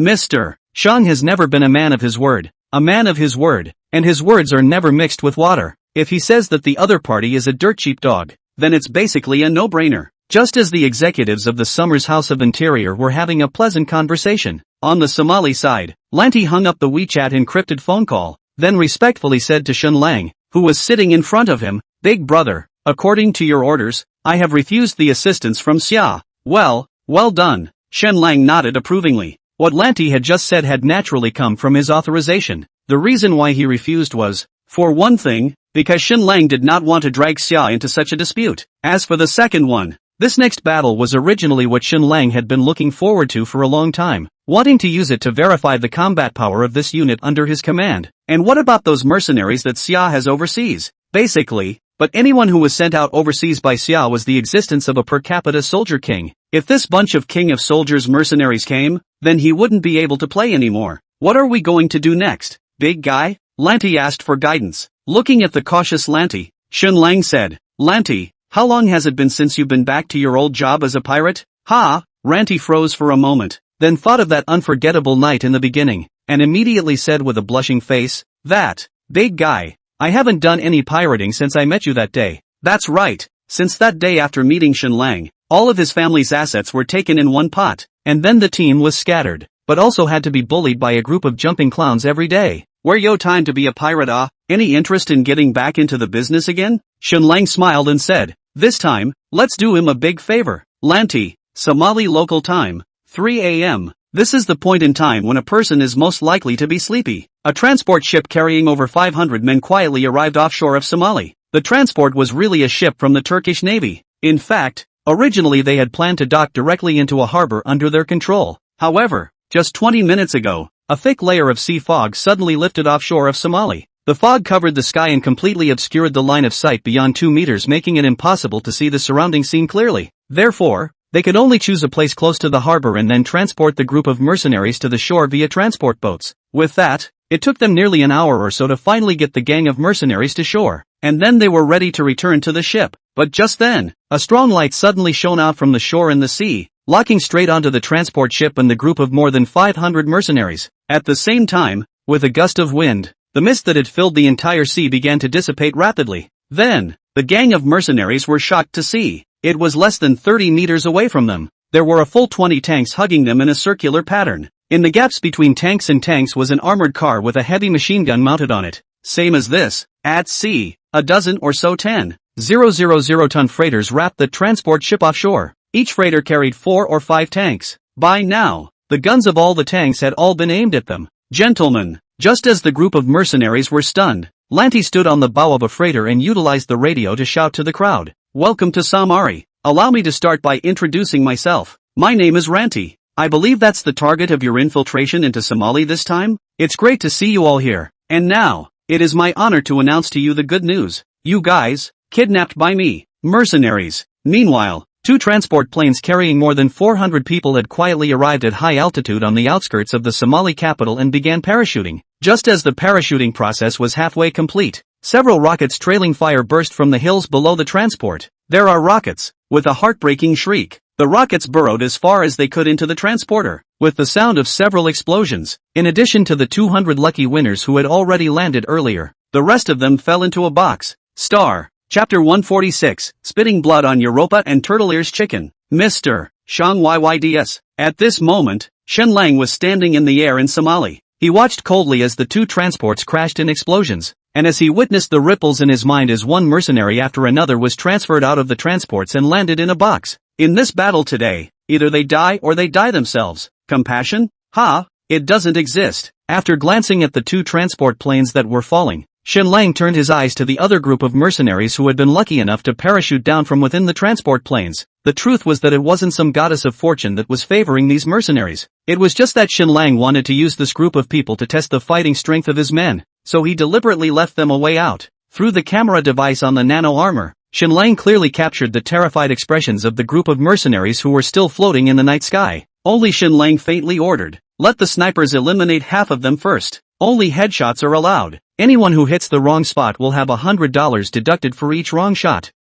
Lord God Emperor. With Shenlang's command, the snipers who had been ambushed in various places in the suburbs had turned their guns against these mercenaries in the sky who were still landing. But anyone with a bit of military common sense knows that paratroopers are basically a bunch of moving targets once they're spotted during the landing process only to be beaten. And so, with a burst of crisp gunfire, one mercenary after another was instantly shot in the head. At first, due to the distance from the ground and the fact that the parachuting mercenaries were separated from each other, as well as the fact that they were still shocked by the fact that their own transports had been attacked and crashed right in front of their eyes, they didn't notice. It wasn't until one of the mercenaries noticed that one of his companions who had spilled out with him was suddenly shot in the head that he realized with a jolt. There's a sniper! With a shout over his walkie-talkie, the remaining 200 or so mercenaries immediately pulled their parachutes to change the direction of landing, and at the same time adjusted their postures in an attempt to fall to the ground at a faster speed. And as they got closer and closer to the ground, they finally heard the sound of sniper fire coming from everywhere. Meanwhile, as they got closer to the ground, they were getting their heads blown off faster and faster. Eventually, by the time the last man had landed safely, a tally was made over the intercom. Only 108 remained. Those damn bureaucrats. The intel they gave was all fake. A mercenary captain who survived because he was the first to parachute and gritted his teeth. When did the Black Continent natives have snipers? Where is this the kind of combat power a group of Black Continent natives can have? This is clearly an elite unit. Where are the communicators? Contact headquarters immediately. Tell them to arrange for reinforcements as soon as possible. Only, after calling around, no one answered over the intercom. "Sir, At this time, a team member's voice came out over the intercom. The first batch of communication soldiers who came down with us seem to have been killed by snipers. The rest are still in the transporter. Everyone knows what that means. Without long-distance communications equipment to get in touch with headquarters, they would be completely deprived of any supplies and security. Plus there are so many scary snipers ambushed over here. Even if every one of this group of mercenaries had been through 100 battles, they couldn't help but feel a slight chill at this moment. Hey hey hey! Just then, an unfamiliar voice suddenly came over the intercom. Greetings, I welcome you all to Samari. Are you all satisfied with the welcome we just prepared for you? Listening to this voice that suddenly came out from the intercom, all the surviving mercenaries were jolted. Who are you? The mercenary captain asked, looking around warily. This voice, naturally, came from Shun Lang. This question is completely meaningless. Only heard Shun Lang said indifferently. Right now what you should be most concerned about should be your own safety. Shouldn't it? Do you think that with the 100 or so of you now and the little weapons you have on you, you can get out of Somali alive? Hearing this, the group of mercenaries all fell silent. Yes, at this point they were carrying nothing more than a handful of weapons. Most of the weapons replacements are still on the transports. So, you want us to surrender? The mercenary captain asked. If so, I demand that you must treat your prisoners with favor. Ha! Hearing this request, Shun Lang let out a light laugh. If I remember correctly, inside international treaties, there has never been an article that has a provision for favorable treatment of mercenary captives. Hearing this, that mercenary captain's heart sank. Right at this moment, only to hear Shun Lang continue. However, I can give you a chance to live. Next, I'll give you 15 minutes to get into that abandoned settlement next door. As long as you can make it through these next 2.5 hours without being killed, or captured by my men, then I'll get you out of Somali safely. The mercenary captain's spirit shook. Are you serious? Shun Lang let out a light laugh. As far as your current situation is concerned, there doesn't seem to be a need for me to lie. All the mercenaries were silent. The mercenary captain gritted his teeth. We promise. A soft laugh then came from the microphone. So, game on. As the call ended, the mercenary captain yelled over the intercom. Quick, all hands, full speed ahead, get into that settlement. Also, everyone change to comm channel 2 immediately. Yes, changing the communication channel towards the other party. Shun Lang's side couldn't hear the other party's voice for a while. However, Shun Lang did not care. In fact, as long as he was willing, he could always capture their radio communication waves through the mechanical bees. You all heard the conversation I just had with the other side, right? At this time, Shun Lang passed the order to the gang of Somali warriors through the enslavement ship. Next is the time to test the results of your training day and night over the past few months. Don't let me down. I, Lord God Emperor, for the glory of God, for the glory of God, charge. In an instant, under the dark night sky, the same battle party of 100 men moved swiftly towards the abandoned settlement. That's where they'll have their showdown. Shortly afterward, a burst of gunfire rang out inside the abandoned settlement. The second kill of the night kicked off again. Just as the killing began, Shun Lang ordered Xiao Ai to distribute dozens of mechanical bees in all corners of this settlement, taking an unobstructed view of all the ambushes, battles, and even deaths. But Shun Lang was never moved. He's no saintly mother. To create an elite force, it was inevitable that it would be baptized with blood and death. And the reason why Shun Lang wanted to film this engagement was merely to use it as material for introspection and simulation training afterwards. Just as the battle in the settlement was in full swing, Shun Lang received a call from Lanti. Big brother, the transport ship side has been resolved. However, there's been a little accident. What accident? A few of the mercenaries were dishonest and tried to resist, but a tanker got excited and shook his hand, and gave them a direct hit, killing a dozen or so, and impaling another 30 or so with shrapnel fragments. Shun Lang, that's it? Lanti, aha, did the gang resist afterward? No more. Everyone has dutifully surrendered. Shun Lang, then tell that tanker. Well done. Yes, Biggie. After ending the call with Lanti, Shun Lang sent another message to his subordinates below who were fighting in the settlement. The brethren over at the harbor have finished fighting. It's up to you now. After receiving this message from Shun Lang, all the Somali warriors were slightly stunned. Crap, surprised the fight ended so quickly over there? According to what the God Emperor said before, it seems like there are a lot more enemies over there than on our side. They even ended the battle earlier than us? If we go back and let them know that we haven't gotten rid of the other side until now, then we won't be laughed at by them. Brethren, no more playing around. Settle the battle quickly. Yes, so very quickly. The mercenary side realized that the gang of Somali warriors didn't know what kind of gunpowder they had taken, or what kind of chicken blood they had, and that attack instantly became several times more violent. Under such a fierce attack, some of the fortifications and formations hastily constructed by the mercenaries were instantly dismantled. Half an hour later, the group of mercenaries, seeing that only 30 or so people were left on their side while the other side was still near full strength, finally dropped their weapons and announced their surrender. This battle, with 6 dead and 18 wounded, the Somali warriors killed more than 70 Europa mercenaries in a head-on confrontation, wounded more than 20, and only a dozen or so were lucky enough to survive intact to the end. It can be a big win. At 8 o'clock in the morning of the same day, Lanti made a public announcement through the official Somali TV station. Just this morning at 3 in the morning, we encountered 2 mercenary regiments from overseas in the northern harbor of Somali and on the outskirts of the capital. After a fierce engagement, we killed 386 of the enemy, wounded 88, and captured a total of 726 enemy. As a veteran pirate, based on the principle of peace and harmony, I hereby solemnly promise, as long as these mercenary corps can pay the ransom for their employees, then we will release all of these people peacefully. As for the ransom, it's not expensive, $1 million each, pay up and let them go. Above, praise be to the true God. When the heads of Europa and Toulouse saw this video handed over by the intelligence department, they all stared in disbelief. What the? 1,000 or so mercenaries, and they've only just gone over, and they've been wiped out in one fell swoop? $1 million ransom for one, 726, that's $7.26 billion.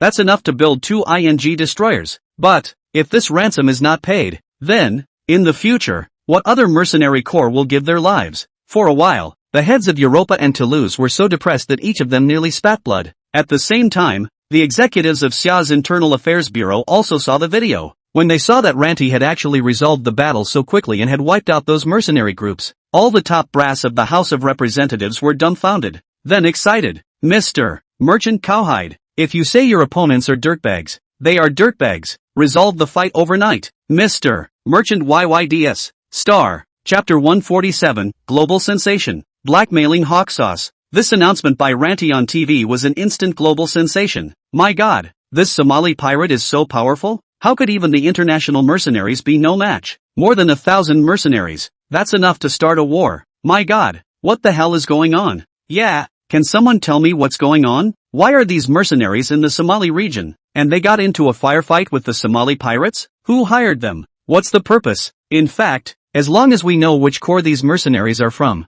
we can basically know who they are hired by. There's absolutely no way that a large-scale operation like this can be driven by some rich people or plutocrats. As we all know, behind these mercenary groups are some national forces. So, you know. And just as the entire internet is buzzing with the news, a little news has appeared on the internet. Some internet gods had directly found the identities of those mercenaries in reality through the looks of those mercenaries captured in the live streaming footage, and in turn locked the mercenary corps they belong to. Unsurprisingly, all of the captured mercenaries are from several mercenaries from Europa and Toulouse. Judging from the actions of these mercenary corps from before, they had close official dealings with Europa and Toulouse, and often helped them carry out some overseas missions. So there's reason to believe that this time, it's highly probable that they also accepted Europa and Toulouse's employment, and went forward to carry out a mission in Somali, and as a result, they were all wiped out. I'll go. I recognize that guy. Isn't that Paul the Wolf King? The Ace Special Forces soldier that the German beer country had previously made a big deal about. I remember he even made a documentary when he retired the year before last. I didn't realize he'd become a mercenary? Ha. According to this former Ace Special Forces soldier of the German beer country was actually captured by a group of Somali pirates? Ha. Looks like the Special Forces of the De Beer country aren't that great either. Ouch my ass. Isn't that Sean, the Ace Marine captain of the Royal Sunset Navy? How did he get captured too? Hey, isn't that our star soldier king from the country of France? Gradually, some of the people of Europa realized that all of these captured mercenaries were actually from some of the elite Special Forces soldiers, or even the king of soldiers, who had already retired from their countries earlier. The reason why they know these people is mainly due to the fact that over the years, the number of participants in the military in the countries of Europa has gradually declined, and in order to attract young people to join the military, the countries of Europa have produced a military variety show, hoping to use this to fool. Oh no! It is to attract young people in their own countries to join the military, and those people they know are the very same star instructors who once appeared inside these variety shows and had once created a wave of military idols in the country. But, at the moment, those star instructors who used to be tough and fearless inside the variety show, but one by one, they appeared in front of the camera with a gray face and on both knees and became the captives of the pirates. The fallout was so great that it made them a little skeptical, and with the gang identified, netizens around the globe were shocked once again. Crap, in that case, All of these mercenaries are elites from the armies of various countries? This can all be captured by the Somali pirates? 666. Somali pirate cowhide. Is this ING gang too good, or are the Somali pirates too cowboy? Suddenly, I can understand why the Somali pirates have been able to run the world for more than 10 years but no one has been able to destroy them. Because, those who wanted to destroy them were captured by them. You guys, do these Somali pirates know where these people come from? If they know, then they are now extorting money from Europa and Toulouse officials. That's definitely no-nah. After all, with so many mercenaries, a little interrogation will tell you what they're about. Then that means that this Somali pirate is explicitly blackmailing Europa and Toulouse. It's really brave. Indeed. However, the fact that people are able to crush this mercenary corps of over 1,000 people is enough to prove that the other party has the strength. There's going to be a good show next. Over 700 people, $1 million a person. That's over $700 million. It's up to Europa and Toulouse to decide if they'll pay that amount. Do they dare not come out? If they don't pay out this money, then in the future, what mercenary and mercenary corps will accept their missions? Once they're out, that's a big loss. Well, it's up to them to choose. Just as the global netizens were buzzing about it, Europa and Toulouse officials reacted instantly. They strongly condemned this extortion by Lanty in their respective official media and warned Lanty that the captives must be released immediately and unconditionally, otherwise they would certainly take further action. Faced with the threat of Europa and Toulouse, Lanty doesn't wimp out in the least, and brings a bunch of captives directly in front of the camera, where he begins to frantically blab about some of Europa and Toulouse's lesser-known and horrifying military operations. When netizens and viewers around the world saw the revelations, they were all filled with shock. Oh my god. This was actually done by the Europa and Toulouse people? This is horrible. It turns out that they were the ones who started the conflict in that small country on the Black Continent in the first place. These ING assholes. What the hell else have they done that they can't see? While the netizens were outraged, the people in the territories of Europa and Toulouse, who were also informed of these truths, poured into the streets to protest against this shameless behavior of the officials. This counterattack by Somali could have forced Europa and Toulouse into a handful of fights. They angrily denounced this Somali pirates' rumors and slander, while pacifying the angry people in the country. And then in private, they sent a message to Lanty through the several mercenary corps. That is, they are willing to spend money to redeem these mercenaries. However, $1 million was too much, and Europa and Turducken asked for a discount. Discount? Oh, dream on. Faced with the demands of Europa and Toulouse, Xinlang immediately authorized Lanty to directly mention the ransom from $1 million to $1.5 million. And let's slip that for every day that passed, the ransom for each person would increase by $100,000. At the same time, they will also publicize a little secret about Europa and the Turducken military every day. This includes, but is not limited to, some of their military secrets and military operations at home and abroad. When the mercenary corps gave this news to the Europa and Turtle Rooster executives later, the gang completely panicked. If this is made public, nothing else, their seats are probably over. So it was at 4 o'clock that afternoon. Europa and Toulouse then followed Lanty's request and shipped a shipment of gold worth $1 billion to Somalia via a transport plane, and successfully borrowed the bodies of all the living mercenaries and mercenaries who died in battle. As requested by Europa and Toulouse, Lanty did not publicize this matter. According to Xinlang, the customer is God. This small request can still be satisfied. Not only that, Xinlang also asked Lanty to send them an extra message. That is, the reason why Xia was willing to aid them in the construction of the harbor was because a year ago Xia's survey team had surveyed a vein of underground iron ore with rich reserves in Somali. Eagle Jam had investigated this matter and wanted to stop Xia from obtaining this iron ore vein by aiding in the construction of the port, but didn't want to deplete their own financial and military resources, which was why they intentionally revealed the news of Xia's aid in the construction of the Somali port to them, so that they could act as pawns. After realizing the cause of this matter, a group of executives from Europa and Earth Ears Chicken all of a sudden, one by one, cursed at Eagle Sauce. Eagle Sauce. It's not something, pit even your own allies. But alas, it's too late to know. This time, they were considered to have lost both the man and the battle, and they also lost $1 billion for nothing. If you count the previous aid to those warlord forces, it must add up to $2 billion.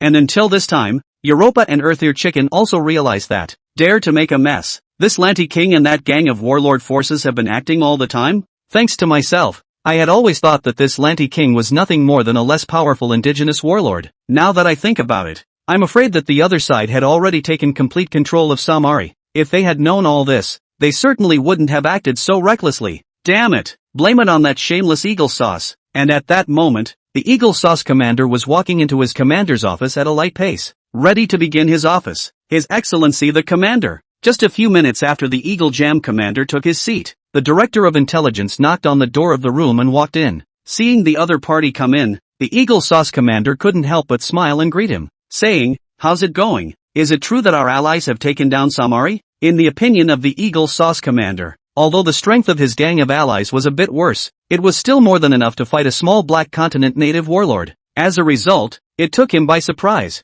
The Director of Intelligence surprisingly shook his head. "No, Your Excellency the Commander. Quite the contrary. That Somali pirate called Lanti defeated the mercenary alliance of Europa and Toulouse, killed over 300 and captured over 700. And just today, at 1 a.m., our Eagle Sauce time, an announcement was made to the world, openly demanding ransom from Europa and Toulouse." What?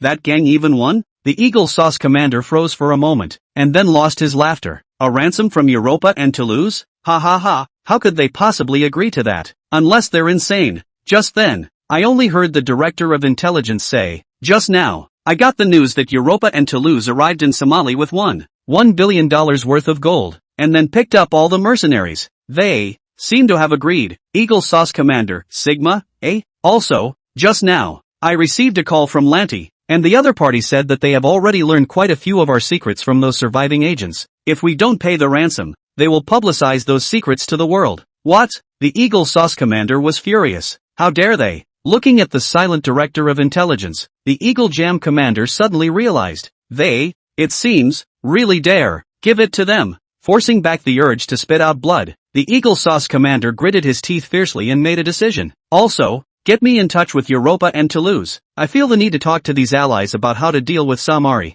The Blue Star Tumor. Star. Chapter 148, Understanding King's Wonderful Plan to Settle the World. Snap. Face is swollen. On the other hand, after talking to the director of the Eagle Sauce Intelligence Bureau on the phone, Ranti looked at Shenlang with an excited yet apprehensive expression. "Big brother, is this really alright? Will they really pay?" Just now, he followed Shenlang's instructions to call the director of Eagle Sauce's Intelligence Bureau, threatening to disclose the nasty things Eagle Sauce had done globally as blackmail, and opening his mouth to demand $1 billion, when he thought that he had just actually threatened the director of Eagle Jam Intelligence and asked him for $1 billion.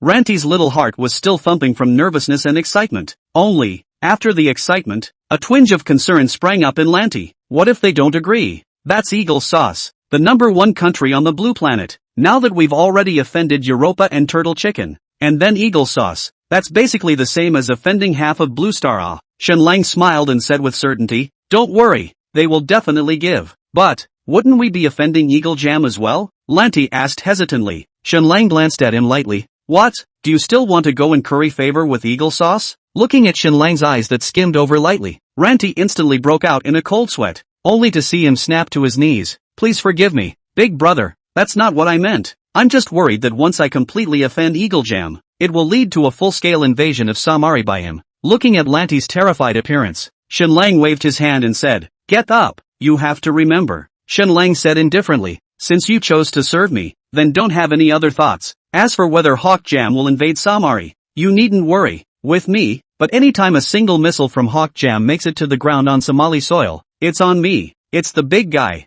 I understand. I promise there will never be a next time." As he was talking, AI suddenly sent an alert that a new $1 billion had been wired to the Somali National Bank account from Eagle Jam. Shenlang smiled. "This is not coming." Shenlang asked, "Where is the batch of gold sent by Europa and Toulouse now?" Lanti immediately said, "It's all been shipped into the vault at the National Bank. You go and withdraw $50 million in cash out first, then divide this money according to the performance of this battle." Shenlang glanced at Lanti. $10 million for you to split with the heads of those warlords, and the other $40 million must be sent to those warriors 1 cent at a time for me. You personally supervise this matter. There must not be a single penny of error. Otherwise, I'll hold you responsible. Shenlang knew very well that if he wanted this group of people to faithfully sell their lives for him, in addition to the deterrent of the enslavement chip, more importantly, he could bring them enough wealth, as long as they were made to understand that by working for them they would be able to obtain endless glory and wealth. Then even if the slavery chip was no longer used later on, more people could still be attracted to work for them.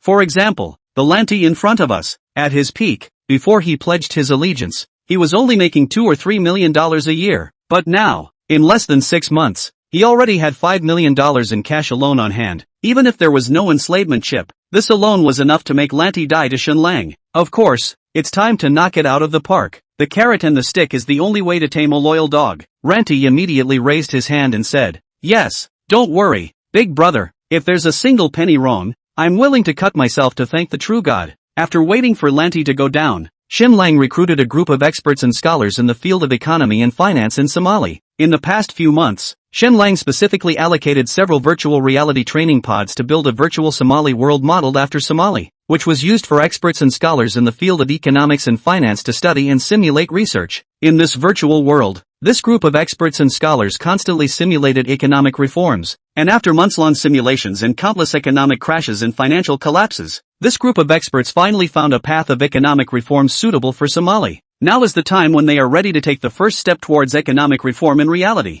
Just 7 p.m. local time in Somali. The Somali Minister of Economy appeared on television and announced social and economic reforms to the nation through television sets, radio broadcasts, and online platforms. First, reform the currency. Starting next week, Somali will launch the new currency and abolish the old one. All holders of old currency can go to their nearest bank to exchange for new currency. The conversion ratio of old to new is 1:10,000. Secondly, the harmonization of national prices to protect people's livelihood. Pricing will be standardized in all areas of everyday items that are relevant to the population. Any price boosting and reckless price increases are considered illegal and serious cases will be publicly punished. Thirdly, the development of infrastructure has been vigorously pursued. Starting tomorrow, Somali will embark on the first phase of a 5-year infrastructure project, building bridges and paving roads and constructing harbors so that every Somali of the right age has a job to do and money to earn. Fourthly, we are vigorously introducing foreign enterprises to help Somali's economic development. Currently, Somali has already made cooperation intentions with a number of enterprises in Sia. In the near future, Somali proper will also attract a number of internationally recognized companies. Fifth, vigorously develop education. With this one decree and plan of the Minister of Economy, the whole of Somali was abuzz. Praise be to the true God, Somali will finally be revived. Woohoo! Soon the news about Somali launching a path of reform spread across the globe. However, the netizens are not concerned with the content of Somali's economic reforms, but are instead interested in the topic of where Somali will get the money to carry out the reforms. This reformed money of Somalis wouldn't be the same ransom money that Europa and Toulouse and the others gave, would it? Ouch I go. That's a pretty clean idea you've got there. You mean that pirate called Lanti will give this money to Somali officials to develop the country? If that's true, then this Ranti is practically a Somali hero. Ha ha ha, this idea is a bit bullish. Still, it's really possible. If the reforms are successful, then Ranti will be a hero of Somali. Maybe he'll even become the next head of the organization in one fell swoop. Pirates to heads? Isn't this a bit outrageous? You think you're writing a novel. What's so outrageous about this? In ancient times, there were beggars who became emperors. Xu Yuanzhang, why don't you just report my ID card? Does Xu Yuanzhang have an ID? Just as the netizens were buzzing, the heads of the Toulouse and Europa countries had received a call from the Eagle Jam commander. When they heard the Eagle Sauce commander say that he wanted to work together to figure out how to deal with Somali, a blue star tumor, the Toulouse and the heads of the Europa countries almost didn't burst out laughing. You shameless bastard. In Blue Star, you are the biggest tumor. Of course, in that case, they would only dare to spit in their hearts. In the face of this initiative proposed by the Eagle Sauce commander, the heads of the Toulouse and Europa countries were somewhat hesitant. On the one hand, they did want to teach Somali a lesson as well. After all, it had just been the other side that had ruthlessly knocked $1 billion in gold. This breath could not be swallowed so quickly. But on the other hand, they're really psyched out by Eagle Jam. They don't want to be used as a gun by Eagle Jam again. Seeing the mediocre response from the Toulouse and Europa countries to his own initiative, the Director of Intelligence couldn't help but worry. Your Excellency the Commander, it looks as if they aren't interested in this proposal of yours. Don't worry, they'll be interested. The Eagle Sauce commander smiled confidently. No one knows them better than I do. The Eagle Sauce commander then told the Toulouse and the Europa countries that Xiao was about to complete the first phase of the dock construction project at the Somali port, and by this time, the Toulouse and Europa countries had seen the officially announced reform plans of Somali. When they saw the official reform program and the Somali officials in the display of the article has been with the summer country a number of enterprises to obtain the intention of cooperation, the heart could not help but tighten. If Somali is really allowed to follow this plan, then it is highly likely that Somali will become Xia's territory. No way. Absolutely not. So, a turn of the head. We promise, His Excellency the Commander. You tell us what to do. This group of people joined the group chat of the Eagle Sauce Commander, and began to discuss around how to eradicate this blue star tumor of Somali. The usual rules. First, start a rumor. Oh no. Publicize that they have weapons of mass destruction. Then get them to open up all their arsenals and let the inspectors in. Then target those weapons depots and arsenals. And then finally send in troops to help the people of Somali rebuild their homes. What do you think? Agreed. That's the way to do it. Then let's get started right away. Thus, just half an hour after Somali announced the reform,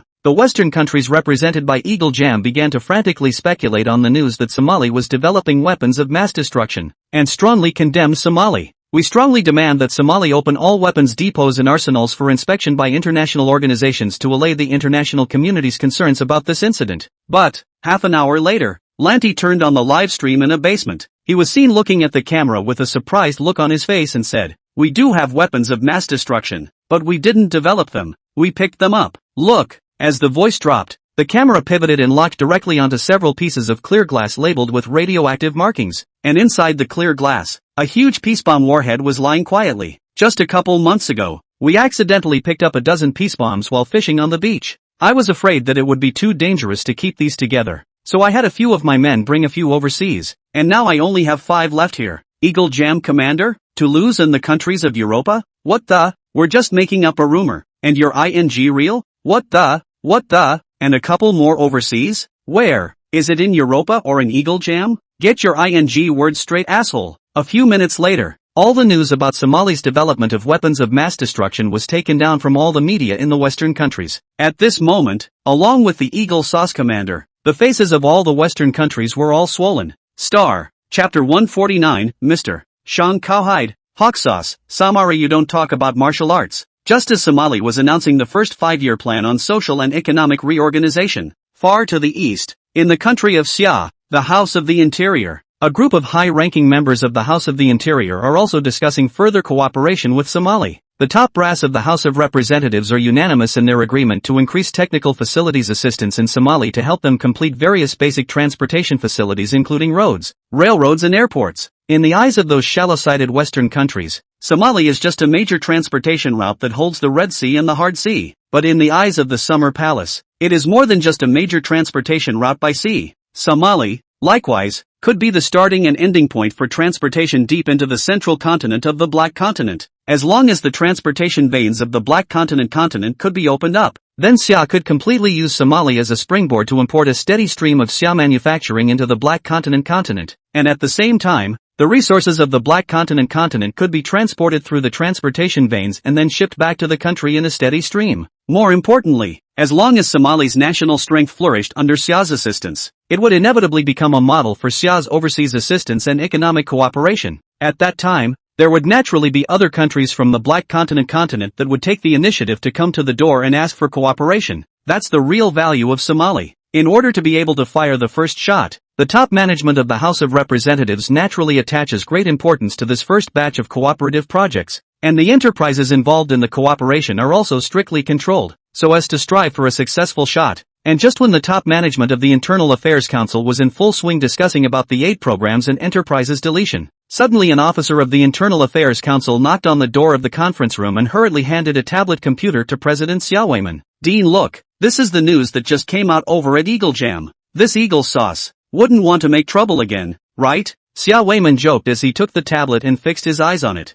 In the next second, the erection was furious, shameless, despicable. "You've got no face at all." All the top brass in the conference room? Faced with the suddenly furious Siawayman, all the executives in the conference room were dumbfounded. One of the executives sitting next to him didn't move and took the tablet in his hand and fixed his eyes on it. His face likewise changed abruptly. Hawk Sauce is Hawk Sauce. Still so shameless. Shameless. While speaking, the senior executive operated the tablet computer and projected the contents of the screen onto the LED display wall of the conference room. The crowd craned their heads to see. What is shown here is the news report of Hawk Jam denouncing Somali for developing weapons of mass destruction. This was followed by a circular in which they demanded that the Somali side open all weapons depots and arsenals and allow international monitoring agencies to enter Somali to investigate and collect evidence. When they saw this, one of the higher-ups in the House of Lords didn't hold back and screamed and cursed. "These dogs really don't even have a face. I can't believe they're saying that Somali is working on weapons of mass destruction. What the hell? A country with an annual GDP of just $6 or $7 billion.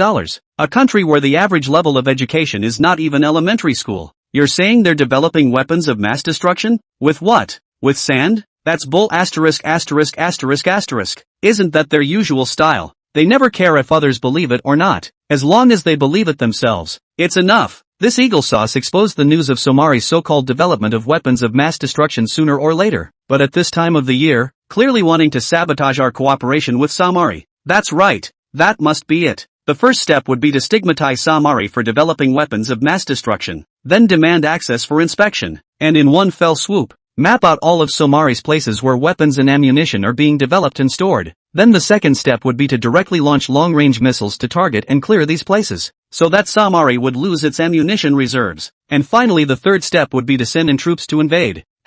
It's all the same old tricks they've been playing for decades. There hasn't been a single improvement until now. Hey, one of the higher-ups suddenly sighed. Do you guys think that Somali will be able to withstand Hawk Jam's attack? Hearing this, the conference room couldn't help but fall silent, though only just before that, Somali had defeated the mercenary corps of Toulouse and Europa. But after all, it was just a few mercenary groups equipped with light weapons. Once Eagle Jam and others take matters into their own hands, various missiles, bombers, tanks and other equipment once on, what does Somali have to fend off? Is it possible for us to send a mercenary corps over to provide support? By the way, send a few more batches of weapons and equipment over there. I'm afraid that just a few mercenaries and 2 or 3 batches of weapons and equipment won't help at all, unless we transport all of our most elite troops and equipment over. But, is this feasible? The crowd was silent again. Everyone knows that it doesn't work, because the slightest mistake could start a world war. Just as the crowd was at an impasse, suddenly a hot news story popped up on the tablet. One of the executives holding the tablet had an eye on the news and tapped on it. At the same time, the other executives in the conference room all looked at the monitor. This look, hiss. The entire conference room was instantly filled with the sound of cold air being drawn backward. Peace bomb? In the next second, a high-ranking member of the House of Representatives lost his voice in shock. Where did they get a peace bomb? In the next second, a name came to everyone's mind, Mr. Shang. That's right, Mr. Shang has peace bullets in his hand, although Mr. Shang had told them earlier that the peace bombs that had been removed from Eagle Jam no longer existed. If they could empty the Eagle Jam arsenal once, why couldn't they have it a second time? Everyone, it seems like we've been overlooking an issue. At this moment, it was only Dean Xiao Weiman who knocked on the desktop and said, "It seems like we've been forgetting about the war power of the organization behind Mr. Shang. Do you think that an organization that can silently ship thousands of peace bombs and 12 Raptors from Eagle Jam, and that has access to an insight into all of the Raptors' weaknesses, would not have its own fighting force?" Hearing this, the crowd couldn't help but be stunned. And with that, clarity. Yeah, we've just been discussing, and we've forgotten alone that Somali is the territory of the organization behind Mr. Shang. If that eagle sauce really wants to invade Somali, how could the organization behind Mr. Shang let it go unchecked? Ha, that's right. I can't believe we forgot about Mr. Shang. It's time to beat it up. With the strength of Mr. Shang's organization, I don't think I'd be surprised even if they had an aircraft carrier on their hands. Listening to you, why do I suddenly have some expectation that Mr. Shang will give Hawk Jam a good lesson? Why do I think that too? Don't ask. If you ask, it's Mr. Shang's cowhide. Ha. For a while, the conference room was filled with laughter, and the originally heavy atmosphere was then swept away. Meanwhile, on the World Wide Web, the netizens instantly exploded when they saw the news released from Eagle Jam's side that Somali was working on a weapon of mass destruction. Asterisk. You still think this is 20 years ago? Who the hell would believe such a trick? Is this playing the people of the world for fools? Eagle sauce, believe it or not, it's enough that I believe it myself.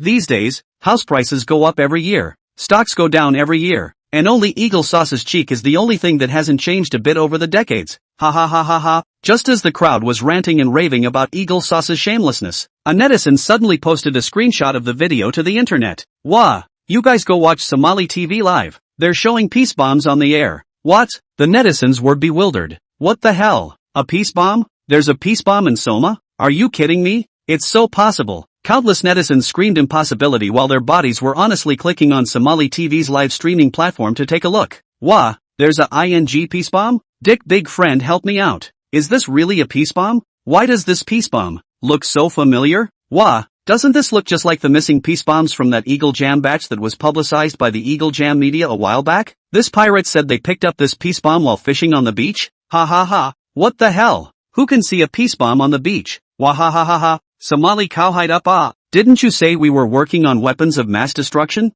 Sorry about that. We really are. Samari, ha ha ha. Wouldn't have guessed it. We really do have weapons of mass destruction. And a peace bomb too. Now Eagle Sauce is probably going to be stupid. Originally, they just wanted to make a rumor to defame it. But it turned out that they didn't expect that people really did. Ha ha ha. Guys, guess what Eagle Jam will do next? Will it still attack Somali? He hit the hammer yo. Didn't you see what King Lanty said? He arranged for his men to go overseas with peace bombs months ago. And guess where they are now? In Eagle Jam? Or in Europa? There's a prize for guessing.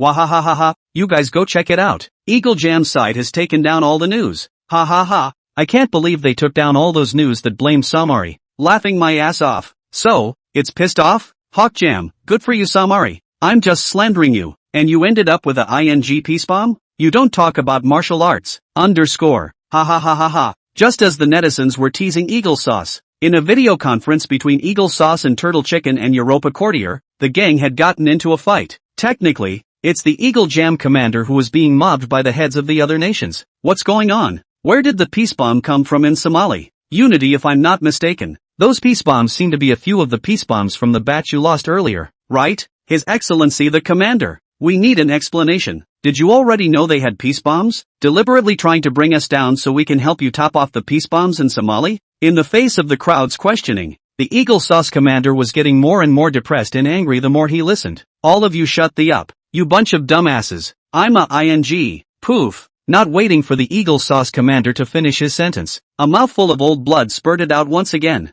No good. In the next second, a cry came from the entire Ptarmigan Palace. The commander has double spit blood again. Toulouse and the heads of Europa. All the staff at Platinum Palace. Star. Chapter 150 Taking the Plunge on Terrace? No. I'm going to take it over. The news that there was a peace bomb in Soma shocked the whole world. Although Ranty said that they had picked up all these peace bombs while fishing on the beach, anyone with a brain knew that it was nothing more than a pretense. And whoever believed it was a fool. Some people quickly recalled the thousands of peace bombs that had gone missing from Hawk Jam a few months ago, and combined with Hawk Jam's sudden move to all but pull the news reports condemning Samari just now, everyone guessed that the peace bombs in Samari's possession most likely came from the same batch that had gone missing from Hawk Jam. So here's the question. There are thousands of missing Hawk Sauce bombs, and Samari has now publicly admitted that he only picked up a dozen. So where are the rest of the thousands of peace bombs? Could Samari also have them? If all these peace bombs are in Somali's hands, and then Somali has quietly had them brought to the nations of the world, then, what?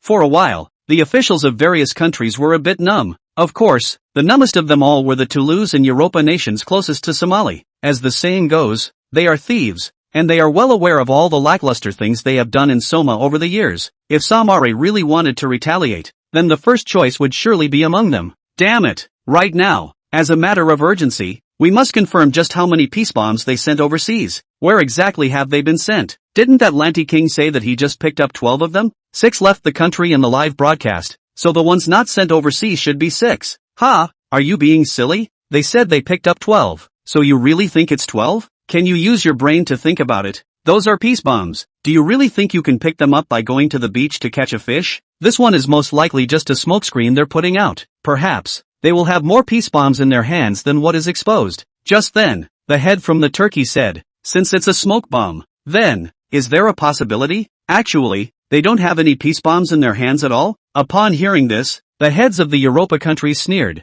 Well, why don't you try it? Let's see if you'll get a peace bomb from Somali after pissing him off. Turtlehead head, forget I said that. ABA. After much cock and bull discussion, the heads of the Toulouse and Europa nations came to an agreement. First, the Somali must be properly appeased and relations with them must be eased. Then, find out exactly how many peace bombs they have on hand, how many of them were sent overseas, and where they all went. Lastly, and most importantly, it was time to find a way to get these peace bombs out of Somali's hands. At that moment, another head of a small Europa country came up with the idea saying, can we force Somali himself to give up those peace bombs through economic sanctions? Economic sanctions? The president of the German beer country couldn't help but be dumbfounded. Then you also have to look at the economy that Somali has to be able to let you sanction them. A country with an annual GDP of only $6 billion, with neither industry nor foreign trade, how can you sanction them? Sanction them?